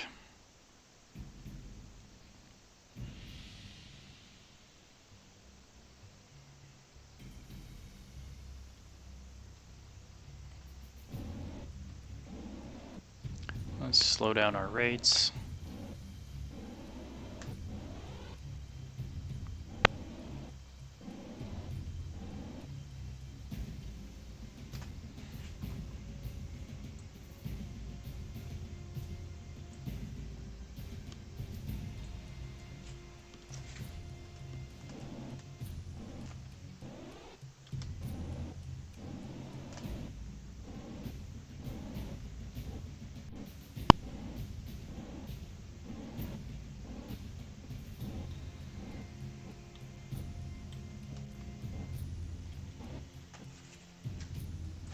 Alright, what do we got here? Pitch up the nose with just a smidge.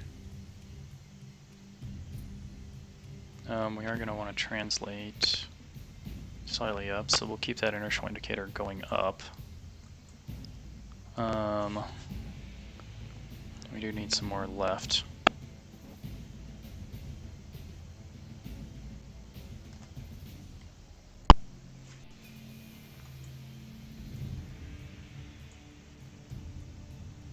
I need to yaw a bit that direction as well. Okay, now we're coming in.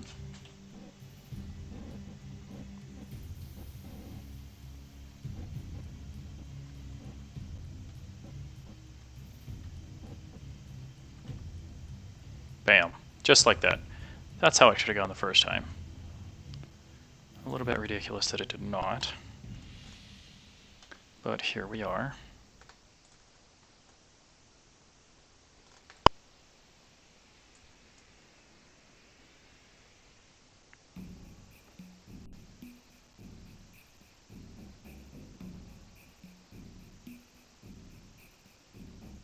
Interesting that we have our space station in this orientation, but it makes it easier to get there than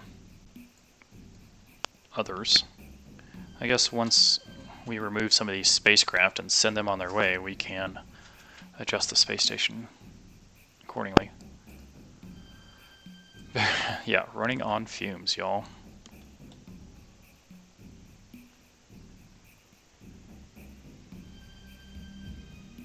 Okay, deactivate the engine.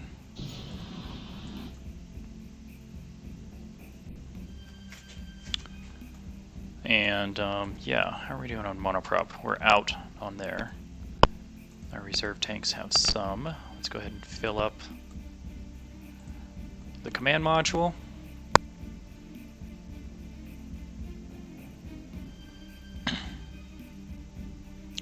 Station reserves, filling that up. Good to go.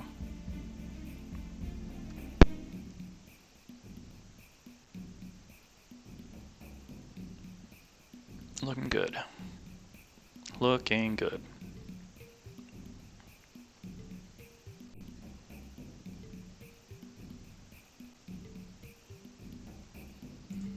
Okay.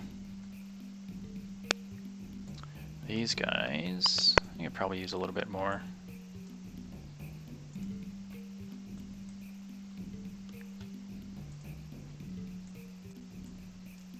We'll round them up to 10. What do you say? 10 units each. That'll be 20 plus the 10 that's on the command module will give us 30 total.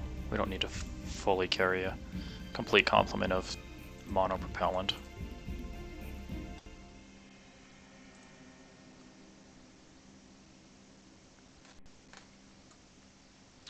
Okay, fuel. Let's go ahead and transfer to the puddle jumper.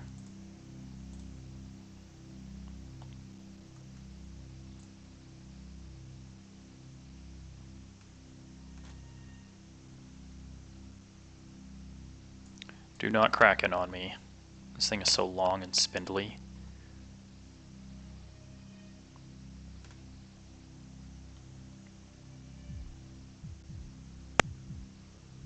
I think what I should do is I should move this puddle jumper over to the docking ports here.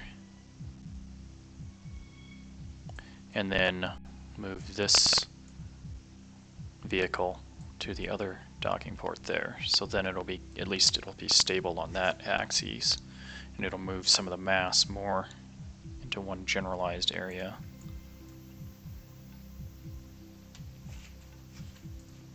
Alright, this tank, dump all of that into here. Alright, that tank is empty. This one, and this one.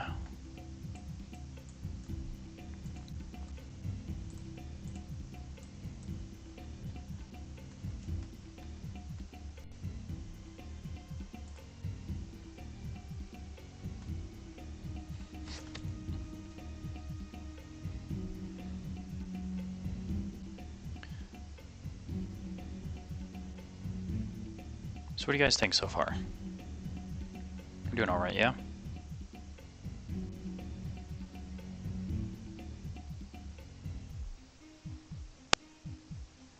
Okay, Puddle Jumper 2 is completely refueled, prepped for and ready for the next mission. Yeah. Reset the engine to 100%. Engine is disabled.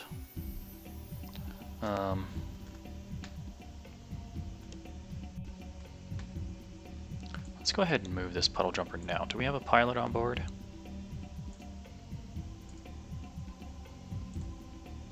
Jebediah, good old Jebediah.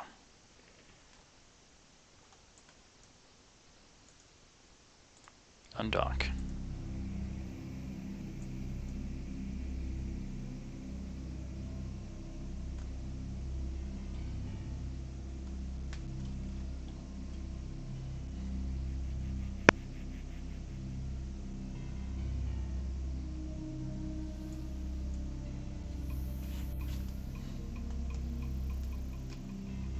Okay, let's get you rolled over so I know where your spine is.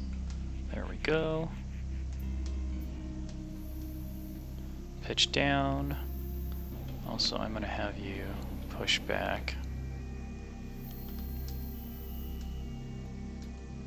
Pitch down.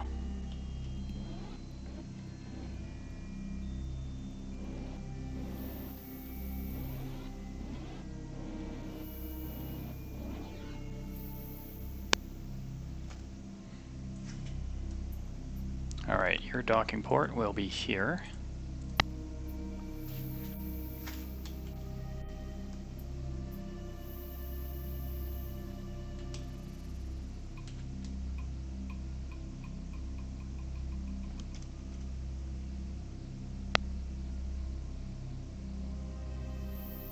Oh, he's no longer connected to the space station. He's the one that was providing the advanced maneuvering. Interesting.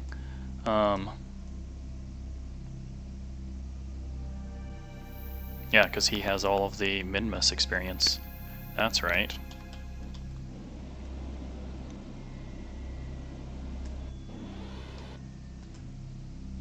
How's he doing on monoprop? He's full up on monoprop. That's good. Okay. Fantastic.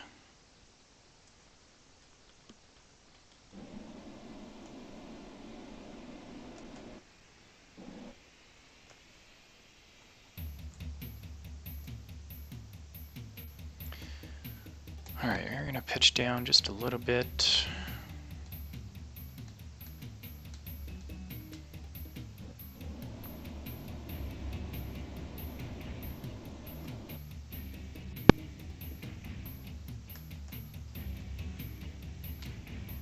Deploy your solar panels. Let's keep your batteries up while we're doing this. It may take a hot minute. Plus you got all your lights on, and we're coming up on the dark side of the planet, so let's top off your batteries before we complete this rendezvous.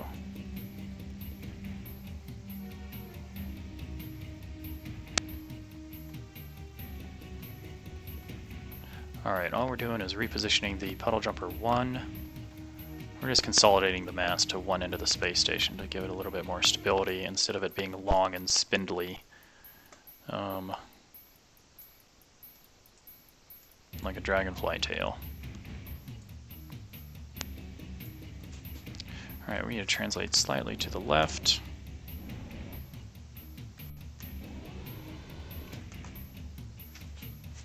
Alright, batteries are full. It actually looks like we might need to pitch up a little bit.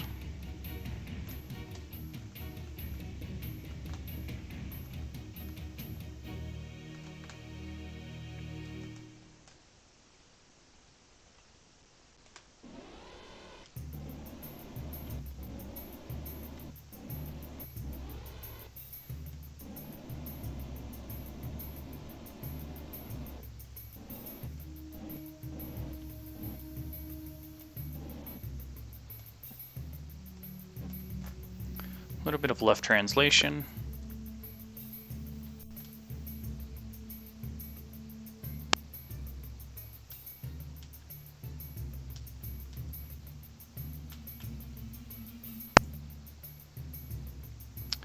Yep, we do need to pitch up.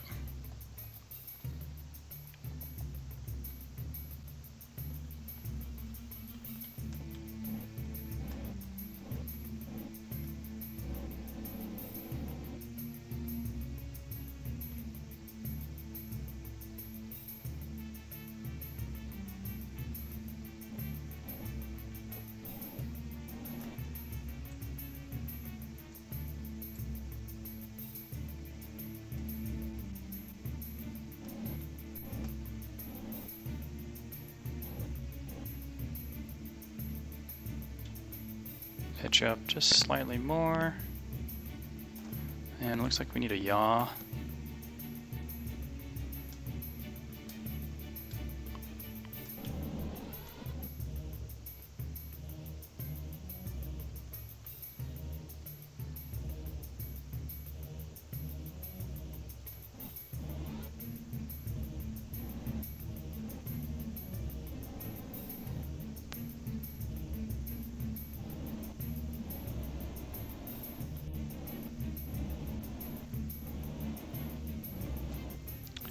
I screwed that up again.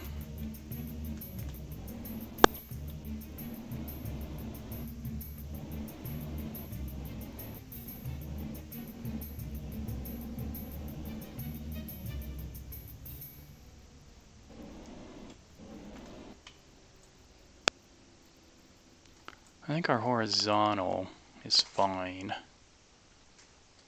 It's our vertical that I've screwed up.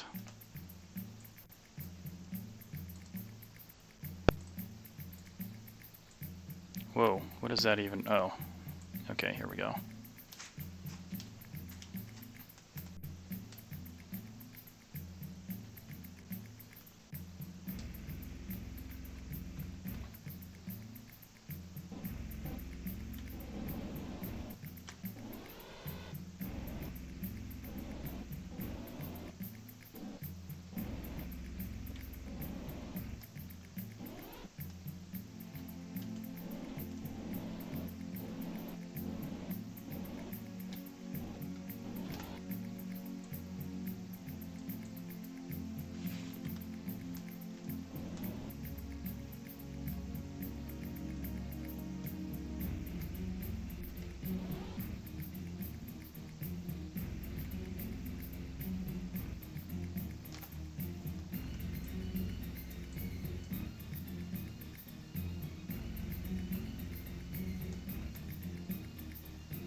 That stable. Do not go whipping around on me.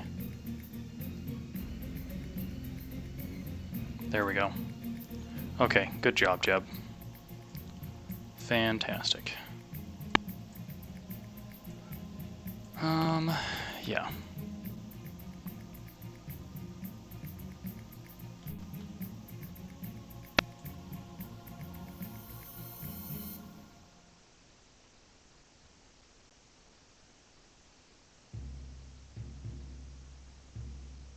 You know, at this point, I think we might just move everything retro and prograde.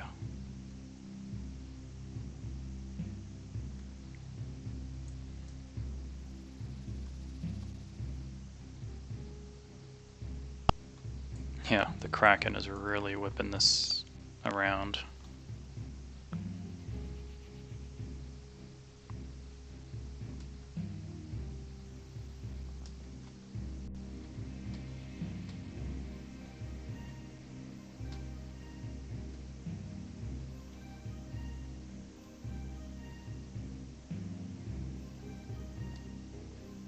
Might as well just turn it.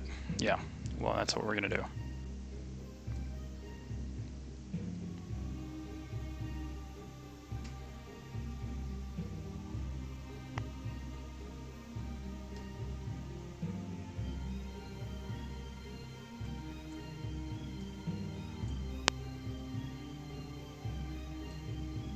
Plus, it'll probably be better orientation for the solar panels.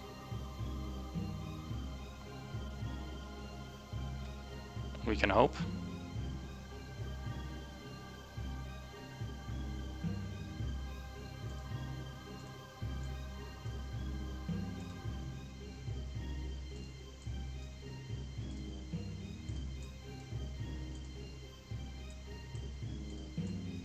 All engines are off.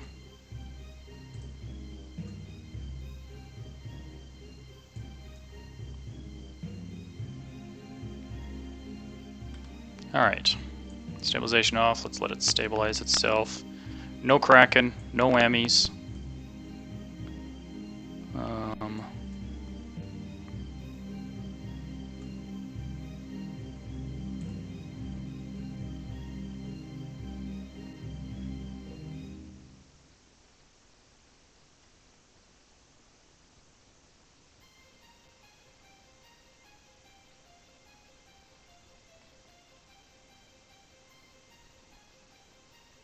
Stop your wiggling. You guys.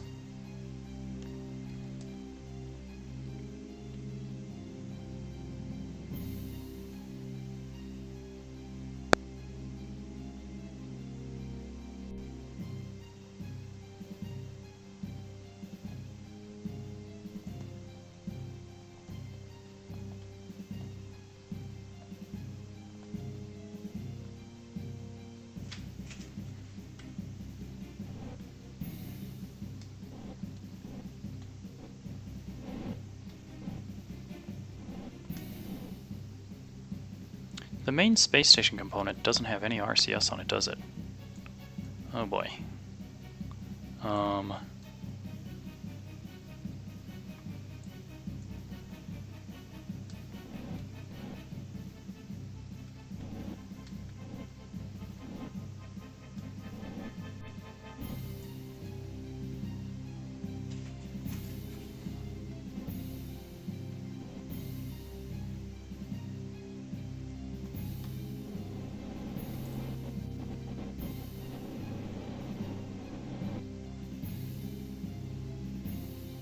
Alright, stability. Stability, right here. Just hold it. Rich Kerbals, need to go home. Oh, they're on the puddle jumper too. Duh.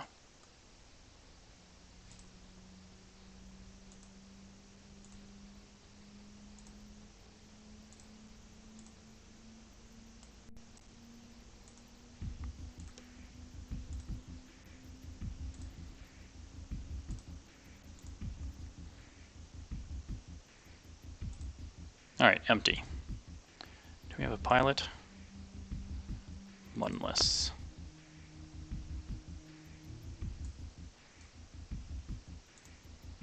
Bam.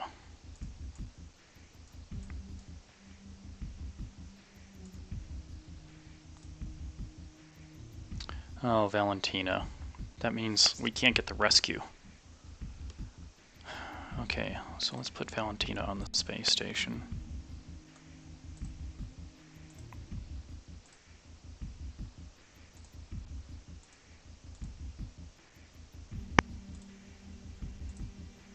Because we gotta leave one seat available for the rescue. Because we're picking up the rescue on the way down.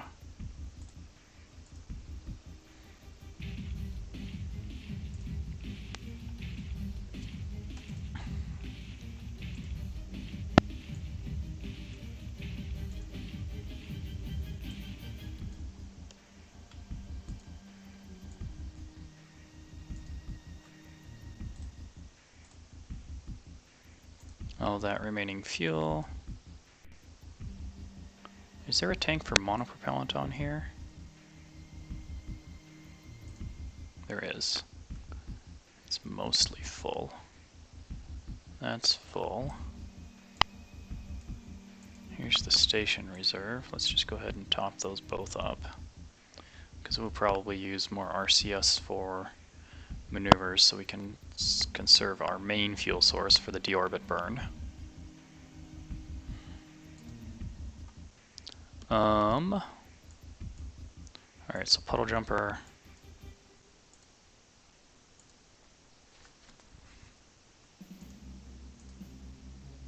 I mean, that's enough fuel for deorbit. The question is, get to the orbit that we need for our rescue, synchronize, and then deorbit. I was hoping to have a little bit more.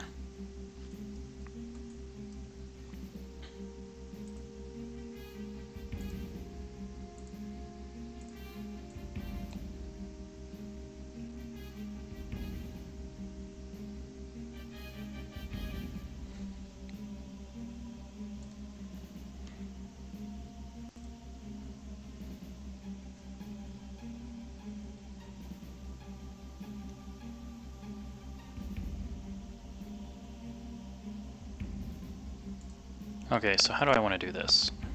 I want to divide up my fuel.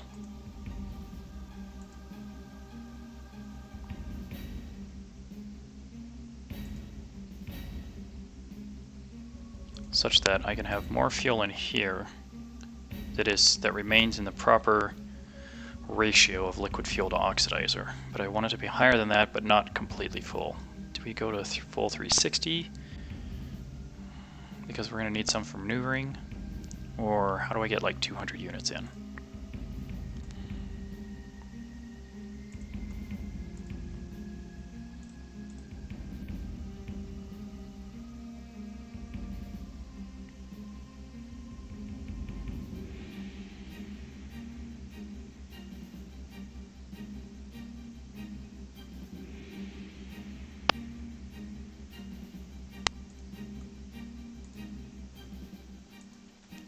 Fill up this one with what's remaining here.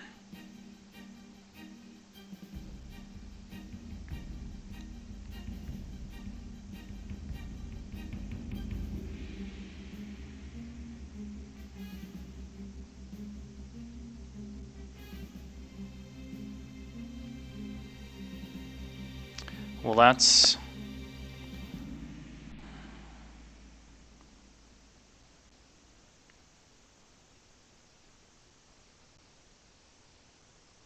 Oh, I could fill... No.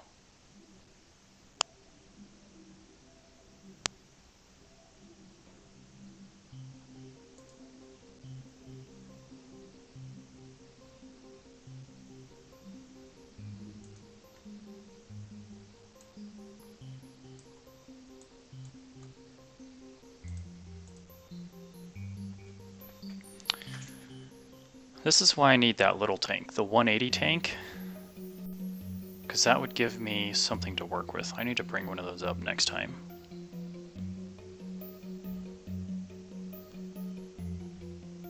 Because it would give me smaller increments of tanking that I could do.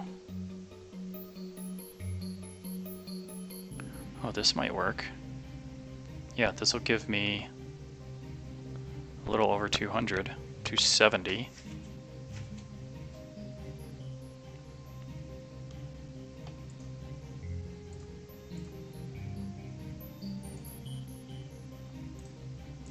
That should be enough for deorbit to drop down, well, not deorbit, but drop down in altitude, some room to maneuver, and then the final deorbit burn once we've done our rescue. Okay, fantastic. Yeah.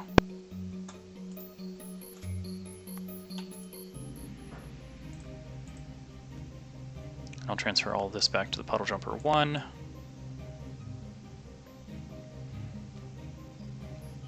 And then that way all of our ratios remain intact for liquid fuel and oxidizer. Waste not, want not, right?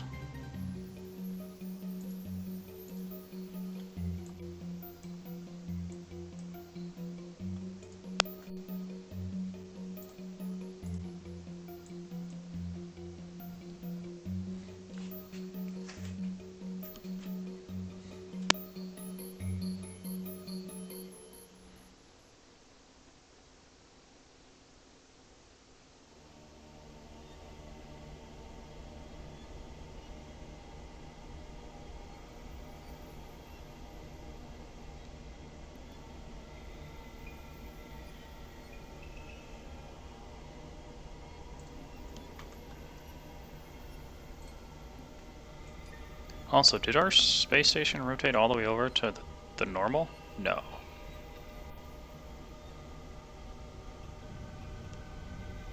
Maybe? That's really weird.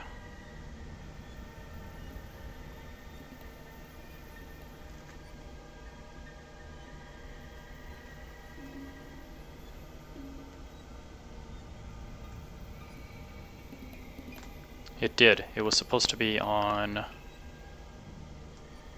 prograde.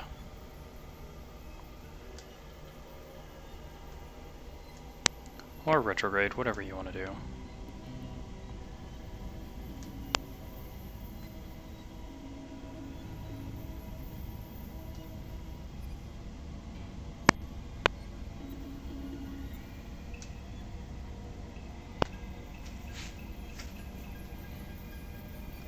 Space station spinning in space, silently.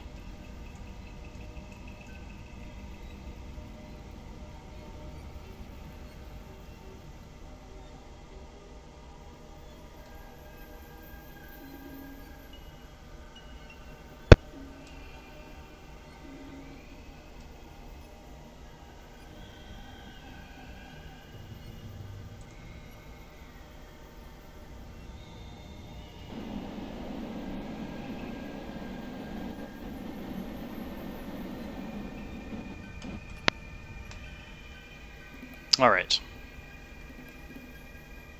Sunrise. Screenshots, promotional screenshots for our burgeoning space program.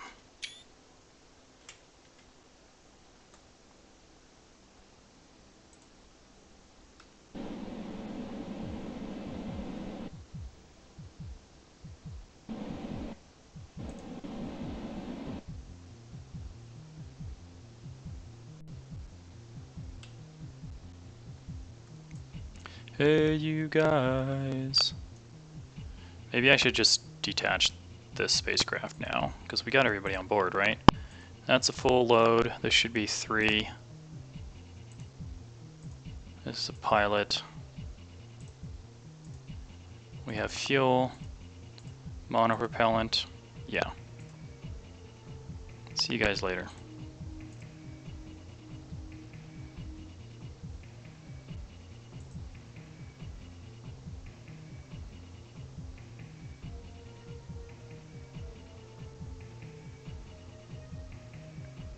The less components to have to deal with wiggling and wobbling and jangling around, the better. It's alright. I mean, you know, it's been a few months now. I have a standing desk at this point, since I moved into the new place. So that does tend to help as well. But I also have a nice high chair over here, kind of a bar stool kind of setup.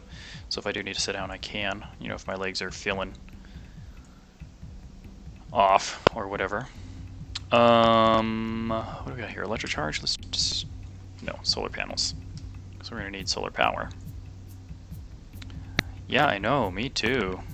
Play it every weekend if I can. Although I did miss last weekend because I was traveling for a, you know, business trip. But hey, here we are. Still going. These guys, let's go ahead and activate your engine.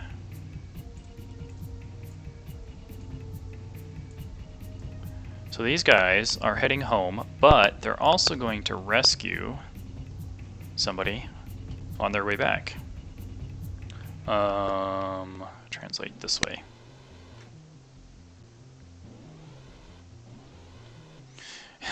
You bought it just to buy it. You don't play, you get more enjoyment out of watching other people play. Oh, well that's cool. Let's see, so we're going to be doing orbital maneuvers. Let's leave it at 100 for now because we're going to do a big burn down to the lower orbit where we're going to do our rescue operation. Let's do a little bit of a yaw maneuver there and just, I want to get our solar panels good exposure. Okay, batteries coming on up to full charge there. Let's go ahead and take a look at this guy. Hurts your brain sometimes.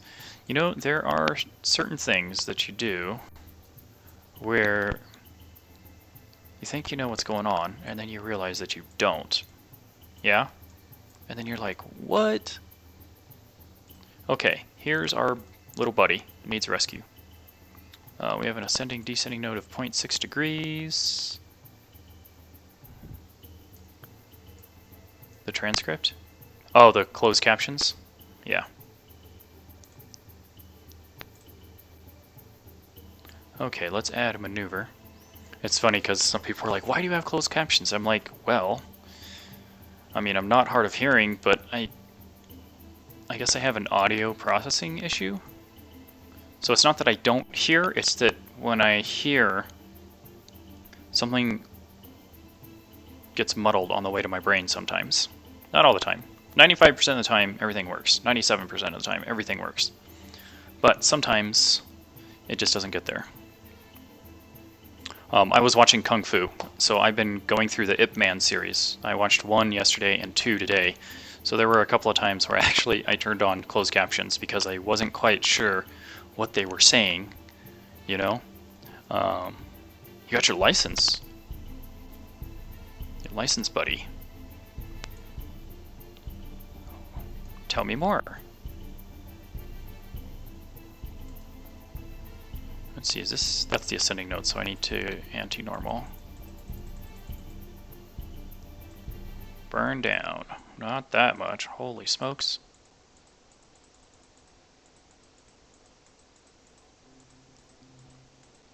Alright, 0.0. Fantastic.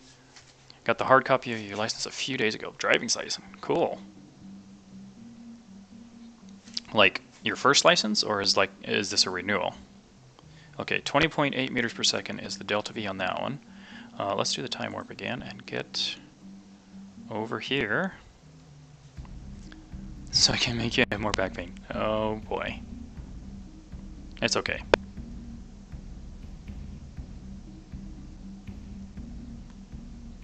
Okay, here we are, preparing for a, it's an anti-normal burn, so actually let's turn our spacecraft. First license, never really wanted to drive until now. Oh, okay, no worries. Yeah, I got my permit pretty early, so I was the youngest in my class. And so I had to get the special learner's permit because I was so young. So our junior year in high school is when we took driver's ed, and again, because I was the youngest in the class, I had to get my special permit at 15 years and 3 months in order to, and then even at that point, I was still taking driving lessons with the instructor at the end of the school year. Other people had started at the beginning of the school year, like right off the bat. Me, I had to wait till almost the end of the school year before I could get in with the driving instructor to get into class and do that. I graduated when I was 17, so that's, you know, it's kind of weird doing that. But I have been driving tractors and stuff since I was a teenager, you know, since I grew up in the countryside. All right, here comes our burn. 3, 2, 1, ignition. Shut down. A little bit more. Close that out. Look at that, perfect, 0.0. Okay, up next, we are going to need, where's our boy? Or girl. We actually don't know what they are. Wilger's Hulk. 83,000 meters. I mean, it's 6 one way, half a dozen the other. 2004 Mitsubishi Galant. I drive the 2007, a couple more. So I have a 2016 Subaru Crosstrek. All-wheel drive, you know, because it's Colorado, the snow. You kind of got to do the thing. Does it look like... Well, he's about the same distance off of that orbit, off of that line. Yeah, it's literally 6 one way, half a dozen the other. Oh, we can drop our periapsis to match his. We need to be retrograde. Quick, retrograde. You like smaller cars? So growing up, Like at first I had, it was my grandpa's old Toyota SR5, the little Toyota pickups, the little two-seaters. But I was kind of sharing it with my dad, and I kind of needed my own vehicle, you know, to take me and my brother to school, and then my dad was going to work and doing whatever he was doing. And so I ended up getting an old beat-up Dodge pickup. Dodge Power Wagon. It was a 1977. It was a hulking truck, but it was the short bed, so imagine a really big truck, but short. It was really weird. Four-wheel drive, you know the whole thing. Oh, I gotta wait till I get over here for this maneuver. Okay, that's fine. And so after the pickup, I got a when I went off to college, I got a Saab. So I got this used Saab 900 Turbo, right? So that was a four-door sedan. And then that car didn't really work out. Kind of ruined the transmission because I was hot rodding it a little too much.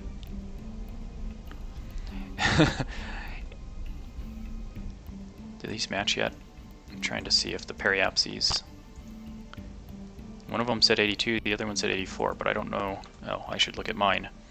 So his is 82, mine is 84, so let's drop just a smidge. There we go.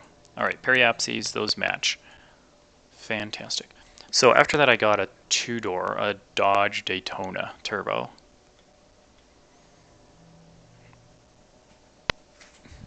And all of those vehicles that I've described so far were all manual transmission. They were all stick shift.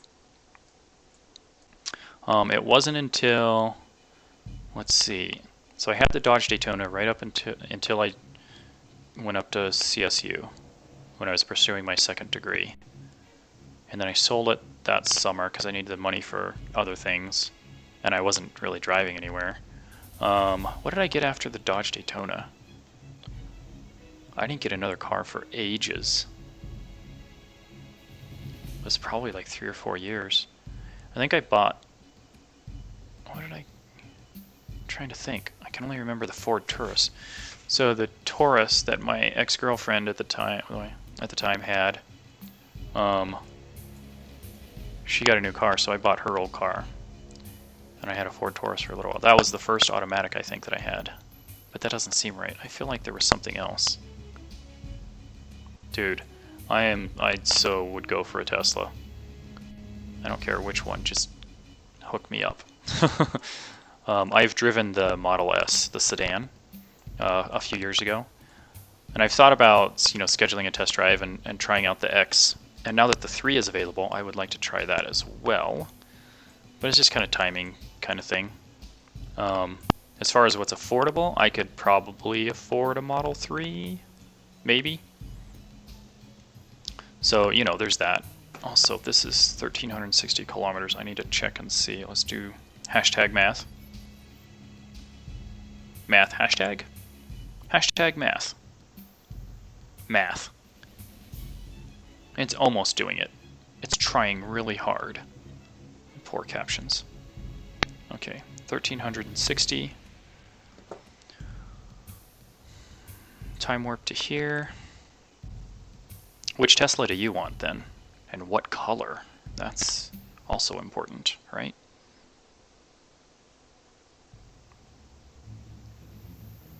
I don't understand why this orbit is still green. We're not targeting that. We're targeting this one. Huh. Okay. 1293. Really? 67. That's going to take forever to catch up to him.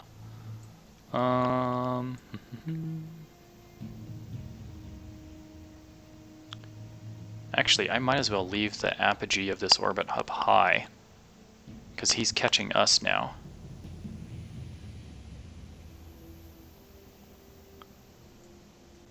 What is our apogee? 150. I might actually extend it so that he can catch us faster. I want to see... Before I go, got one but not dealer test drive, someone who owns one. Yeah, I mean, so there are pros and cons to both, right? So if you go to the dealer and test drive it, like, it's a limited test drive. But I think it gives you a taste of it. And then at that point you can decide, okay, let's go find a friend who has one so I can drive it around more. Or if you just decide at that point you don't like it, at least you only did the dealer test drive. I don't know. Performance Model 3 with blue paint job. Dude, that sounds exactly like what I want. All-wheel drive and blue, because blue is my favorite color. 1167.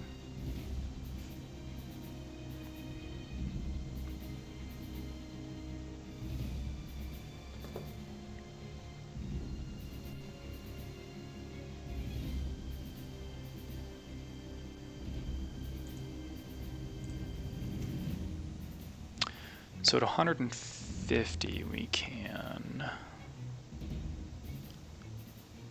time warp faster. That's why I want to keep that up there. But at the same time,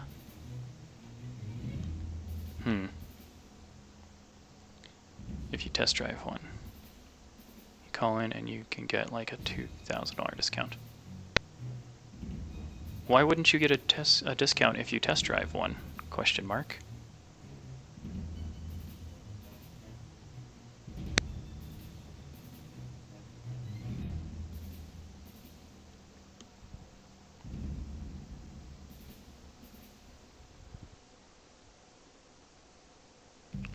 $177. 990 divided by 177 equals 5.59. They just don't give it. Huh. That seems weird. I am going to push this apogee a little bit higher. Let's go to 170. Okay. I just want him to catch us faster.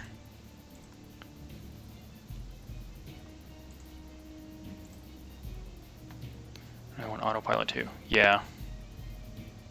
And if you make enough, you'll get a Model S. And maybe an X. So here's the thing. You know they're going to stop selling Teslas as soon as they get autopilot approved, right? They're going to go complete fleet owned at that point. That's why they're leasing Model 3s. Because they expect in the next few years they're going to go full autopilot. And at that point, they won't sell any more Teslas. Tesla will be an autopilot driving service. They'll just have a fleet of cars. You'll order it with the app on your phone. It'll come pick you up. It'll take you to your destination. I know, so that you got to get one now is the point. What was that last number that I just had? Was it 920? Minus 599? 321, okay. So we got like 2 more orbits. So, it sounds like you're hearing this for the first time. I remember reading about this about a month ago, I want to say. Because Elon had, and there was some article that had tweeted about it. Because of that. And the reason behind that is because the cost of ownership for the fleet for Tesla will be reduced so significantly, it will be less expensive for you to use the app and to rent the car on a per ride basis than for you to have a car payment. It'll be that cheap. That's why they're going to switch that. And it's going to be, I mean, way cheaper than an Uber or a Lyft or a taxi. It's going to be significantly cheaper. So you're not even going to want to bother owning a car because the car payment will be too much.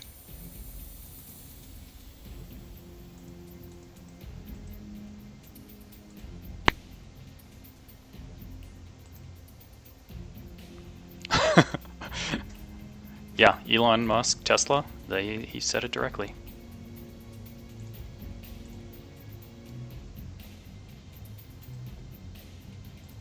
How do I get this?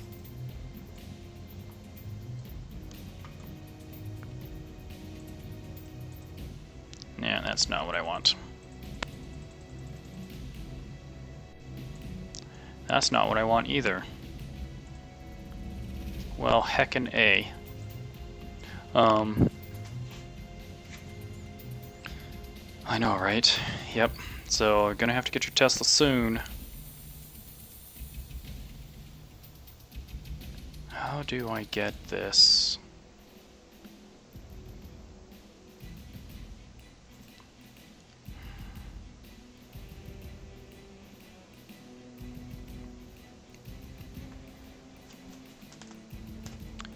I'm trying to get this intersect down because it's at 229 here.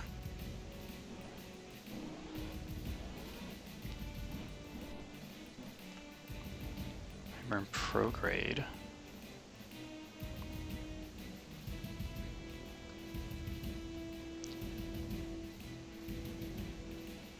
What's the delta V? It doesn't tell me, unfortunately.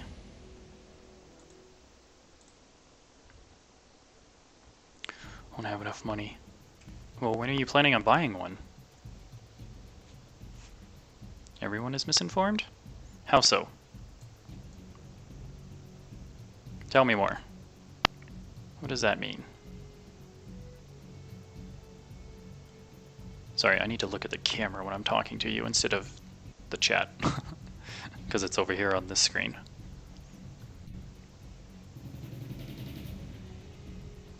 This is a very slim margin for this intersect, and I want to make sure that we get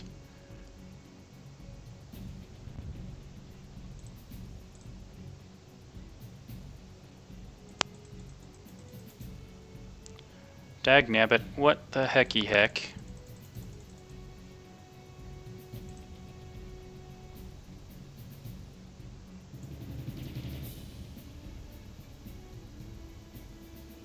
So that's the target, that's us.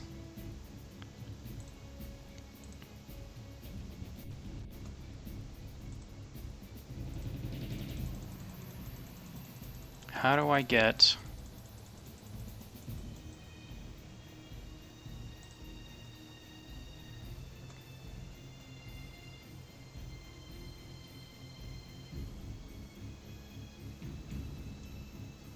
I need to close that distance. So the next orbit, target will be ahead of us.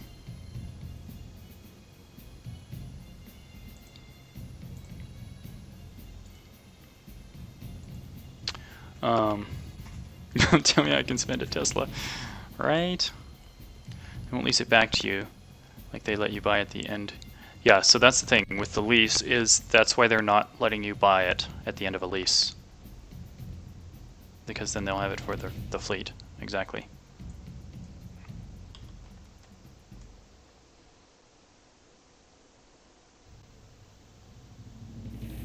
Alright, what's gonna happen?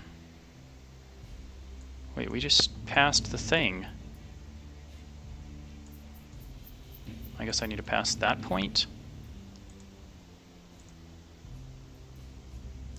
Ugh, come on, tell me it's not telling me to intersect properly. This is really annoying, guys.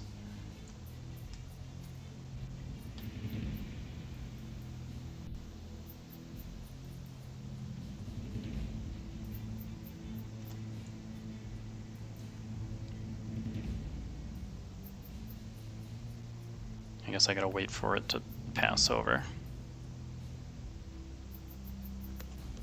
What?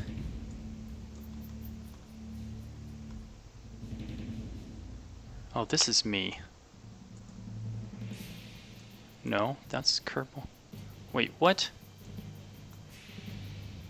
No, that's not the...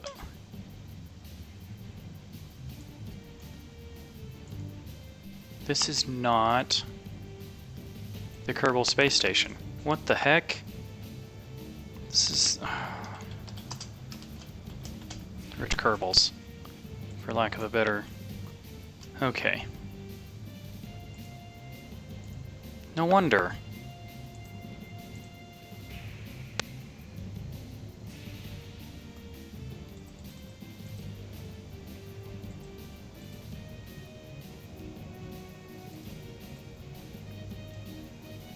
The target will be a...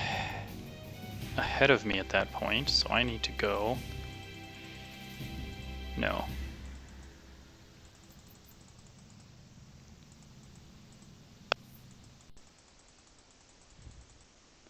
Oh, for crying out loud.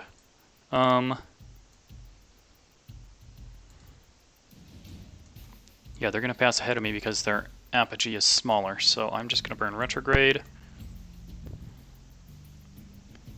Freaking maneuver nodes are not working. They're not calculating properly. I got to do this by hand.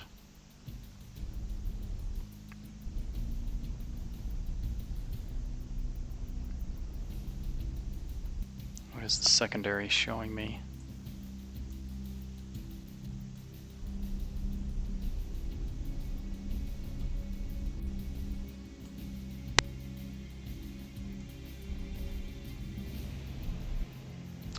meters, 72.9 meters per second, delta V. Primary is 27. Alright, fine. That's what we're doing. Now my A is going like how my U was. Like that. Let me get something to drink. I can still hear you though. Okay. At this point, I don't care about my spelling. Oh, man. I know how that goes. Been there, done that. Okay, so that's 72.9 meters per second of delta V that we need. We have 669 available. Okay, that's fine. Everything's fine. Warp here.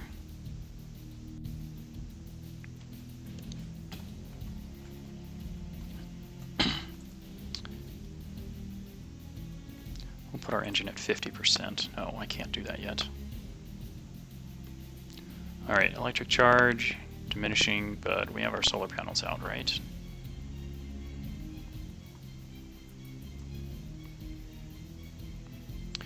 Okay, so this is going to bring us around. We're preparing for intersect.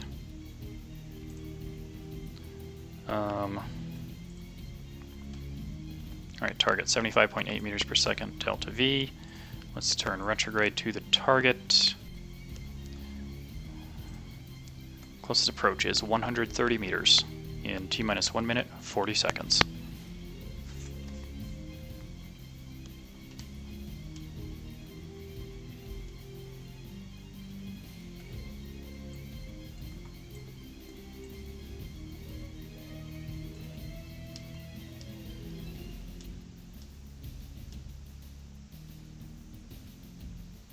Okay, I'm going to fast forward just a little bit. At 30 seconds out, I am going to commence the burn. Begin decelerating.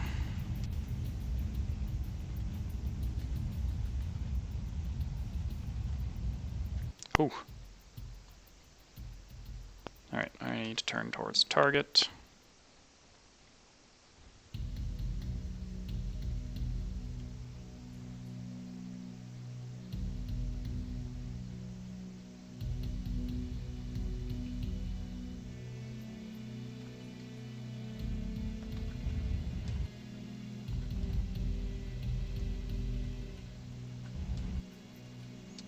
Alright, thrust limit that to 10% now. We're on approach. 1.6 kilometers and closing. New approach shows us closest approach is 300 meters.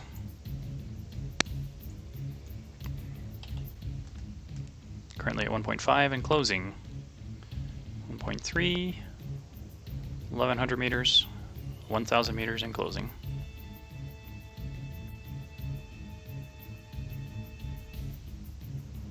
600, 500, 400.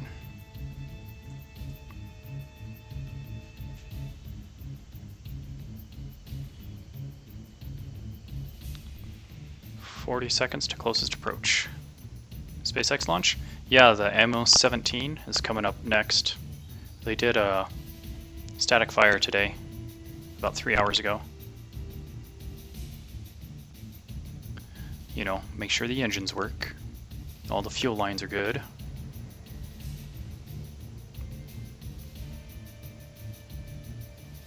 Good to hear, good to hear. Appreciate it, man. Alright, T minus 10 seconds. Let's begin our deceleration burn, bring us to 0.0. 3, 2, 1, ignition. Little bit more, little bit more. Okay, let's turn towards the target. Used model and by a new battery. So I've heard some not so good things about buying used. It's really tough, apparently.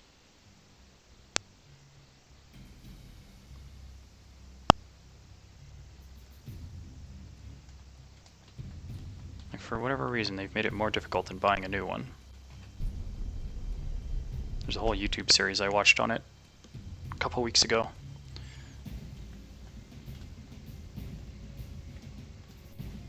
Like, this guy was trying to get, it was a blue, you know, the navy blue Model X. Ended up taking him something like 4 months to get the vehicle. And like, just getting pictures for the used vehicle was like apparently an exercise in almost futility. Alright, let's decelerate. We have monopropellant? Yes, we have plenty of monopropellant.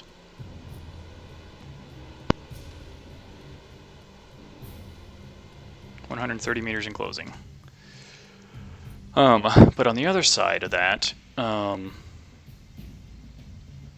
apparently he and some other people have bought, you know, salvaged, like damaged cars, and they just put the pieces together, and then you have a whole new Tesla. It's crazy. Like David Schwimmer. Oh, that's funny. What is that guy up to these days? Alright, 80 meters in closing.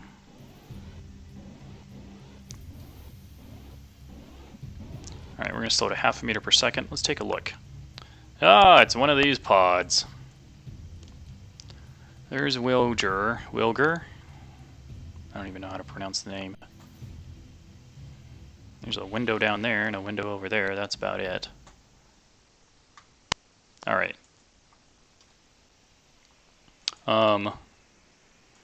We could technically just EVA at this point. Wilger is a pilot! Yes!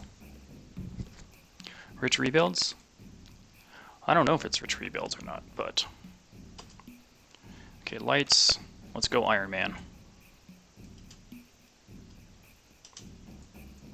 Could be. Like I said, it was a couple weeks ago, so I don't remember exactly. But yeah, they find these old scrapped cars. Fix them up. There was one that he got flood damaged. Yeah. And then, yeah. That's him. He just helped Simone Gertz with her Truckla. That's how I found out about him. That's him exactly. Then it's Rich. Yeah, okay, cool. What do you know? We've been watching the same videos.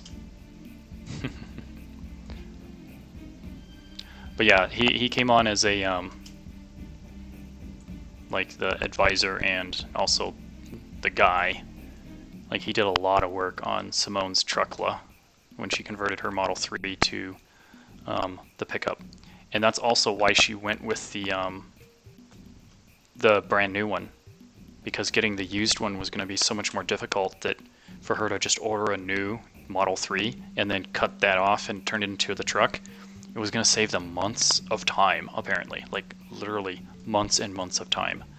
And just, you know, given her schedule and production and what she's got going on, like that was really important for them to be able to do that. In fact, she had to leave in the middle of producing in the Hey there, Granddad Electro.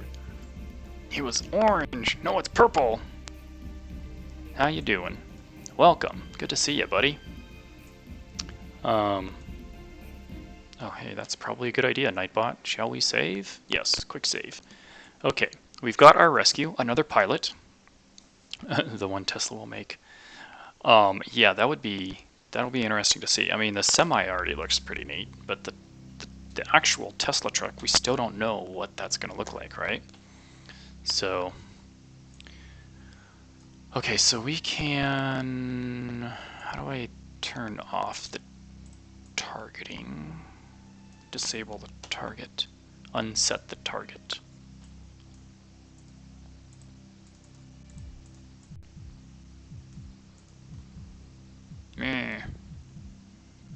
Looks like an enormous truck. Let me get that. Yeah. Being able to carry payload.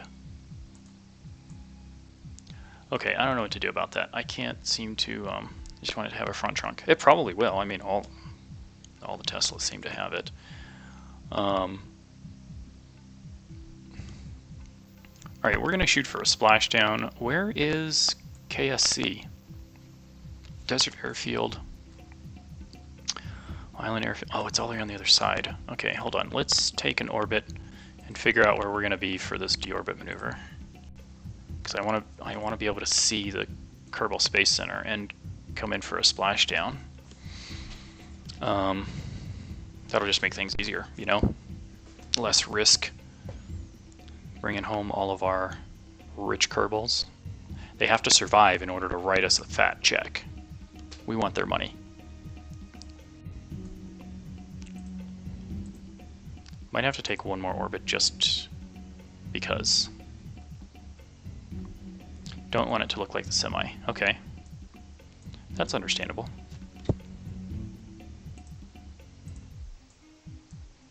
Want to have it look at least sort of like a normal pickup, right? I mean, that's what I would think. If I was going to get a Tesla pickup, I'd want it to look at least something like a normal pickup. All right, let's just do one more orbit because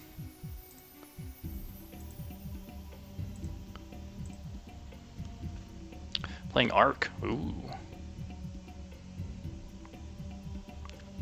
I was gonna get into that at one point, just never did, you know?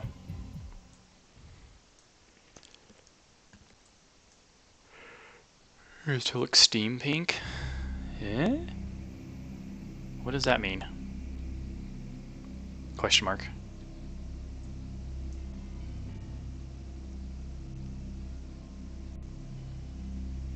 Need to get all the people to play Ark together and play, yeah.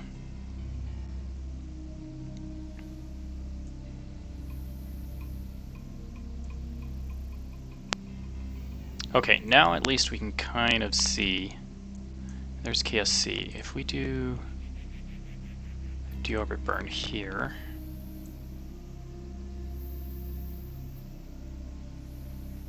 wow, we have a lot of Delta V remaining.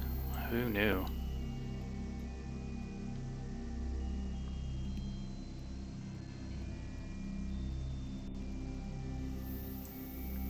How much fuel do I have? 231. Yeah, see, I only wanted like 200 to get down here, but I guess this is what it is. Alright, fine.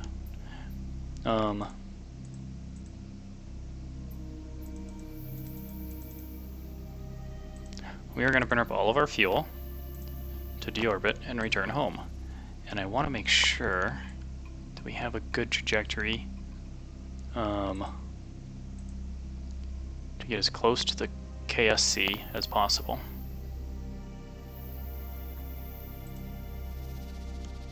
We got to get that chicken dinner. We'll get to that later on tonight. Gotcha. Discord server boost before it came out? No. I guess I don't know. Discord server boost.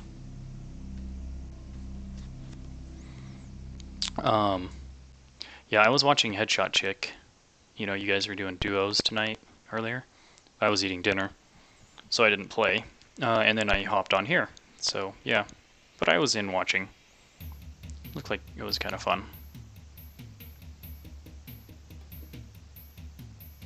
Yep. Same here, Granddad. Just playing the challenges. Although I noticed this season, they don't have weekly challenges. Like, why did they do that? That's kind of weird. They have different types of challenges this time. Oh, our timer's off. I guess we should take a look at the engine. Put that at 100%, not 99, 100%. Okay. Retrograde. App has Discord and there are servers that can be boosted. What does that mean, boosted? But not called weekly challenge. Yeah, so I saw the new challenges, they're just not weekly challenges. So how long do they last? No, I don't care about grammar. Alright, burn the engine. Full throttle. Going home, boys.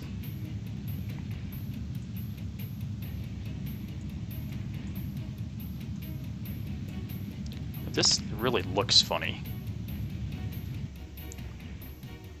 This does not look like retrograde. Excuse me. Pardon me. Oh, it's to target. Are you kidding me? Uh-oh. Oh no. Oh no.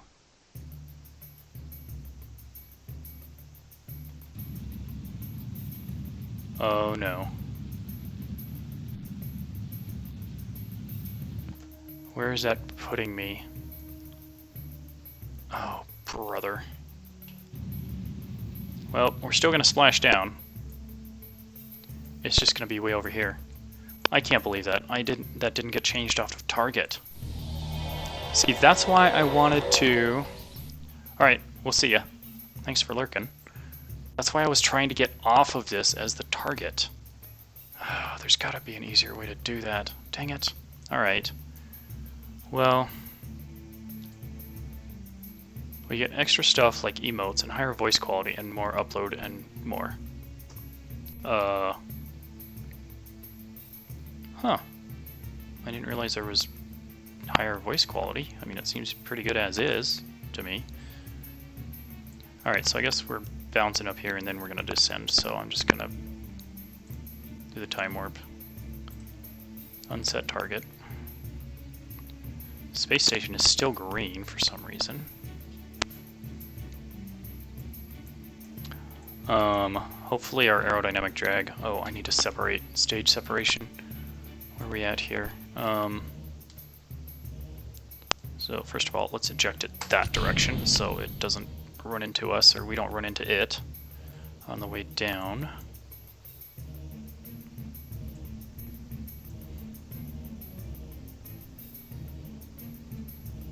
It looks like we did that just in time, because everything's burning up now.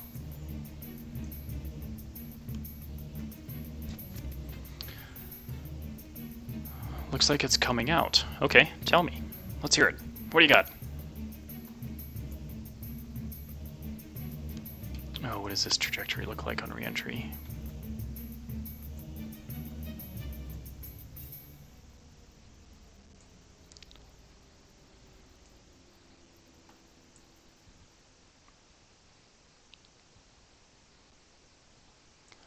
Alright, descending through 30,000 meters.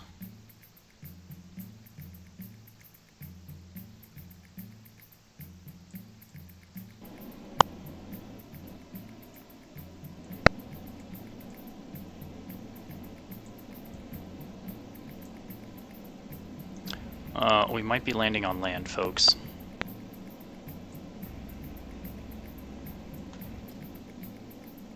Shoot. Doggone it. Screen share on group DMs and normal DMs. I did not know that. Wait, DMs for what platform? On Discord?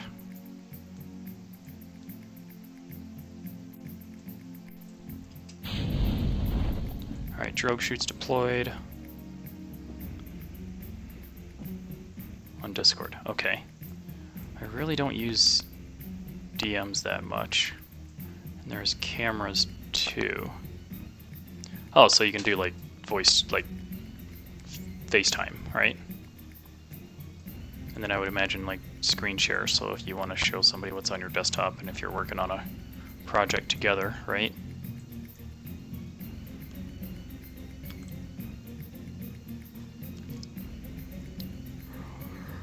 Now that is coming to servers. Okay.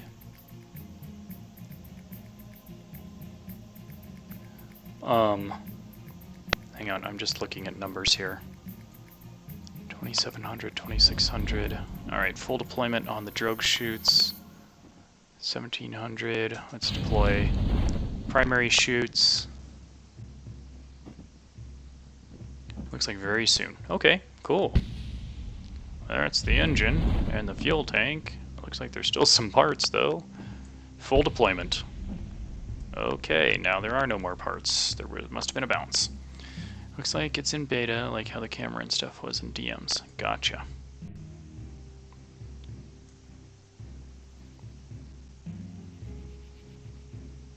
Alrighty then, here we are, floating down. Descending to the surface. Successful mission. Some servers have it and some don't. Okay, so they're just rolling it out like in stages. Rescue Wilder. So as soon as we land, that will get checked off. Where is... You got these guys. As soon as we land, these will get checked off as well. They'll be complete. I'm gonna have to wait that on. Oh, I am tired. Oh, it's 2:30 a.m. I should have... Okay, this is definitely it. I'll need my Deems in. Cool. Alright, so once we land and recover these folks, I'm gonna call it a night. Because it's late. Bonk. Okay, don't roll.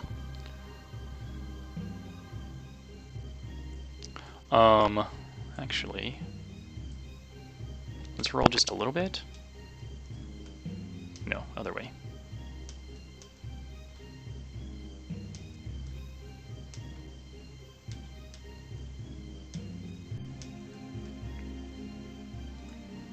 Can you EVA and grab me a surface sample? Not much. Okay, that's fine.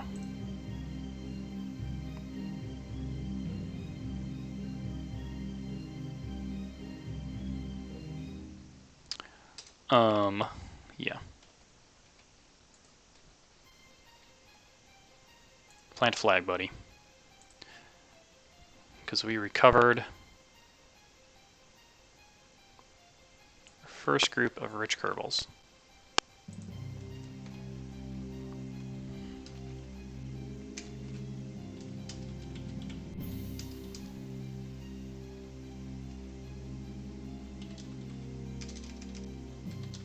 Can't spell right now because I'm tired. Okay.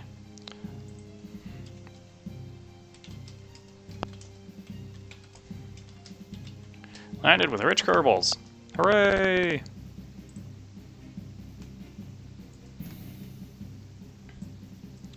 No, don't go. I'm tired. I got things I gotta do tomorrow. Bored. There you go. Okay, let's recover everybody. I got work type stuff I gotta do tomorrow. Even though I'm not actually working, it's just work type stuff.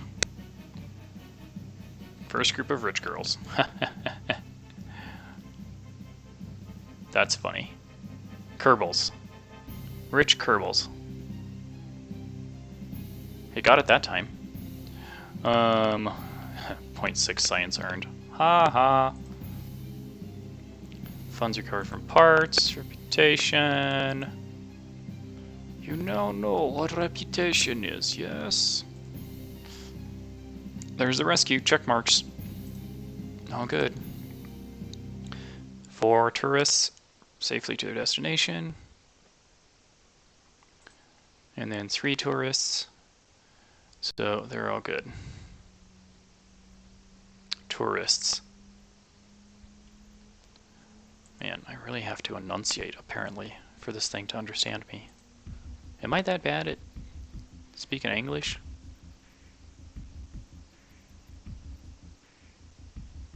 Yeah, it will definitely be good to see you again. I'll be back on again tomorrow night, 9 o'clock Mountain Time, with more Kerbal Space Program. And we're going to continue our missions. We're going to... we got some things. We got to survey some stuff over the Mun. We got to find that tree. I don't know how we're going to find that silly tree.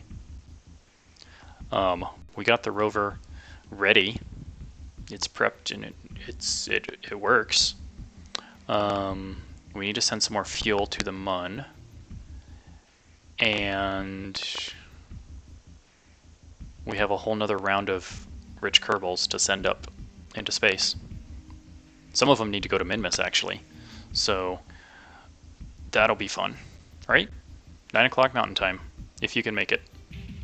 Otherwise, show up when you can show up. Doesn't matter. But 9 o'clock Mountain Time. That is for the Universal Time. It's -6.